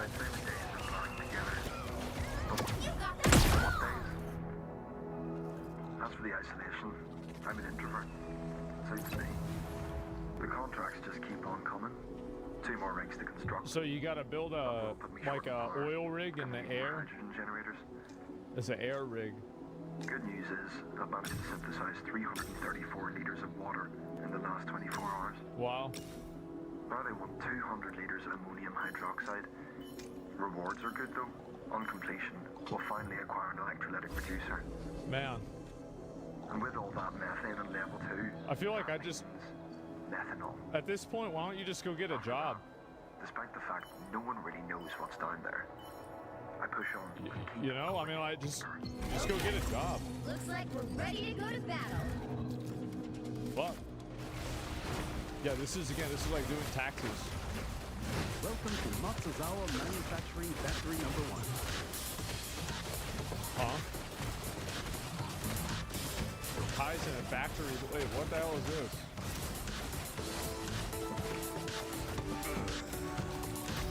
Can you build like a pressure cooker bomb?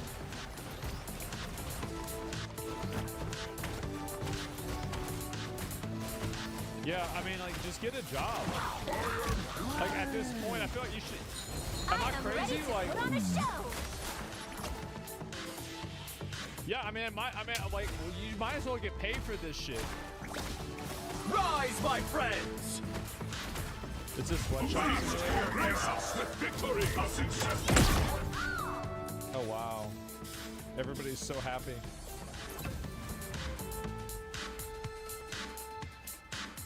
Gamify real life for dopamine?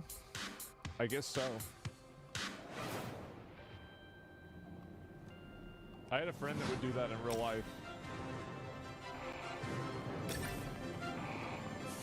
He moved away to live with his girlfriend that he met in WoW. Went to high school together. Automate our expansion. What's this?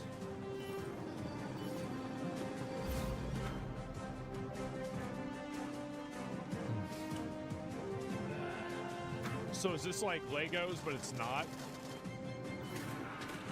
Oh, that's kind of interesting. It seems like those blue guys are a real problem. Yeah, look at them. All units regenerating.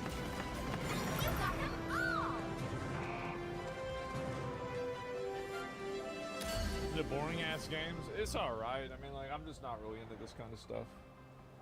I usually play video games to not have to think. This is a factory in modules. Yeah. Here, we're producing blue cores. Let's see how we got here. Well, you this probably... facility was built out of these 3 modules. Yeah. Which were drawn, stamped, and dyed with pigment. Okay. Produced here, in our blue pigment refinery, which was constructed from these modules. Just get a job, man. By combining these modules. Cut from cubes. Yeah, I have a friend. This is his job. From polyrock. But extracted. He his job was to turn big rocks into little rocks. That was what he did. Yep. He got paid a lot of money too. He's an engineer. Jacob, have you got any quick PC building tips you can share with our audience? Here's construction? one. You know when you accidentally drop a tiny little screw into your PC case and it just disappears? Oh yeah, I hate that. Do you have some Your friend cool was a hacks for leftist quickly finding it? protester? Nope. Yeah, My he's tip in is LA that yesterday. it's Didn't gone you see him? forever, Looks and like you we're should ready pretend to go it never to existed. Forget I asked about tips. What can you tell me about the Radeon RX 9070 XT you're in? Radeon. The Radeon RX 9070 XT is a hot ticket item right now, and for good reason.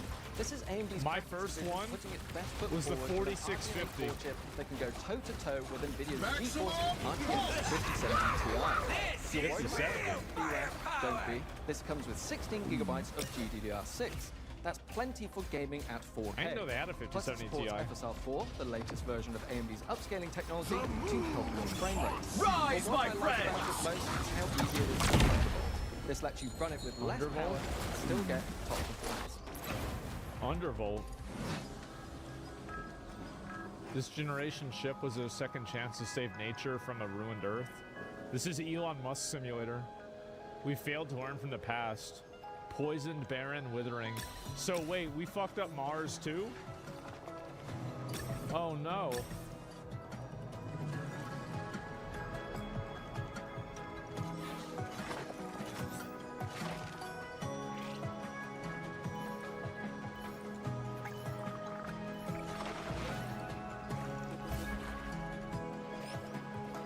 Mars is already fucked? No, you gonna fix it, then you fuck it up again. You change the climate so you can pollute it with paper straws. Okay. Looks like we're ready to go to battle. And microplastics.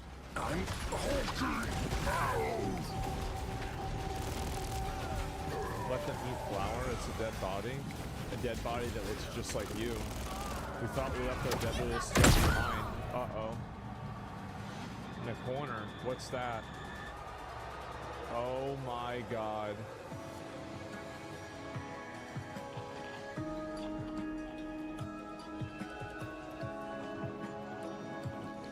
The concept of this sounds really cool, but I don't think I would ever play this game. Generation Exile. That's what they should call, yeah, that's what you should call a lot of people, honestly. Stop lying. A lot of people do this eco-friendly crap. Yeah. I know our odds. What are they? Maybe it's time to consider the easy way out. You gonna kill yourself? I mean, I wouldn't expect... Most video game trailers don't start with telling you to kill yourself. This is a good start.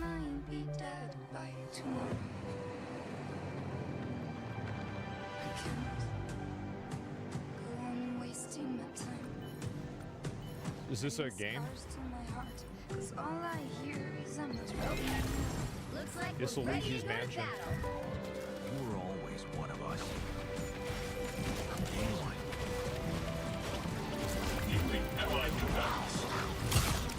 What if deciding, making choices is never anything more than just an illusion?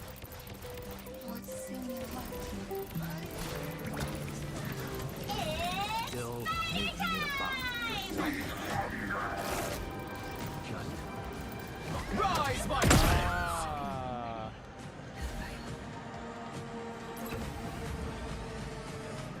I just wanted to find a way out. Soon enough we'll die. I could see something like that being kind of interesting, but nothing about that really seems super appealing. This is Pathfinder, Abomination Fox. A hack-and-slash dungeon crawl where up to 4 players battle through a single massive labyrinth filled to the brim with monsters, treasure, this is kind of cool. Secrets. Customize each hero between 3 paths, inspired by 2nd edition Pathfinder. Or so it's like dark and darker to craft the perfect hybrid. Whether adventuring solo Gauntlet? or This is nothing like Gauntlet, bro. switch between the party's heroes on the fly to unleash almighty combo attacks. Yeah, like I played every Gauntlet. The dark sorceress Belcora Haruvex gathers her power. Are you foolhardy enough to delve We need a into new the Gauntlet? shadowy depths Yeah, we do. of the Abomination Vaults? That is actually a franchise I wish they would bring back.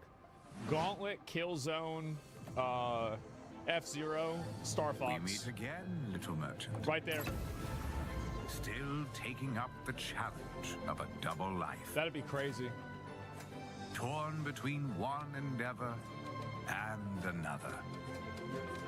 2 sides of the same precious coin. Uh-oh. I've seen this before. In one life, you brave dangers. While in the other, you put your skills and hustle to the test. Yeah? To grow your store. So it's a roguelite where you can build stuff? Vision, you may pause and wonder, is this pursuit more important than its destination? That answer lies within you, little merchant. I'll be real, I actually think that looks pretty good. Like, for a lot of these games, like, they're super copy pasta, but that one actually looks pretty decent. Workshop? Well, Frank and Jacob are working on... Fast! Grace us with victory! Preparing some more elegant equipment for fieldwork. First one was good? Spy gadgets. Yeah, I saw it was See interesting. Here. This I never played to it. be a standard ATX full tower personal gaming You see that? computer. That's my kind In of PC actuality, right there. Every component is Big also black an box. extremely cool spy gadget. Take, for instance, this CPU fan. In reality, Ninja Star. Huh. That did a real number when we tried it on an intern. Uh-huh. Moving on, we have our range of hidden tasers. To the untrained eye, a coffee mug. Yeah. In reality, a taser. Ooh, or how about this? To the untrained derriere, a roll of toilet paper. But in actuality, you guessed it, it's a taser. Hey, what about this? Is this like a hidden listening device, USB, or is it maybe a spy camera? That is, of course, also a taser. Don't worry, he'll be fine. Eventually. For now, let's check out our next exciting world premiere. Let's get it. Let's see the new trailer.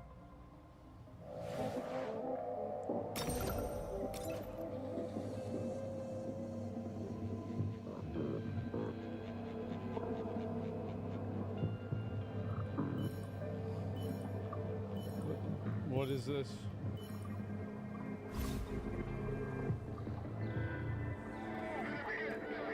Oh, hello?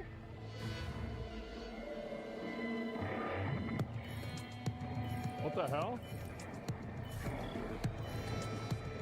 Wait. Are those underwater space laser dinosaurs? Oh, shit. That's kind of cool.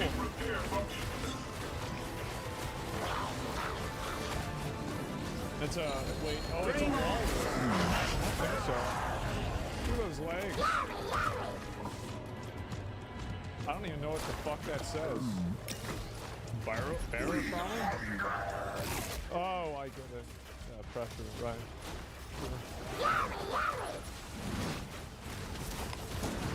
Rise, my friend! By telling you to kill yourself. Okay.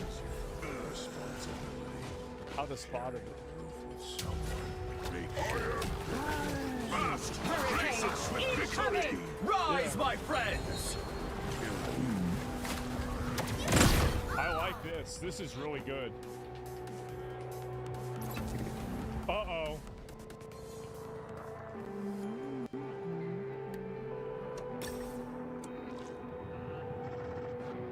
This is your house? Shut up.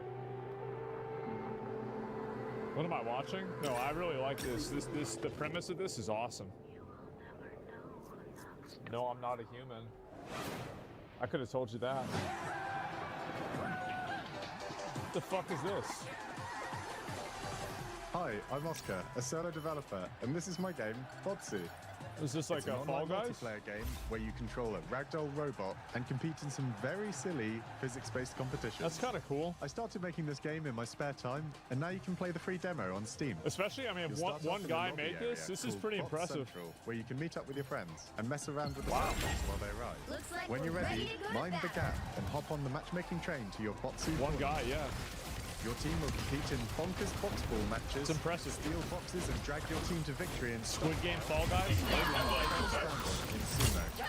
It's even got physics-based power-ups, like sticky bombs, balloons that work on anything, and grappling hooks to swing the match in your favor. Wow! You can play both online and split screen at the same time. And you can create crazy custom matches in the Steam demo right now. Clever. Second chance is over. Hurricane! No, I'm not human. I'm a roach. What's this? Oh, this is some sort of like product placement, right? Yeah. I thought about getting an AMD processor. Well, like, I've always just used Intel. Yeah. A lot of people say I should. Don't do it? Yeah, I just always use Intel, man. Same with the NVIDIA graphics cards. Like, I just always go with it. Coming up in the show. What's this? Well, that's cool. Is it a fighting game? What the hell?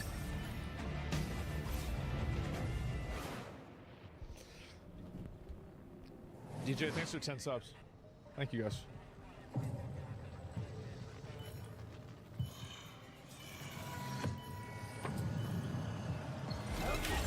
AMD CPU with NVIDIA GPU? I probably should do that, honestly. Yeah, that'd be a good idea. Boosting repair functions. Oh!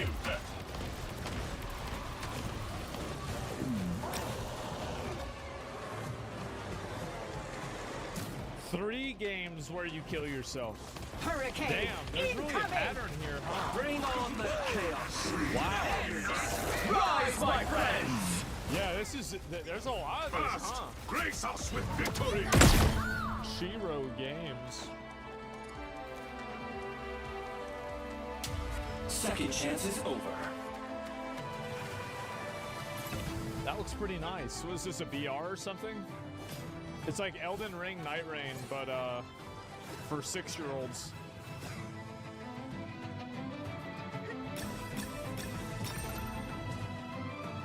Uh-huh. More Zelda. Yeah, that's nice.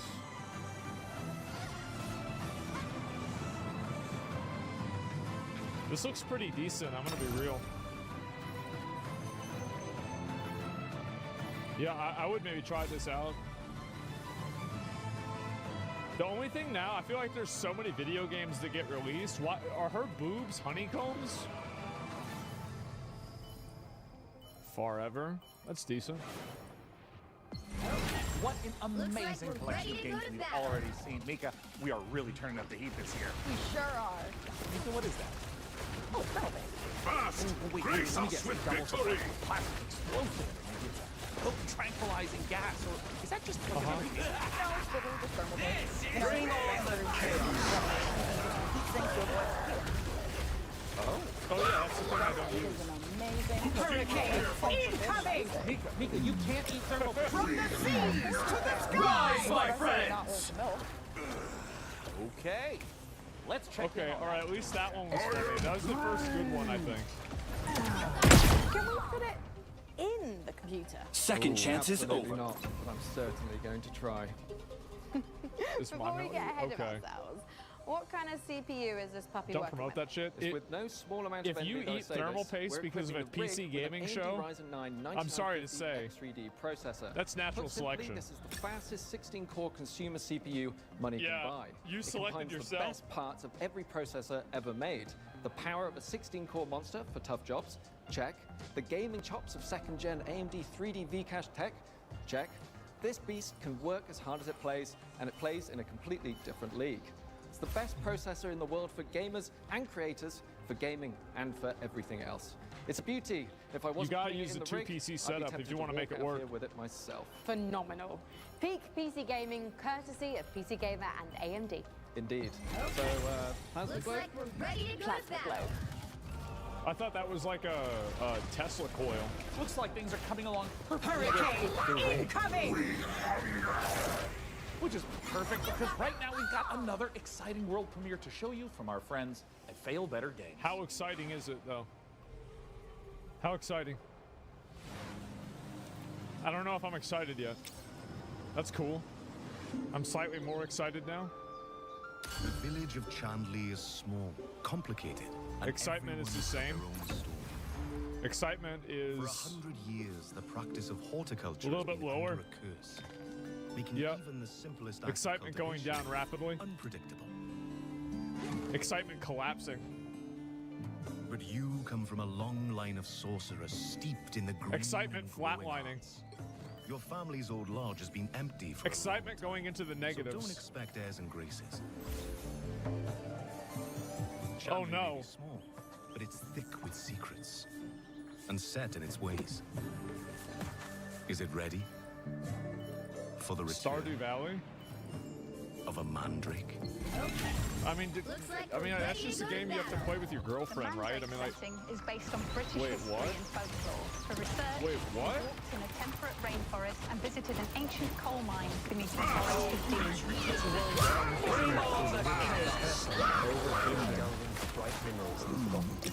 Sunless Sea and Sunless Skies did have some light cannibalism. Rise, in them. my You can't friends! eat people in this one, but that doesn't Why? mean it's safe. There are old powers Grace us with it. If all of that sounds good to you, wish this mandrake on Steam. Second chance right is now. over. I don't know why you can't eat people. That's dumb. Pizza Bandit. What? So, what is this? You're Solid Snake, but you run a pizza shop? And then aliens break into the pizza shop and you have to shoot them with a gun? This is like the, this is the beginning plot of every Jason Statham movie. A week in the life of a demon school student know? in under a minute. Starting now. Monday, catch up on the news. Yeah. Get a new assignment. Fight some guys using tactics. What the fuck? Check Yeah. your diary.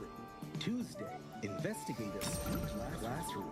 Gain a rival. Oh, Fight some no. more guys. Find a dog. Wednesday, romance your friends. Kick an egg. Fight those guys. Thursday, follow some blood. Track down a missing sandwich. Pull a new friend out of nowhere. There's guys. You fight them. Friday, find a cursed dog. Learn a terrible Guys. secret. Fight a big guy. like The we're weekend. ready to go to Sing battle. karaoke. I don't know. Beatles, print some tapes, and generally Rent some just tapes. relax. That's 1 week down, many to go. Dude. Demon School. Rise, my friends! Right now. Fast! Big Rise, my dude. friends! Very big. Second chance is over. Congratulations on your assignment. You have been selected to oversee Hurricane the deployment in Sector 43 area. This video Rise, will my introduce friend! you to the unit and its sacred directive, the preservation and propagation of the human species. After global hydrosaturation, Earth became uninhabitable. Humanity Second moved chance to is orbit, but reproduction in space Grace proved us with impossible. Why not? Moses responded with the Human Seed Program. Oh. Cryogenic embryos are grown to maturity in surface. This is how we can live past and move past needing women. Immediate workforce integration. Your caretaker unit manages every step: retrieval, growth, and orbital transfer. Yep. Caretakers maintain surface facilities, build autonomous power systems, and adapt to any anomaly, from environmental failure to unauthorized I mean, presence. it's weird. It's like Enjoy the the style rest of there your looks assignment. decent. And remember,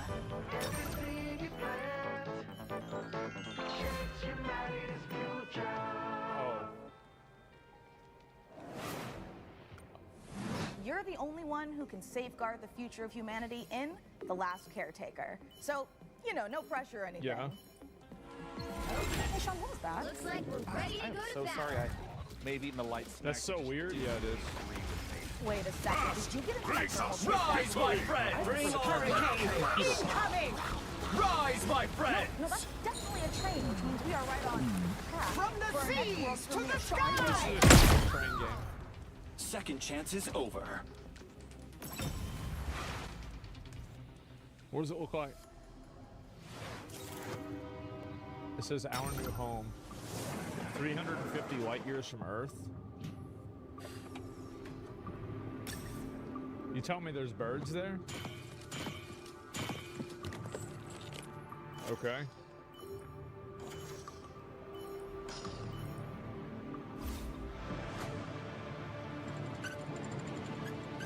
This is what I always wanted. I've been waiting for this one. Looks like we're ready to go to battle. It's a survival game. It's got like a hunger and like a water meter in it and shit. Rise, my friend! Bring on the chaos! It's Train Tycoon? Yeah.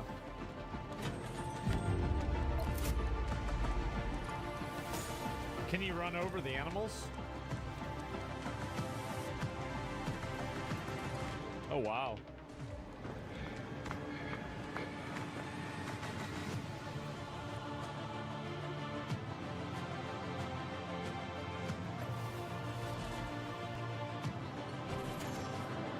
Train fanboys? Yeah, I don't know. Railborn. I know that like trains, you know, there's a lot of people that really like trains. For me, I just, you know, it is what it is. Sunken ruins. Across towering reefs. Into the depths of what? Time to select your champions. Choose wisely. Oh. Is that a Pokemon? Wait, never mind. This game looks too good to be Pokemon. Looks like it came out in 2000. Oh. I'm gonna be real. I think if you let this game cook for like 10 more years, it might be good.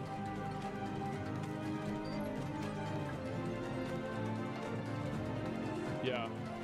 Like you give this, if you give this game 10 years, it would be good. You guys think, people are saying 11 years. It's Pow World? Pow World was good. Prospector, Norex would like to offer you an opportunity. This looks pretty good. We have some dirty work we need you to take care of. Was this like Monster Hunter with guns? At your own risk, of course. That's kind of cool. Keep your mouth shut and you'll be rewarded. You want to hunt monsters? Join Norex. Icarus Great Hunts. Oh, that game. I remember that. Questions. I watched Shroud play that game a little bit. What's this?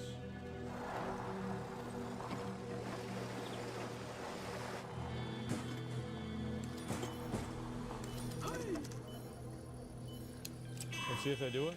Ooh. Ooh. Looks like we're ready to go to battle. Did you get to build your own car? You got them all! So what's the point? Is this, oh, it's a tower defense.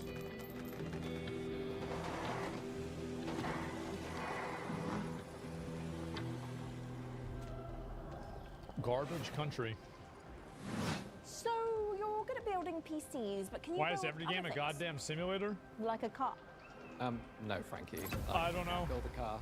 What about like a winching system to pull something heavy out of, for example, a lake? Self-aware title? Maybe Yeah. I could put together. Say a car was in a lake and you needed to winch it out. Could you at least build a ramp to make the winching a bit easier? Is that something you want to tell me? I drove your car off a ramp and into a lake, but I only did it to put the fire out. My car was on fire? There is no point in jumping a car off a ramp if it's not on fire. Is there any good news to this story? Yeah.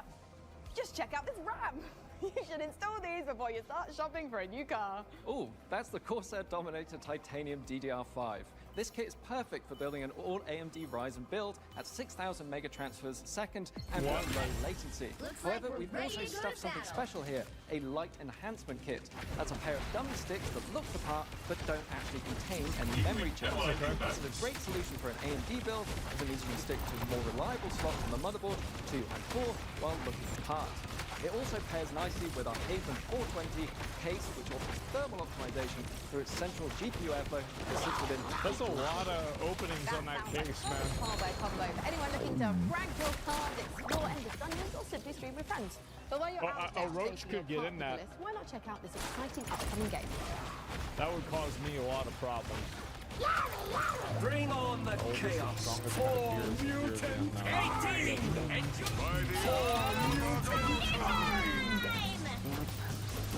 Oh, this looks nice. Disappear! We found it abandoned. Ah, shit. Now we have to find out what happened and rebuild what's left. Yeah?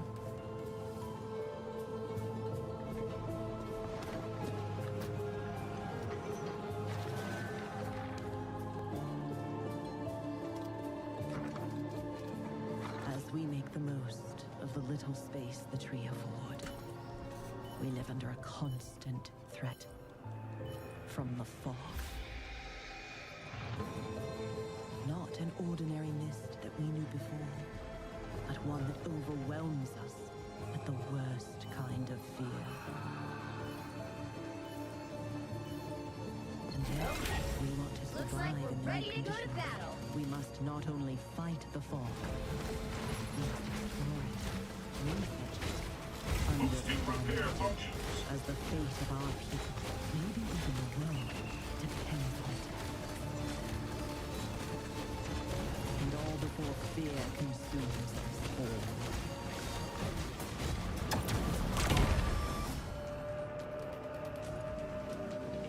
The tree provides.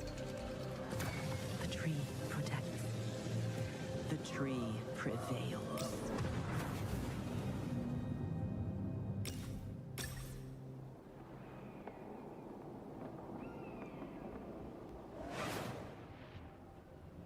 Coming soon. Oh shit. Okay. Okay, we gotta gain it. Okay, all right. So what's this like? This is cool. So is that kind of like a fighting game almost, or what?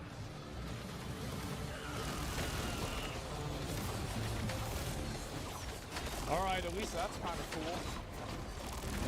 Coming up in the show. Yeah? What is it?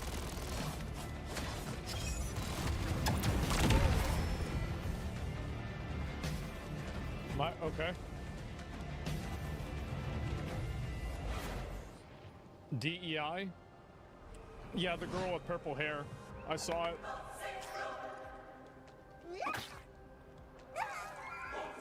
That's cute.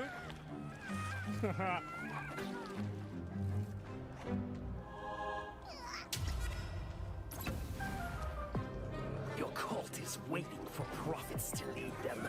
Oh, that's nice. Feeble-minded. Learn of the occult. Spread the mighty one's influence. Baby sacrifice? Power in Yeah. the God of your choice to bring the unseen depths to the mortal world. Now go. Vanquish the opposition. Burn the non-believers. Indoctrinate the uncivilized. And survive the horror. They should make a AAA game like this, where you get to like start a cult and like kill people and stuff. Holy sorcery. That'd be a really good idea. the mightiest of enemies. What it takes. Cult of the Lamb? No, I mean like a realistic one. Where it's like real people and stuff.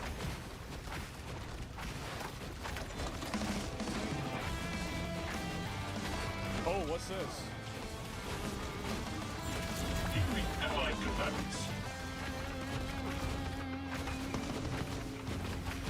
From the creators of Guns of Icarus. Grace us with victory! So, is this FPS? This seems kind of boring. Am I crazy to think that like a lot of these games just seem kind of boring to play? Maybe I'm crazy for that, but I feel like a lot of them just kind of seem boring.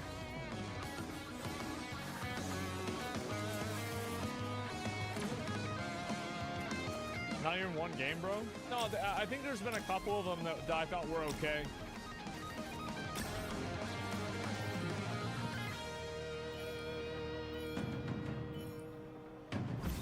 Yeah, I don't know about this, bro. Like, I don't even know what you're supposed to do. After almost a decade, Muse Games is bringing us a follow-up to the airship combat game Guns of Icarus. Now, as with all professions, our work as gadget-crazed weirdos would be impossible if not for the laser watchers and ejector seats of those who came before us. I think that music really helps the mediocre gameplay, for sure. Crafty, unhinged giants. Which is why I am pleased to present, in an attaché case full of throwing knives and tear gas canisters, the latest intel on Bond. James Bond. So we sent our secret agents to see what's happening at IO Interactive. Secret agents?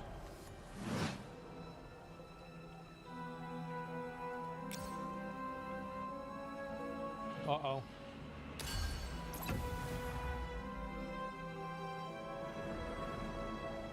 Copenhagen. Isn't this in a fucking, well, I thought that was a type of, like, tobacco. Denmark? When things got together. Well, I wasn't going to say Denmark. We figured out that we were going to work on such a legendary IP. We're very, very excited. Oh, that's cool. Wait, I think I actually have that sword. I got it Goodwill. The fact that it hasn't been a game for 14 years just adds to the excitement of a comeback of this game in Is this James Bond again? The colleagues that we have here are phenomenal, and I think taking all of their experience from the sort of Asian fantasy that they've been building for all these years and applying it to the Bond franchise has been incredible to see and to be a part of. We're making a standalone James Bond game, plus there are characters and locations that I think are going to make the fans of the novels and the fans of the movies and the cinematic history really smile. Yeah, I would expect that. Where there's some known aspects of the character, you can initially see those strengths, really their strengths, because we get to work with these amazing partners, Aston Martin, Land Rover, collaboration with Omega, and all of these things that lend themselves to credibility to the player. It's a really great fun experience. Cool. Crafting this character has been both exciting and challenging because it's a balance between being very true to Ian Fleming's novels on the character, yet bringing some part of IO into that. The most special thing about our version of Bond is that it's an IO reimagination of the origin of Bond himself, and it allows us to really dive in and learn about what it takes to enter this world of Sean Connery is the best Bond. I don't know. I've watched a lot of them. I think they're all pretty good. We didn't want to go in and cherry pick qualities. Yeah, that's just me. Or whatever. We wanted to make something that was fully original. So he's young. He's someone who doesn't yet know all the things we know about James Bond. He has all the core qualities. So he is irreverent, he's inherently charming, he's funny, but he's not yet cold, he's not callous, he's a more energetic, he has that impatience of youth built into him. Somewhere in between a naive, not yet worn down, principled young man. Fully original is an L? All units regenerated. Colder. It's a risk, I'll tell you that. It's a super L. It doesn't hit. Very true to his North Star and his values. And the story is very much about when you meet the harsh, political, dangerous world out there, how does a young man his values? Not only will we get to experience the character changes and the lessons he needs to learn, but also how he gets his famed gear. The world is a big part of how you solve the problems as you get to them. Using the environment and weapons. They're turning into Bond into a beta-ass bitch? Gadgets. Oh, I don't know about that. We have a lot of the I don't think gadget that's you'd what's expect, happening. and then quite a few you wouldn't. So our longtime fans from our Hitman franchise can expect to recognize some of these core elements from our interactive in our James Bond game. A really core aspect of this game is what we call creative approach. And it has to do with standing outside a lavish location. We're going to give you an objective in here. You absolutely need to be able to do that in a bunch of different ways. But I think the biggest difference is that you need a lot of patience. A creative approach? To Like, play I Hitman. just... You need to be sitting there, seeing the patrol. For me, looking at this game, it just seems kind of like But Bond, he can also just walk through the front door. I'm actually just going to go and talk to them. I'm just going to go punch you right now. If you're Yeah.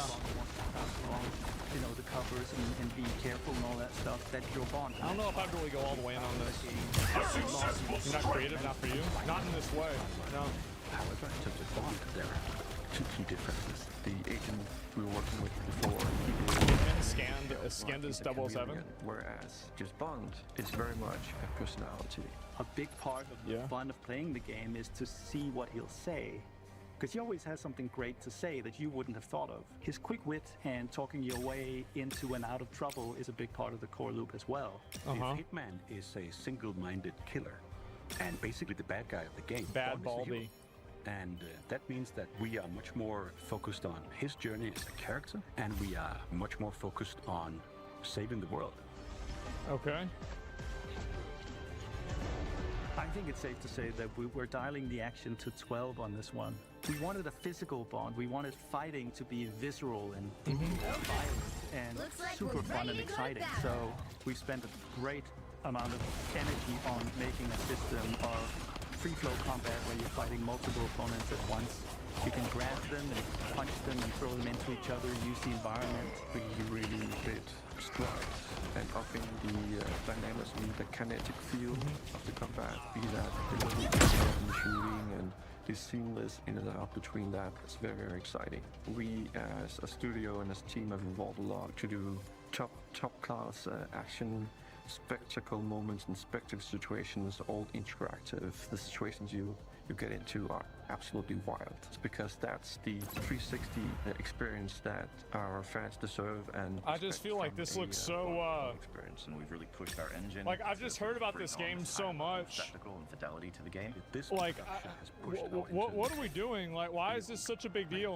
Like miles ahead of what we were able to do before. Am I crazy? Depicting these beautiful different cities and locations, exotic types of vehicles, not just normal. That's just how I feel. vehicles. So take everything we know, but also evolving with the technology to deliver an experience. I just don't get it. More Not really, yeah. than we've ever done before.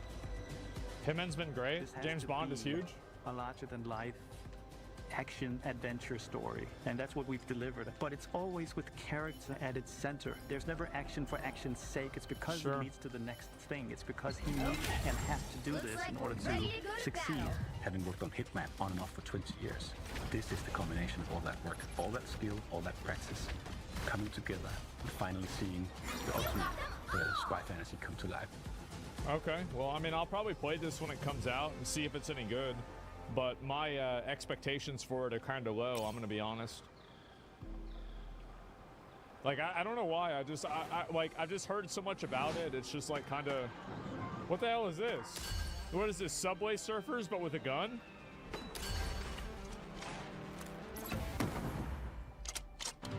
You're just a hater? Yeah. I'm a real hater.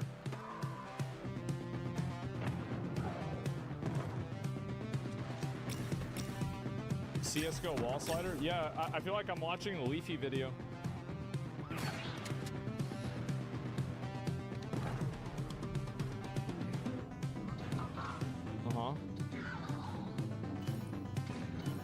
I'm the ultimate hater. Yeah. I feel like I'm just like, honestly, I just give my opinion. Good or bad, I give my opinion. And, you know, wait, Goblin, wait, it's called Goblin America? What the fuck? Looks like we're ready to go to battle. Okay. I don't know why you call it that. Boosting repair functions. we enjoy. Until now. Until you, kind one. Oh, okay. Only you can Is this a MOBA? enjoy the amplifier! Our armies, defend our kingdom, feel the wrath of the gods. Your powers are mine! Feel the wrath of the Yeah. Our city Is it tower defense? Is it MOBA? Is it like Warcraft 3? power waiting to be claimed. I don't know. Together, you are legions. Not even the hordes of the Unraveler shall halt your advance. Yeah, MOBA Your slot, strength maybe. will never cease to grow. Yeah, it has tower defense too. Once banished, you will break us free. Action strategy roguelite. That seems like a good idea, but there might be too many themes at the same time, you know? It's kind of how I see it. That's because there has. Pig face. It's in your best interest to listen to me. All right, so this is a PlayStation 2 game. Cool. Find your style. Ready to go to battle. It's okay. Get the job done. Oh, you're like you're killing drug dealers. Good work. Fast! Grace us with I kind of victory! like this. This sounds cool. Oh, I like that. That's cool. Yeah. As you can see, we are running a Looks fun. fine-tuned Yeah, engine that should of look decent. gaming goodness. Oh, What do you speaking guys of- think about that Sean, one? What's going on with the rig? Let's find out. Frankie, Jacob, status report? We're doing great down here. Jacob is I think about that they to have fill us too in on many what we're too many I'm cutaways. just wiring up everything with our Gigabyte Aorus X870E motherboard. It's got a suite of features. There's for like too reliable much overclocking too much and memory personality in performance, it. and its built-in thermal armor and heat sinks will keep our If you were Ryzen here to watch the X3D game rig show. running great without running hot. And of course, our GPU, a Gigabyte Radeon RX 9070 XT Too much with talking? RDNA Yeah. 4 architecture and 3rd gen AMD ray tracing tech for competitive 4K performance. Awesome. And for those of you who want to speed up your own PC build, I've got a technique I always use. A montage. What? A montage. It's kind of cringe. I don't even think it's bad. I just feel like there's like a lot of game shows have like little goofy segments and stuff.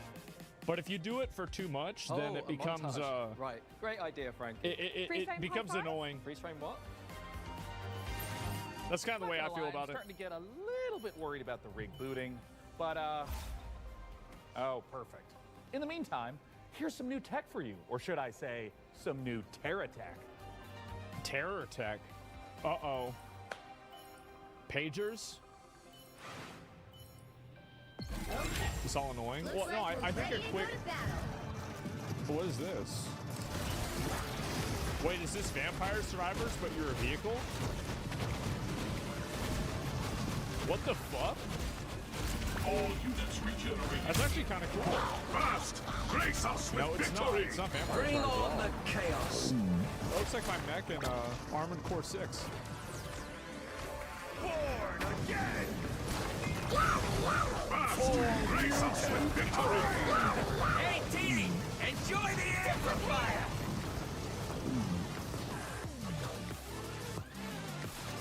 Maximum pulse! Powers of might! Born again! Cool.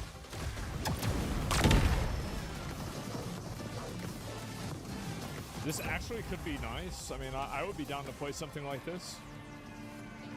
Yeah. I mean, I'd probably play this if it like full releases or something. Yeah, I would play that.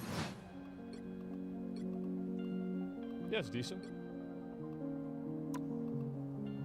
This is like Schedule 1. Don't tell me this is a game where you have to push a button to start jogging.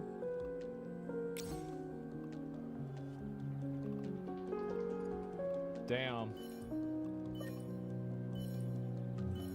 Wow. Wow, I can't wait. This is exactly what I was wanting.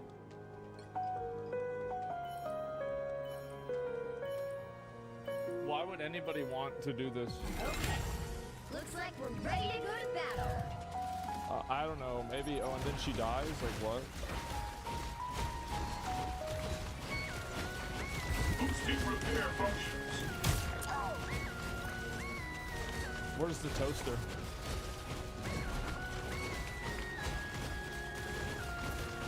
Bring on the It's a girl chaos. game? Really? I had no idea.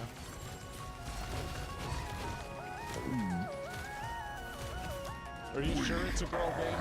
Rise, my friends! Fast! Grace us with victory! For mutant kind! No one's playing shit? I don't know, like, Hera Wives? Oh, God. Okay, next.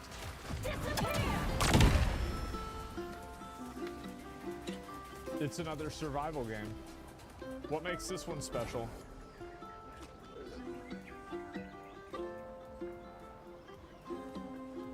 I mean, the graphics are okay. The darkness is nice. Oh, you get to kill people? Oh, I like that. Is this like a BR or something? Yeah, what is this, like Rust?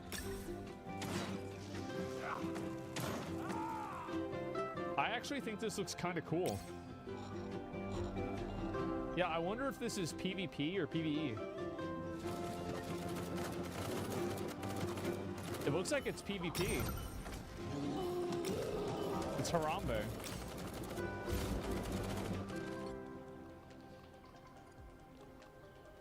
Yeah, PvEP. Yeah, it's got both. Yeah, that actually looks pretty good, I'll be real. What the fuck is this?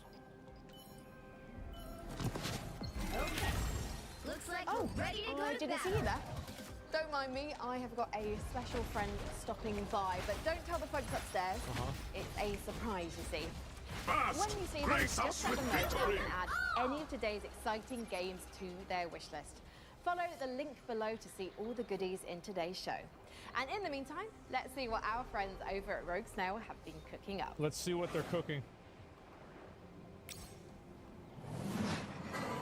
Oh, this is our game. Holy shit. Meu Deus.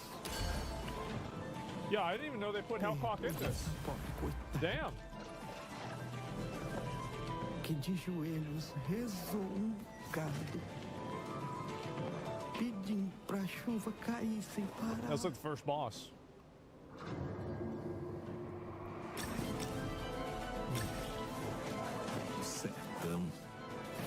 Is it called Hellcock?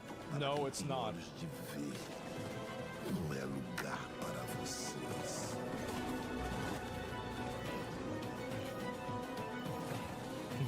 Uma pessoa pode lavrar chão. Exile-like? Guess whose suggestion that was? Cactus consegue brotar. Yeah. Todos precisam saber sobre o que de fato aconteceu em Canudos. Looks like we're ready to go to battle. Eles morreram muito para acabar com nosso lar. Pena, mas resistimos como mandacaru no meio da guerra. The race against time? Yeah, I never played it with the cloth. Eles vão nos massacrar. Eles vão nos massacrar.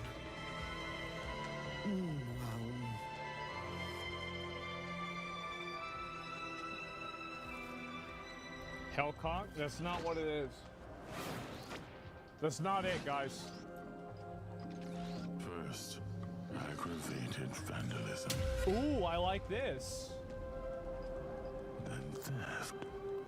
And worst of all, you've tried to Wait, flee. is this the UK simulator?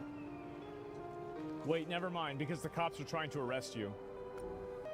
Cat? He stole the cat. Pains me deeply. This game looks really cool. But a lamb that's always lost.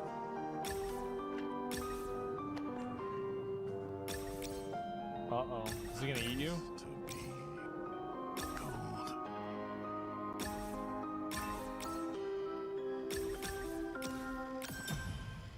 Attack on Titan, I guess. Yeah. No, I actually think that that's kind of cool. That would be like a good game to play on stream.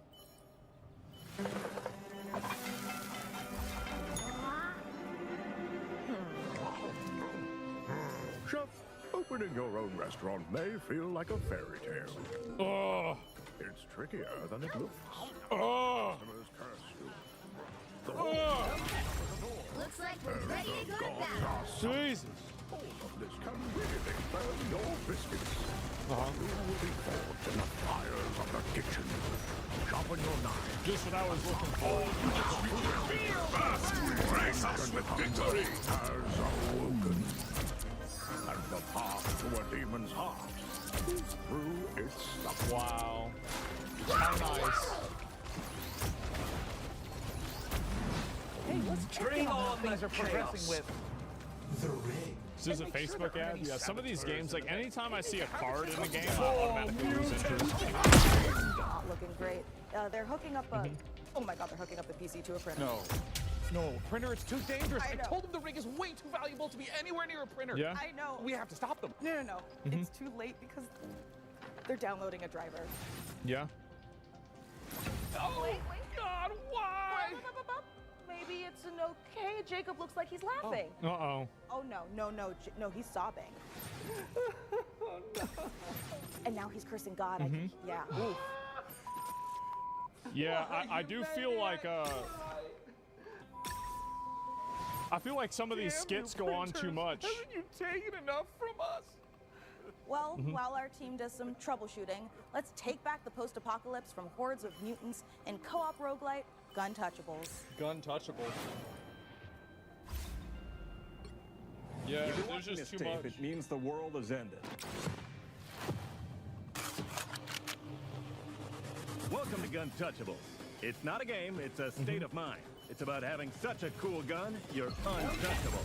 That's kind of cool. Gun Touchables.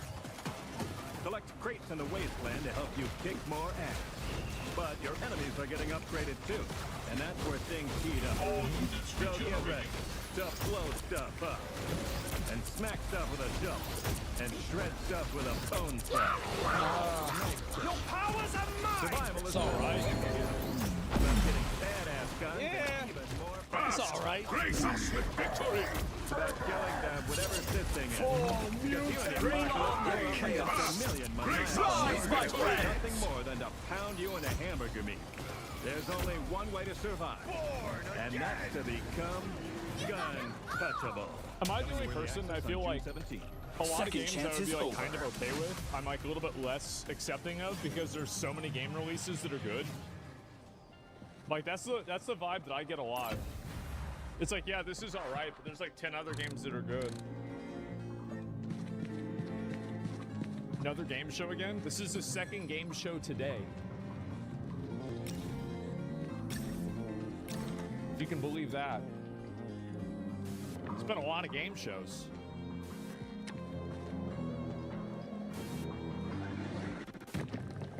Well, that's cool. Ultra kill. Oh, isn't this a game like Doom, I think? Yeah, I think I saw it. Yeah, I remember this. That's kind of cool. Ultra kill's great, yeah. It's pretty good. Looks like we're ready to go to battle. It's like a kill, like fucking timer thing, like Devil May Cry. Coming up in the show. Your powers are mine! Well, that looks really badass. I want to see what that is. It seems like they saved a lot of the cool looking games for the end. Yeah, these are decent. Dark Tide DLC. Really? What's this? Rise, my friend! Grace us with victory. Prophesized Sky. Is this another, you're building something that moves around?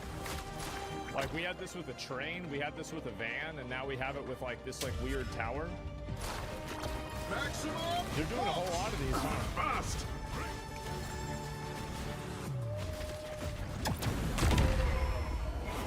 Yeah. And this Well, is the superhero superhero is right in. I hope you're ready for your first shift. I think I saw a little bit of this. We're before, doing this? Right? Hey, team. This is your dispatcher. Someone's robbing the museum. Watch and learn, Sonny. How do I mute Okay. you? We're taking bets on when you'll quit. Today's Friday. I don't know, guys. XQC loves these, does he? I don't know. I've never seen him play one. I think this is okay, but it doesn't look insane.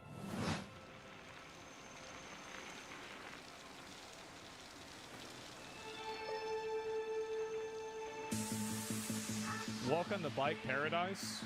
Yeah, of course it's Bike Paradise. You're inconveniencing all the drivers. You're not in the bike lane. You're probably not following traffic laws. Yeah, that's about right. What? Wait, what was that?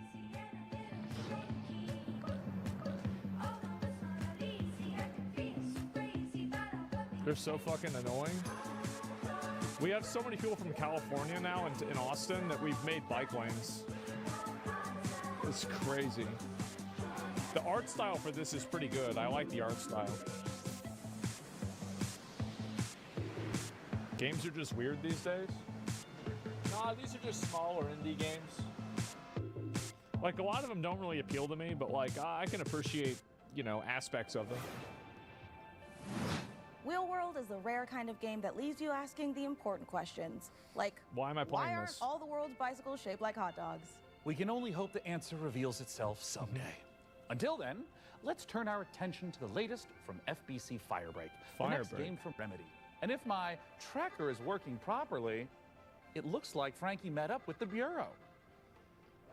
Is this the guy that she's gonna interview? This is gonna be in the other chair. Yeah, this seems decent. It's been 6 years now since we've been locked in with the Hiss. I don't care about your day job. If you can hold a gun... It's a Doom clone? I mean, good. I'll be frank with you. This ain't an easy shift. But at least you won't be alone. Your fellow firebreakers will have your back. Fighting together. Fixing together. I don't know really how I would feel about playing a game like this. If you can stand your This is okay. and stick together, it'll be more than enough to survive. It's PvP? Is it really? I mean, I don't see any PvP so far. Corrupted item loose on site. Uh-oh. Just shoot it. Well, that's kind of cool. I feel like these games are pretty creative with the kinds of weapons they have, at least.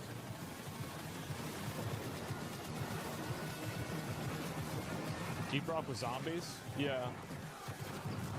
Yeah, this is my understanding of what Deep Rock Galactic is. That's the job. Sounds simple enough. Good. I've got a liability waiver here with your name on it. Play Division 2. That trailer I'll was play a new one. absolutely epic. Delivered on all fronts, but it did take me back to my student days. It might have been the post-it notes, the traffic lights, and the slight feeling of regret in the shower. What have we signed up to? my chaos